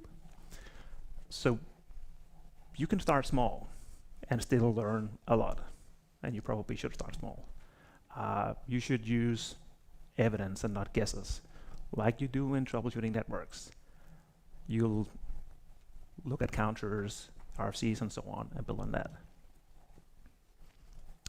You should start from a workflow you already trust. Something you know well, something that's a recurring theme pain point, and try to automate that in small steps. So pick a repeated workflow, something you do weekly, something that's a major pain point when you do it every once in a while, and try to make the first step safe and small. That'll help keep you grounded and help give you some actual progress. So my example today is ECMP troubleshooting. It can be quite frustrating to do, especially during incidents, especially as the ECMP hash widens, and especially if you introduce intermittent issues. So why I needed a tool is not as much the diagram you see here. It's fairly straightforward. You've got two paths between A and B. One has a fixed 5% loss. That's kind of findable, but as you widen the mesh, say 15, 20, 50, 100 hops, and then maybe add intermittent loss, things get complicated and things get frustrating, especially during incidents. So this is kind of the end goal of what I had envisioned. I like MTR, I like looking at things. This gives me kind of that over time. It'll run parallel probes across the different paths and let me see what happens where a loss occurs, even if it's only intermittent every 5, 10, 15, 50 seconds.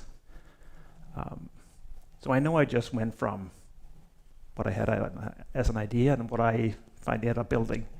But this talk isn't about teaching you how to build this. It's about teaching you how to use your network troubleshooting mindset for automating something.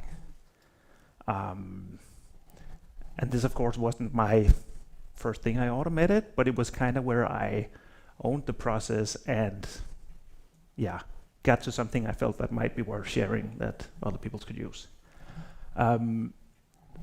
So I had this idea of what I wanted, and that helped me kind of define a goal and some success.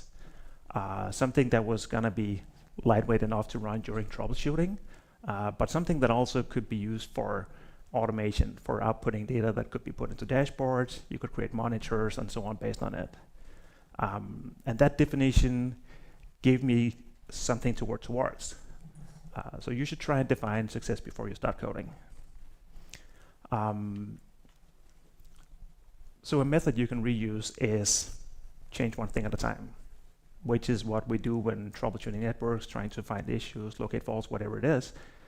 So it's a common thing for us, and it gives you trust. It makes the process safe for you. Instead of trying to do all of it at once, pick one small step and try to do that. You should start in a domain you trust. Confidence doesn't grow from trying to achieve perfection overnight, but from basing your work on evidence. You should use observation loops that you already trust. Look at packet captures, look at network counters, look stuff up in RFCs, and then build whatever it is you want to build in tiny slices, and let the feedback from your known systems guide you along the way.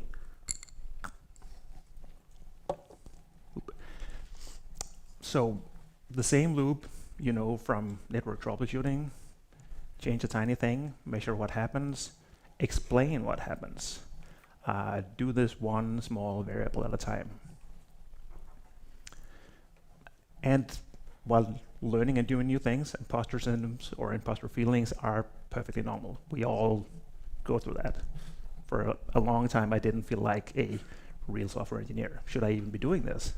But evidence, basing this on known tools, having Wireshark or interface counters to guide me, helped me move along anyway.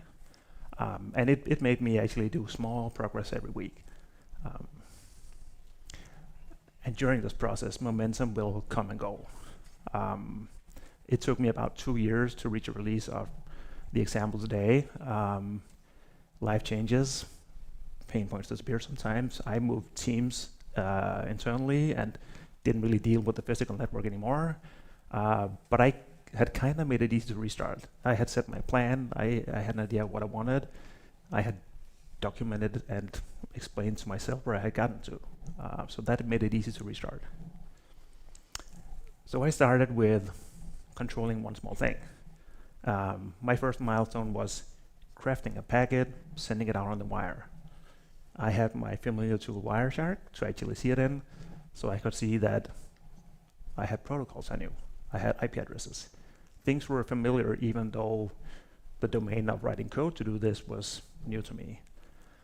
So I controlled one small variable time, sent out a packet, saw the result, and this gave me a lot of trust. And it made all the new parts feel relatively safe.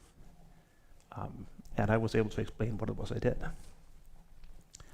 So I took a loop I already trusted for troubleshooting these types of things, which was observe, measure, and explain. If I did this manually, I'd run traceroute or MTR. I'd collect some statistics. I'd explain to myself and to others based on that. I might do some packet dumps, and both for analysis and for providing upstream evidence to other contractors. So I kind of automated the same thing. Oops, sorry. So the same loop as before, observe, measure, explain, now just automated. Now the probes are run in parallel. Statistics is collected automatically. I can still go and do my packet dumps for analysis and evidence and so on if needed, but the same loop, the same trusted loop just became a lot faster and repeatable. And it was something I could, again, run during incidents and actually relax. I got time to think. Became more in control. So to get there, again, it's daunting to start and try to do everything at once. So I broke it into smaller parts. I broke it into inputs first, then some probing, and then some results. And again, broke them even further down. So inputs became CLI arguments. That was relatively easy to do. Turned those into settings. Cool.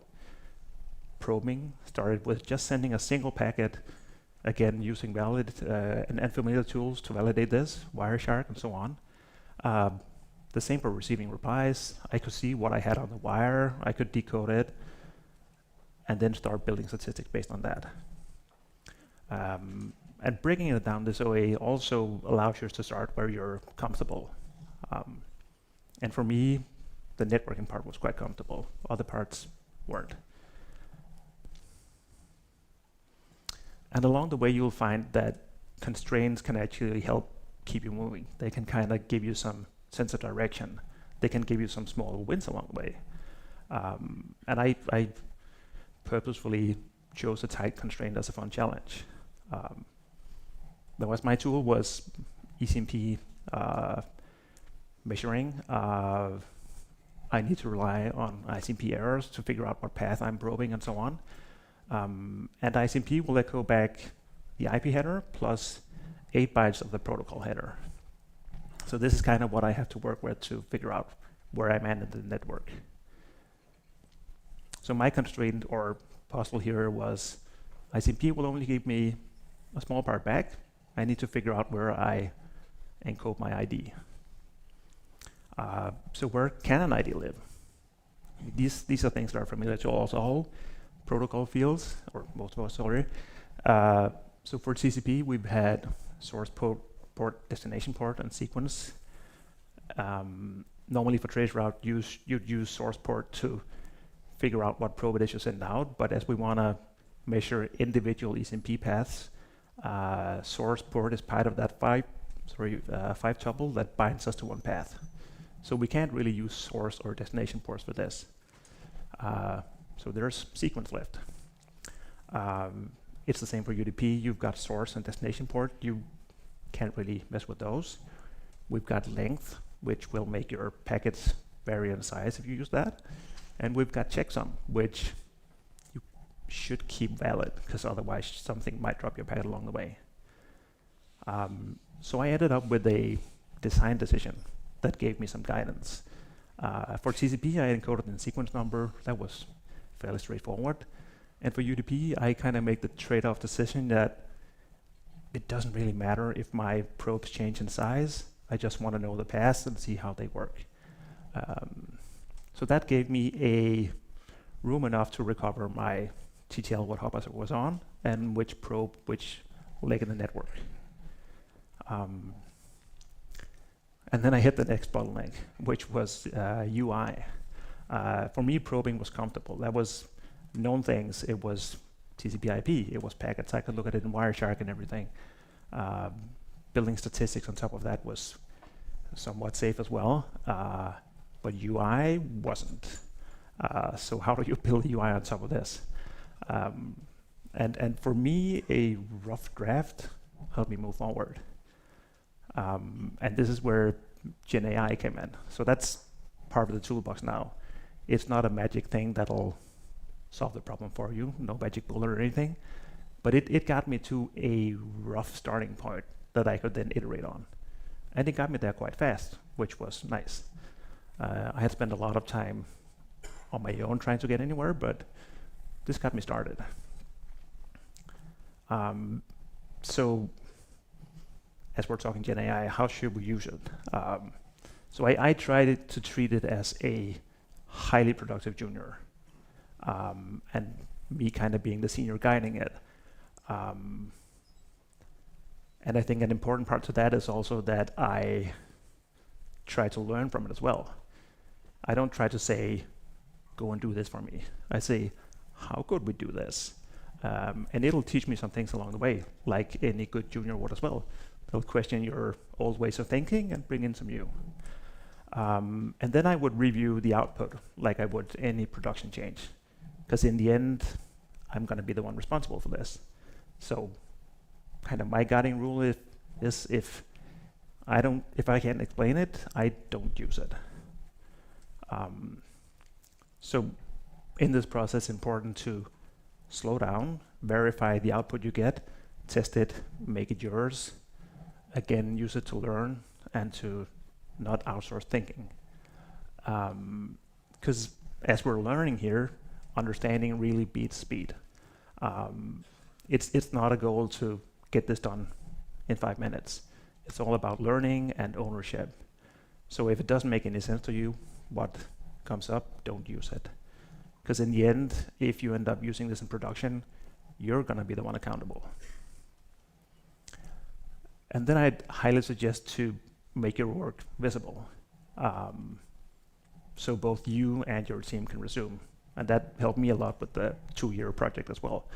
I broke my work into small features. I wrote down what I learned along the way, and that helped me kind of restart as I moved on. So write down both for sharing and for future you, and that'll make it somewhat easy to resume and to share. And as network engineers, this is kind of one of the key things we do, I think, that we don't think. Well, we do, but we don't base anything on those thoughts. We base things on what we measure. We want to explain stuff with data. So we find out why something doesn't work, and we explain it. We don't just wildly guess. We might guess to get there, but we want to explain it. So try to apply that same habit to learning. That'll also give you the sense and proof of that you actually can learn new things in new domains that otherwise might feel quite hard. So key takeaways here are: start where you're strong, a familiar domain. Use observation to stay grounded, familiar observation loops, Wireshark, whatever it is. Keep the scope small, so it's safe to start on. Then layer some structure on top. Momentum will come and go along the way. That is perfectly normal and okay. Ask for help when needed, either from colleagues or the computer, and that's totally fine, and then make it yours. So a call to actions here is try one small project.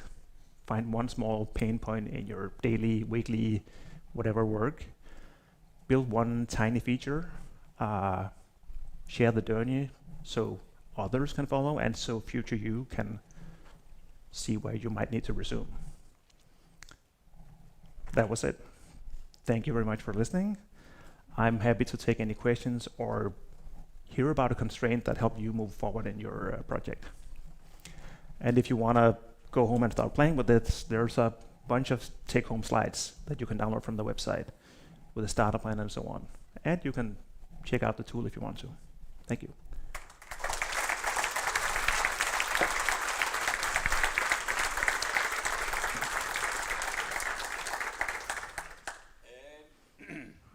Any questions? All right. Thank you, Thomas Kjær. Ubo.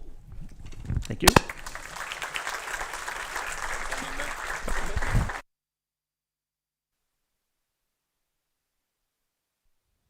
So before we go on a break, I'll just remind you, please fill out the surveys. Go to DKNOG event page. There's a link on the left side. Surveys, do it, please. Thank you. So 30 minutes break now, and we'll see you back here at 15:30.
Hello again. Before we get started, I need to make an announcement. Tomorrow morning, we've had a change of schedule. Ben Cartwright-Cox's talk about route service will be moved until the afternoon at 2 o'clock. And Gerhard Stein's talk about transceiver efficiency would be at 10. But now, let's talk about VDM, WDM. Yes. Thomas Weible, stage is yours. Thank you very much, Brian.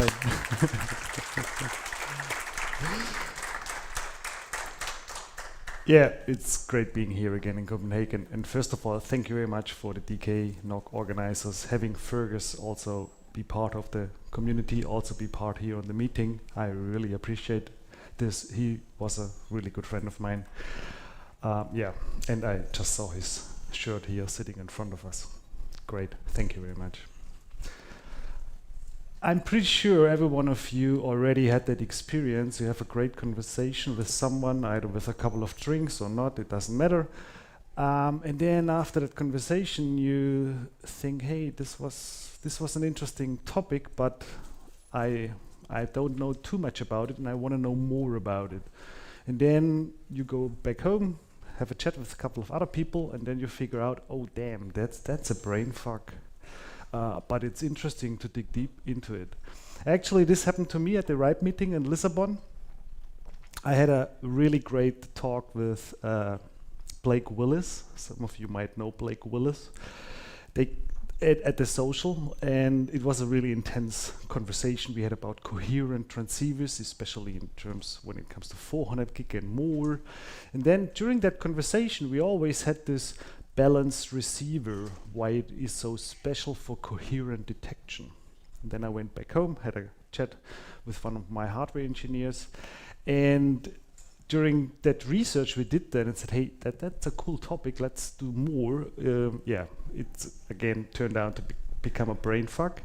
But then we somehow sorted it out, and that's my topic today, about not brain fuck, it's channel mania, especially when it comes to DWDM networks on the optical layer, above 400 gig and onwards 800 gig and 1.6 terabit, which is currently in the progress to get ratified and standardized.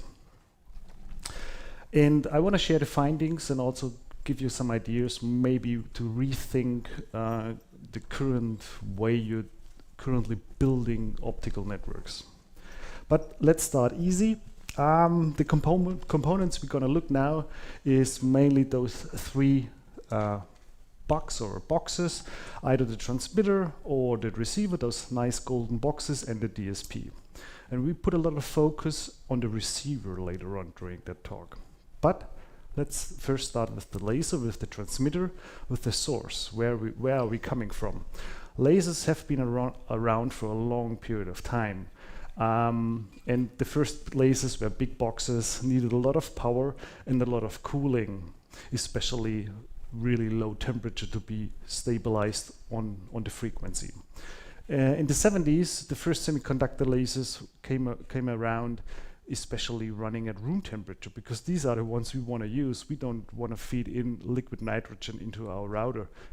It would look funny, but it wouldn't be very efficient. And the story since then moved on to make them even smaller. That's also a challenge, because we want to place that tiny laser chip into this golden box. So this is the challenge basically where we are facing there. What happened on the optical side itself? There are 4 graphs I am showing here. On the top left corner, that's a typical spectrum, optical spectrum of an LED, which every one of you knows. It is a really broad spectrum of roughly 100 nanometer. And with the evaluation and development of 1 gigabit, Fabry-Perot lasers came around, having a nice peak already with 10 nanometers, great. And for the 40 up to 100 gig, we needed a little bit more precise lasers, distributed feedback lasers, going to 1 nanometer of a peak of our center wavelength. Or in other terms, the spectral width is 125 gigahertz. And you will see later on why I'm talk more about frequency than on nanometers any longer. But for Coherent, even these 125 gigahertz are not sufficient. We needed a little bit even more precise, going down to a line width of less than 1 megahertz. So this is a really sharp peak of the external cavity lasers, which are currently used for 400 gig and above transceivers, especially when it comes to Coherent. So in general, how do we increase traffic per fiber? We have our optical carrier in the middle, and we around this nice curve we have the optical bandwidth. And the left side, on the left side, you see the spectrum, how you did it since a couple of decades, I would say, when you run WDM technology, either C or DWDM. You splice the spectrum with a filter in chunks, and every filter slot got his dedicated application. And this was doable up to 10 gigabits, sorry. Now, on the other side, you could also say, well, we increase the optical bandwidth in general, use more frequency, and feed in way more information around one optical carrier. So we have more information per channel in there, instead of slicing it down in different wavelengths. And as you can imagine, the second approach is the one we are aiming for. This was so far the easy part. Now, some of you might remember the talk Gerhard and myself gave 2 years ago and last year about Coherent in general.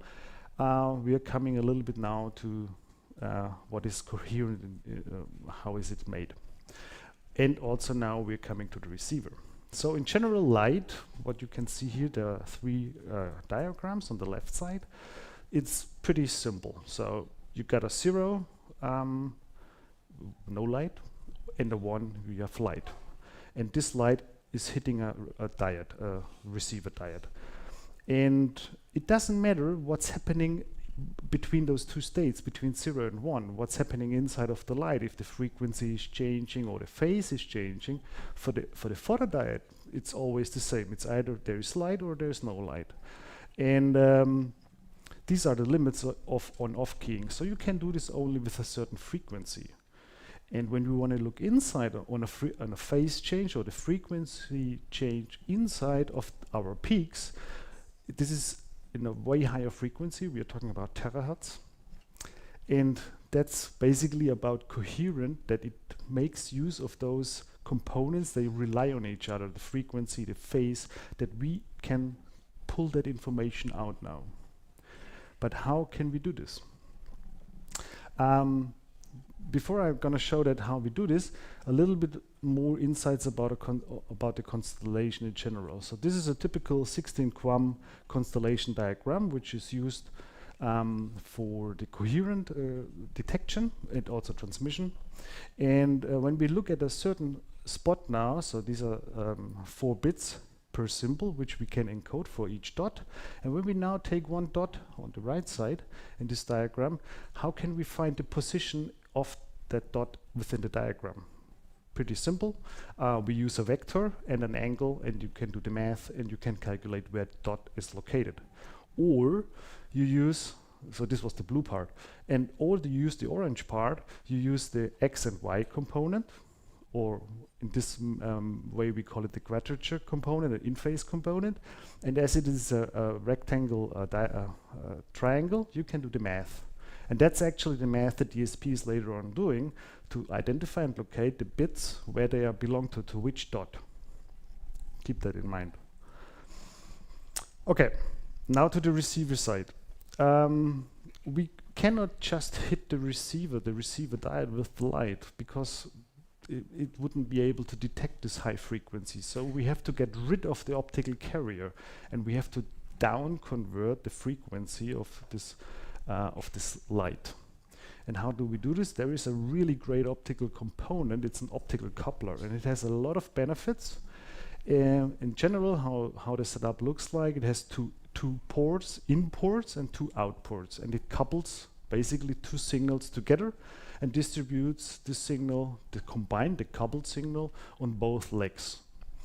On the single-ended version, which would be the obvious solution, on one import you feed in our information content with the optical carrier, and then on the second leg, on the import, we use a local oscillator that's just running on a similar frequency, and the coupler has a really great benefit. When he couples those two frequencies of the optical carrier and the local oscillator, it takes this high frequency out and just brings the optical bandwidth on the output port. And this we can detect with a receiver. And again, zeros and ones are detected. Now when we look on the bottom, and that's the balanced receiver, it looks pretty much on the inside, on the two imports, it looks the same. We have the information content, and we also have the local oscillator on the second import.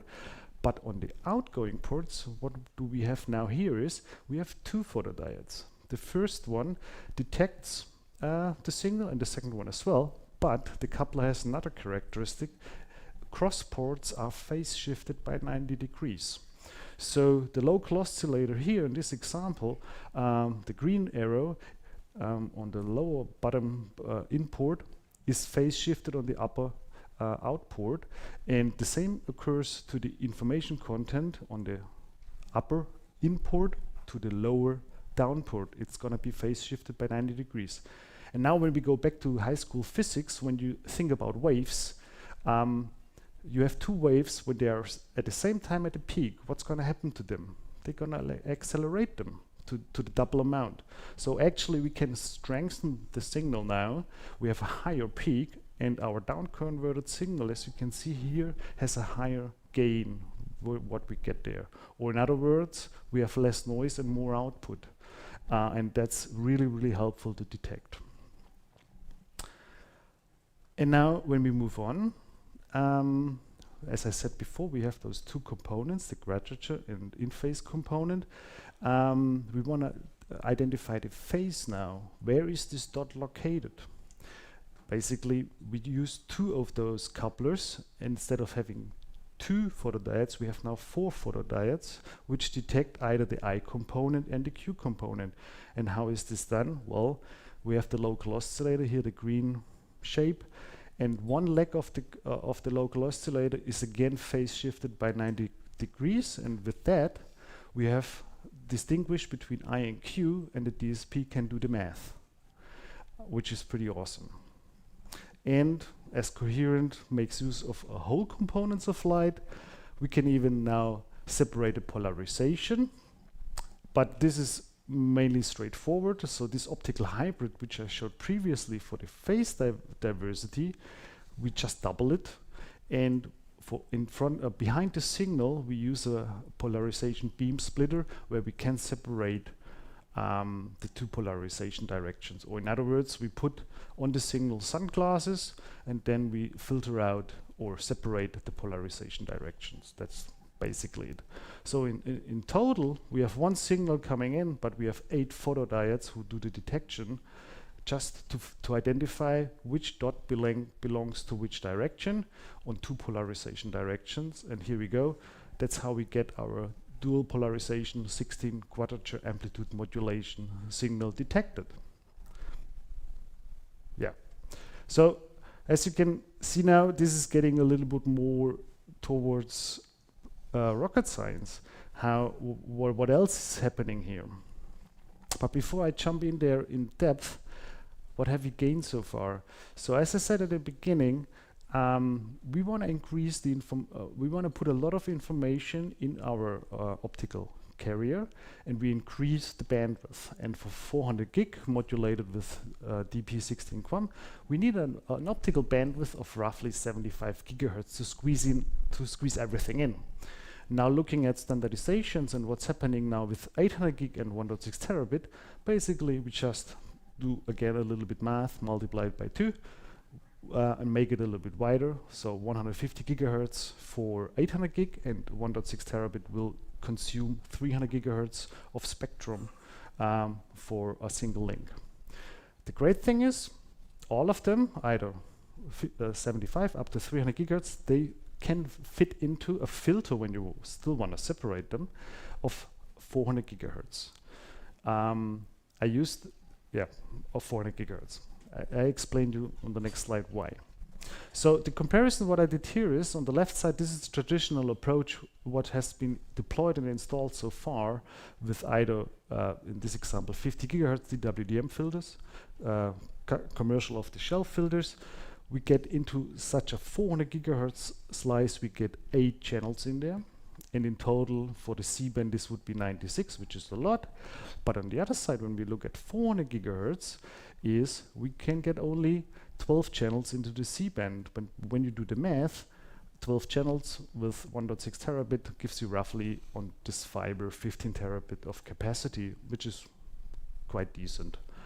And why I'm pointing out this COTS, this commercial off the shelf? Well, when you look at today's implementation, also what is available on the market, typically people sell and provide 200 gigahertz filters. 300 would be efficient, but this is de facto today not a standard part of building a 300 gigahertz filter. A 400 gigahertz filter, to build it, to produce it, is off the shelf, easy to build, and so at the end of the day, cheaper. And that's the reason why I'm more focusing on the 400 gigahertz filter here, to squeeze all the information in there. Now back to our theory part. We just took that down converted signal, which we get out of the balanced receiver as it is there. But there are some innards in there which are worth to remember, especially when you do your design and also when you troubleshoot later a coherent link. A typical way to detect is the heterodyne way. So you have your optical carrier here at 193.4145 terahertz and a local oscillator a little bit offsetted, in this example offset by 5 nanometer. I don't want to do the terahertz numbers now, that's a little bit longer. And the coupler has a lot of benefits, but also one drawback. Instead of getting rid of the frequency, we get a mirror frequency. So we have both to the up part and to the down part. And that's a little bit of an issue because the mirror frequency could be on the neighborhood channel. And if on the neighborhood channel there is another frequency running, this will screw up our signal. So that's actually what we don't want. And on the other side, when the local oscillator is too far away, the intermediate frequency which we get out of a result of the coupler, so it's basically the optical carrier minus the local oscillator. In this example, it will end up with a frequency of 622 gigahertz. And detecting 622 gigahertz is still today a challenge to do so. Or when it's a challenge, it's going to be expensive. So it's quite obvious to do the other way around, to homodyne. Homodyne means, well, we precisely place the local oscillator on the optical carrier of the information content itself. They are running as synchronous on the same frequency, and the great benefit is we get an intermediate frequency of 0 gigahertz, which is great, which is easy to detect with off-the-shelf components. Sadly, this is also not so easy to do, because to match them both frequencies on the same frequency to make it exactly, you need other components to do so. They are either big, power hungry, or expensive, or all three of them. So you don't want to squeeze that into a transceiver. And people are smart, so they came up with the intradyne detection and say, okay, we need a local oscillator as close as possible to the optical carrier, but we can't match it exactly. So we move it as close as possible, and that's called intradyne. And the local oscillator is within our optical bandwidth frequency. So in this example of 75 gigahertz, we cannot be above those 75 gigahertz. And when we now do the math and subtract the optical carrier from the local oscillator, we get an intermediate frequency of 5 gigahertz. And detecting 5 gigahertz, easy doing. So, and with that, this is something it's really important to know. With that, the coherent detection can be tuned, because when you tune your receiver to another frequency, it won't seize this signal. It won't detect this. And when you tune it exactly to those 5 gigahertz, which is doable, then it only sees the signal which is intent for him. And with that, we made a rocket now. We can build pretty awesome things. And I call this our DIY super channels. On the left side, traditional way again, we could cascade into the 400 gigahertz, 50 gigahertz. But the interesting, and the rocket science is on the right side. We have now a 400 gigahertz filter, and we can squeeze in 4 times 400 gigabit without filtering. Because every receiver takes the signal which is intent for him, because he's tuned to that frequency. The receiver itself gets all the values or all the light, but we can electronically tune it to a certain frequency and then grab out that information content which is intent for us. So a potential design could look like this. So on the left side, this is our data center. We feed in a couple of waves into the multiplex, traditional. We separate with the filter, and then we add a splitter known from the PON network. So a splitter is a straightforward, simple device. You have one incoming port and a couple of legs going out, and all the signals are distributed simultaneously to all the legs, either 4, 8, and so on.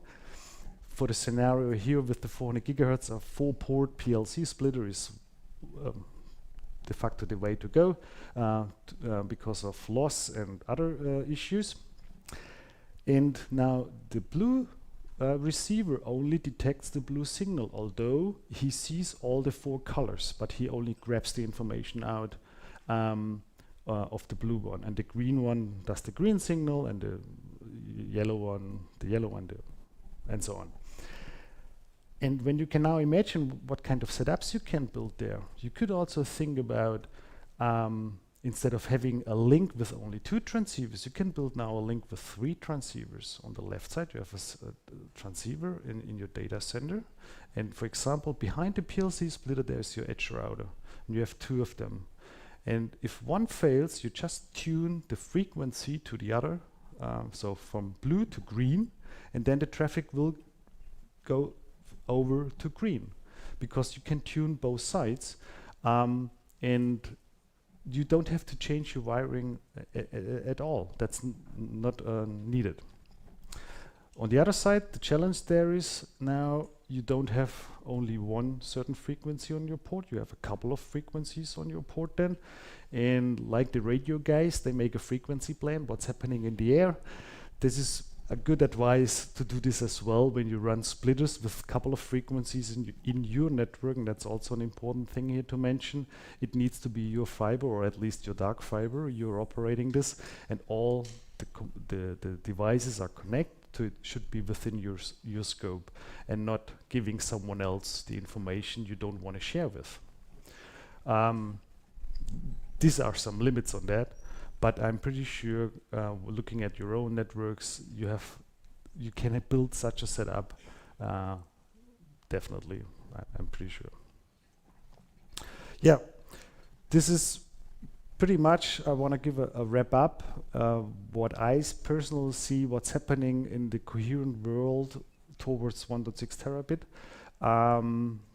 There is a whole new universe, in my point of view, and it started, and you as an engineer can start to rethink how the DWDM topology could look like in the future to make it a little bit more flexible.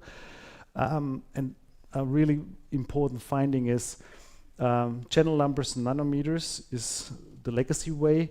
You have to think now in terahertz, and when you look at the CLI of your Nokia, your Cisco, etc., they will show terahertz and gigahertz for coherent modules, and no longer nanometers, or either they do it and put it in brackets, but terahertz is the way you do your math, and you also identified what I'm actually doing there. And also an important thing to know is when you run that now, you will also see 2 power values on the receiver. The one power value on the receiver is the actual light level, and the other is the signal level. And the signal level is the level which is when the receiver is tuned to the intermediate frequency, which I showed previously. And if this power level of the signal is offsetted by the signal power itself, then something is not tuned properly, and you might end up having issues. So there will be now 2 power levels on the receiver side. And this, yeah, let's see what's happening tonight. Maybe there are some other interesting topics to talk about. Thank you very much.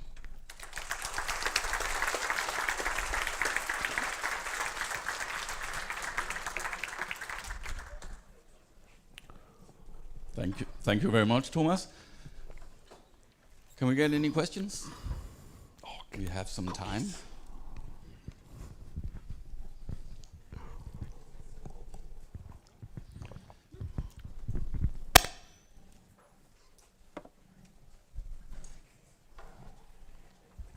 Hello, my name is Peter Krüppel. I work at Born Fiber.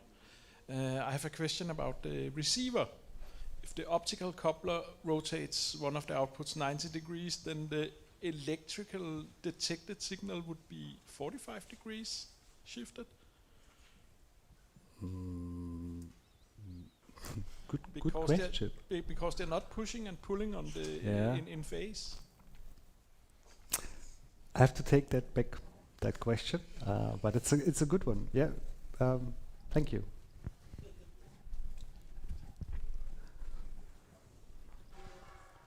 Plenty of time for more questions.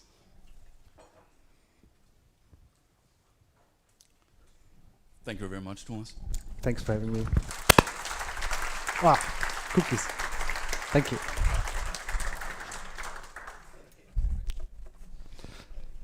I will remind you that there will be a test on this tomorrow. At 9. At 9. At 9. No. The DKNOG quiz. You will be quizzed on this. Next, we're going to have a talk about, I'm looking forward to this one really much, languages, mutual understanding. Please welcome Katja Waske. Thank you. Thanks. One, two, three. Yeah, that's working. Hi, everyone. It's such a pleasure to be here at Copenhagen. Actually, that's my first DKNOG. Not first knock, but DKNOG, the first one, and I love it already.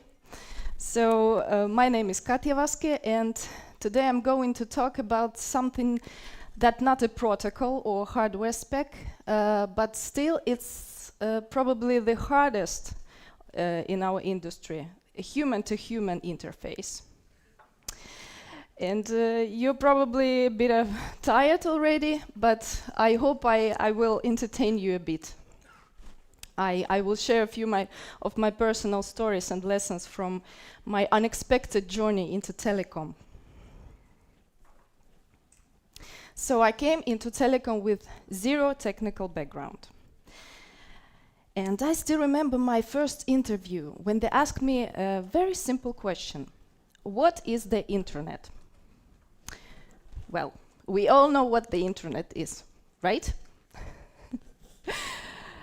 And apparently my answer was just good enough because I got the job. But more than 5 years later, today, I would answer that question completely differently. The first couple of years were humbling. I'm usually fast at learning, but not this time, not in telecom. And suddenly, everyone around me starts speaking in encrypted poetry. Provisioning the MPLS over DWDM, check the SLA with the last mile provider, verify slow protocol transparency requirements. Oh my gosh. I just stood there thinking, should I write this down or pretend I understand something? But luckily, I had very patient and supportive colleagues, so they explained again and again everything that I asked. And I was eager to learn. I quickly noticed something interesting. There was a clear divide between engineers and ordinary people, like me. And this reminded me my time at Finnish Publishing House, where there was editorial and sales teams, and they were literally divided by a secret door in the kitchen. You see that door there. And I knew about the door because I was running the project that involved both teams, and I got to move between two worlds. So now here I am again in telecom, looking for the secret door. From day one, I learned a well-phrased question is already half the battle.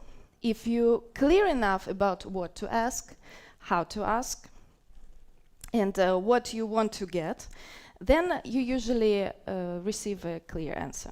But clear, it's like question mark, but still you get the answer. Then comes the next challenge. You have to decode the answer. Sometimes it took me more than one follow-up just to figure out if what I was asking was even possible. So at first I spent more time writing questions than doing anything else. And imagine that. After 20 minutes of careful phrasing, in a minute you get an answer that looks like this. And that's the moment when you seriously reconsider your career choices. As a philologist, I can tell you that we really need a translator, and we can really use a translator between sales and tech. And if there isn't one, I don't know about that one, someone has to learn the other side's language. And usually that's the person who needs it more. Guess who? I think you all think about salesperson.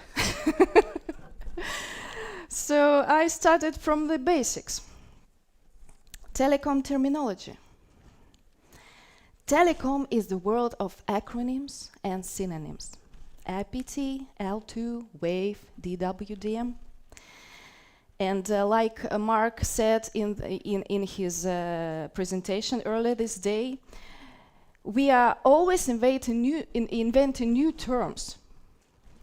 Why? Tell me. So sometimes we can use 5 different terms to express the same thing. And it depends on who you are talking to. A system integrator, software developer, equipment vendor, or an ISP. And it can even depend on where and when the person went to high school.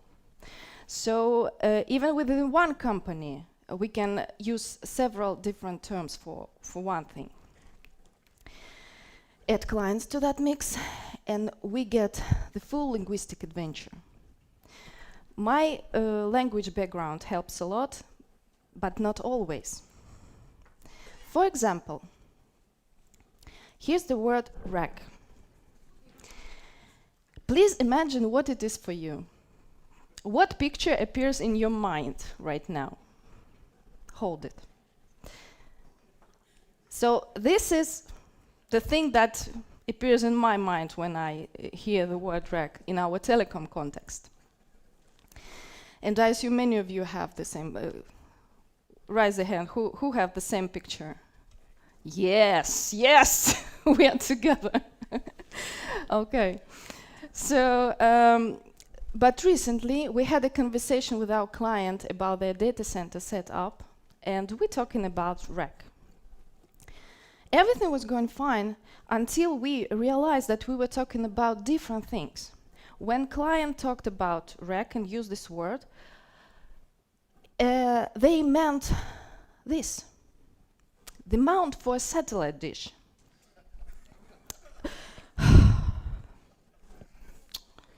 Okay, so in linguistics we call it this homonymy, and in telecom we call it a headache. And that's another example. Once a client came to me asking for a fiber between Tallinn and Riga. And I start imagine a complex DWDM setup, and even started doubting if they can handle it, because given on the distance, it would require amplification, and at that time, dispersion compensation as well. But after some discussion, it turned out that the client meant a simple 1 gig L2 connection. What a relief, I'd say. So why did the client use the word fiber in their request? I'll tell you. They received the service over a fiber interface in their equipment, so it was completely logical for them to use the word fiber. So it's very useful to ask questions and always double check. I'm sure many of you have the similar stories, and if you want to share, please share it tonight. I would love to hear them. And maybe we can make more funny examples of that kind of. So yes, let's move to my teaching background. Before telecom, I taught languages. And a teacher mindset helps a lot also in telecom. I prepare before I ask questions. I research. I figure out who is who before approaching them. Because like in teaching, everyone needs their own approach. Colleagues, clients, everyone. And believe me, when you want to ask something, you quickly learn what not to ask. Never ask IP engineer where the physical manhole is. They don't know where the manhole is. In their world of logical layers, they aren't entirely convinced the physical world exists. You learn the hard way. So, now you've learned the language. You understand the terms. Communication should be easier, right? No, of course not. It's telecom.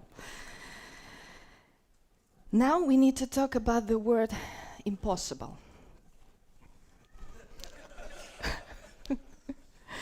In sales, impossible is just a challenge. But in tech, it's a specific code. It can mean a variety of things. It can mean expensive, time-consuming, requires permits, or please don't make it my problem.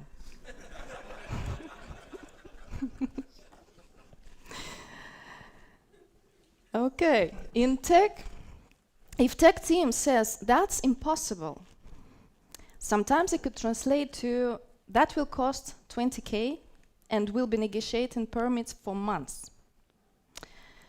Or it can mean I have 50 other tasks, escalate it, or wait 2 more weeks. And even this, it needs months of planning and approval, and it will make my life miserable. We can keep building this list. If you want, you can send me your favorite translations of It's Impossible, so we can turn them into a fun little dictionary. But seriously, when I hear the word impossible, I pause and I think carefully. If something is technically possible, but would negatively impact my colleagues, or it's not the best solution for the client, I'd rather not to push it through. So why we misunderstand each other? There is a lot of research actually on this, and it all points to the same conclusion. We are optimized for different things. Engineers value precision, structure, uptime, and sales value flexibility, speed, and client happiness. Neither side is wrong, of course. The ultimate goal is the same, the client gets their service. But we just fundamentally disagree on how many and which words we use to describe that service. Here's the classic dialogue. Sometimes when I ask, can we provide a service there? I get the following answer. We have a switch there. That's actually a yes. But imagine the power of adding just one word at the beginning. Yes, we have a switch there. Life-changing. And that's my personal favorite. We need to do some splicing. I know now that it translates to yes, but to tell the client it takes 2 weeks or more because the weather outside is frosty. And for those who are not entirely convinced that physical world exists, splicing means permanently connecting the fiber, usually done inside a manhole.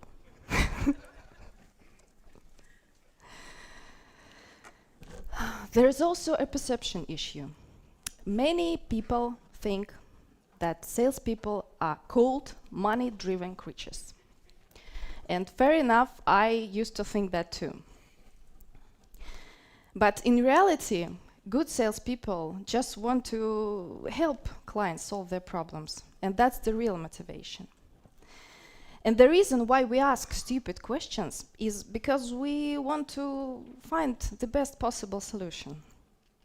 I ask dumb questions all the time because I want to understand what I'm offering. And the tech team deeply appreciates my efforts because we get the reality right before the contract is signed. And now we are very close to the answer, how do we build trust between us? For me, it's transparency. The more details you share, the better answer you get.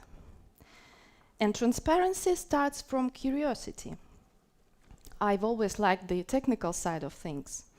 And before offering something to the client, I usually want to understand how it's built, how it works behind the scenes. And at one point, I even learned to work with KMZ maps. Okay, not to draw them from scratch, no way. But I can change the color of the route line. Curiosity isn't weakness, it's respect. And people can feel the difference. Telecom is huge. And I was thrown into the active sales from the day one. That was like a crash course in survival. But hey, I survived the what is the internet question. So I think we are good here. Translating between client and engineer. Here's where my philology background starts paying off, because sales is basically translation.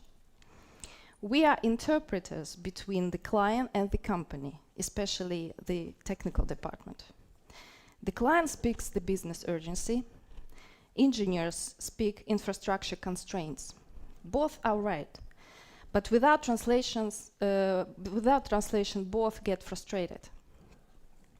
Just like in literary translation, the context is the key. First, understand the meaning, then worry about the words.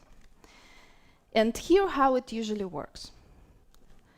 Client sends requests in human, sales translated into tech or broken tech, engineer replies in pure engineer, and sales translated back to human, and the circle of life continues. So if I had to summarize everything I've learned, this is it. Shared goals create shared language. Joint meetings help a bit. Shared KPIs help, or do they? Clear priorities help. But what truly changes everything? What is the secret to understanding between departments, people, or even universes? It is trust. Because when there is trust, impossible turns into let's see. And sometimes the ultimate translation happens. An engineer moves to sales. And this is a telecom origin, a superhero origin story. They are the rare few who understands and who can see both worlds perfectly. We used to have 2 on our team, and they were absolutely our secret weapon. And this is just another reminder for us that we are all on the same side, and we have the same goal, and we are not so different after all. So today, when someone asks me again, Katja, what is the internet? I'd say it's not cables or routers. It's people trying to understand each other well enough to keep everything connected. And if you ever felt lost in translation, don't worry. We've all been there. Thank you very much. Thank you.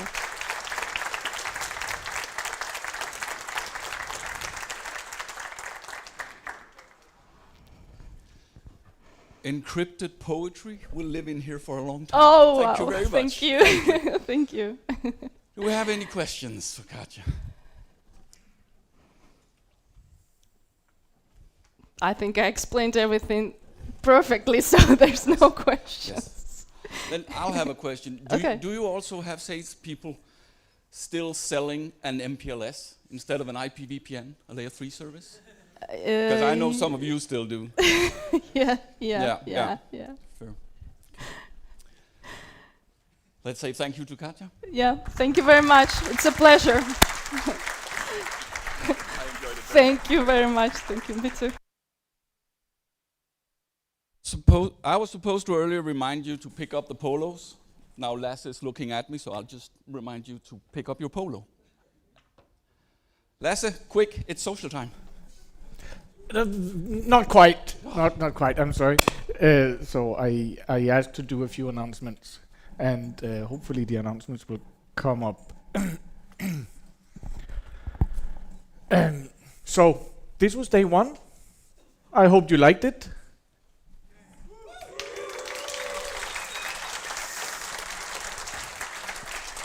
So Brian is already halfway to the social, so I'll be quick. The social is at 6 at DWDM. We'll get to that. First of all, I want to remind you that this is DKNOG, the conference. What is making this conference possible is DKNOG, the association. So when you signed up for this, you were given the option to actually become a member of the DKNOG association, and many of you are. So thank you very much for that, because that means that you now get to be part of the rest of the year DKNOG, where we decide what is going on. So first of all, we will have a general meeting to sort of make sure that the association has a budget, has a board, has all of this boring stuff, but we will also be discussing what else will we do in this organization, and that is what I'm going to talk to you a little bit about. But please get involved.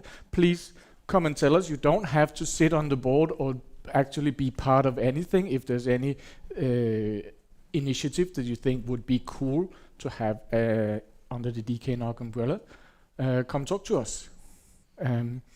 And sign up for the general meeting. It's both physical in the Global Connect offices in Copenhagen, but it's also available online, so you can participate from home if you need to. We have a Slack channel. Previously I plugged the Slack channel that is linked to IRC. This is sort of a separate channel where we kind of discuss the admin stuff. So if you're interested in participating, please join there.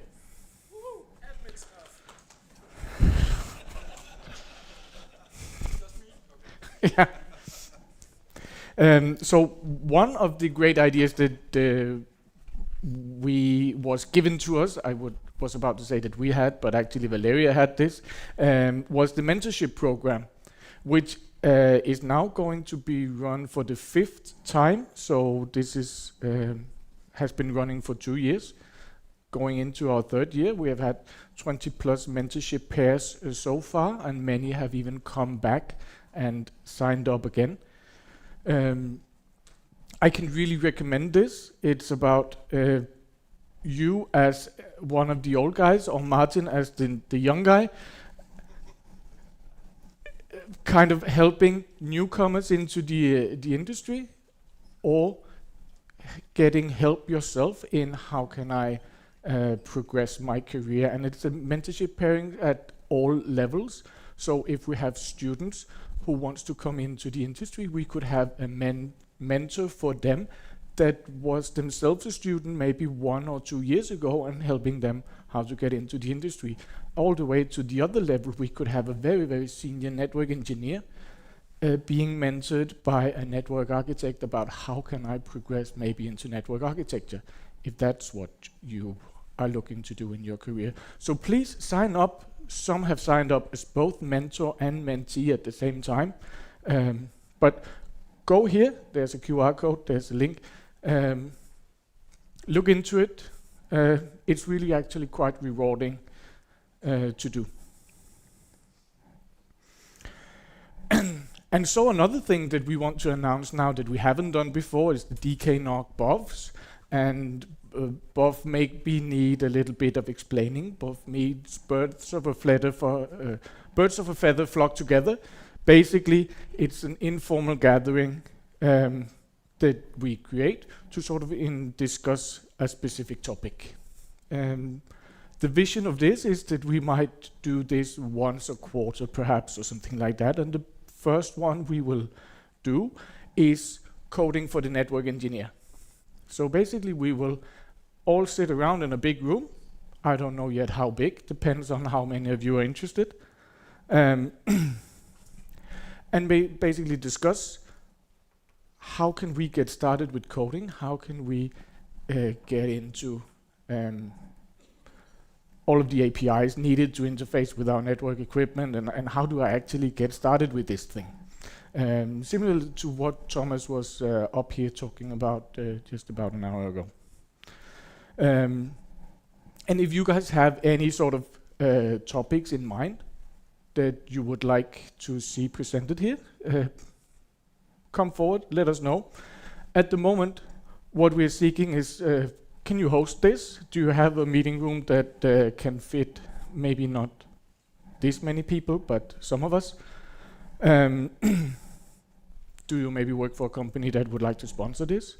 I was thinking we bring in pizzas and sodas and snacks and make sure that the conversation and the discussion is flowing. And finally, topics. What do you want to see as part of this? So send us an email, or maybe even better, join the Slack channel and have a discussion about it. And I see that someone did not put a link, goes here. But it is there. I will send out the link. And first session is Saturday, May 30th. We will have a BOV about coding. And let's see where it takes us from there. But please bring all of your ideas about DKNOG BOVs, because next cool thing. And now, Brian, we will have the social. The social will be at 6 o'clock for dinner and fun. It's at DGI-byen. Be aware that the conference part of DGI-byen is just around the corner, so if you take the main entrance, you will be at the swimming pool instead, which can also be good. But there's a link from the website as well. Please be there at 6 o'clock. When you get there, if you have any dietary requirements, allergies also, pick up one of the allergy cards so the staff there will know not to serve you peanuts if they kill you. Such mess. And so basically, that is it for today. I leave you now a little bit of time to decompress, relax, do what you want to do, maybe have a beer in the lobby bar, and I will see you here at 6 o'clock.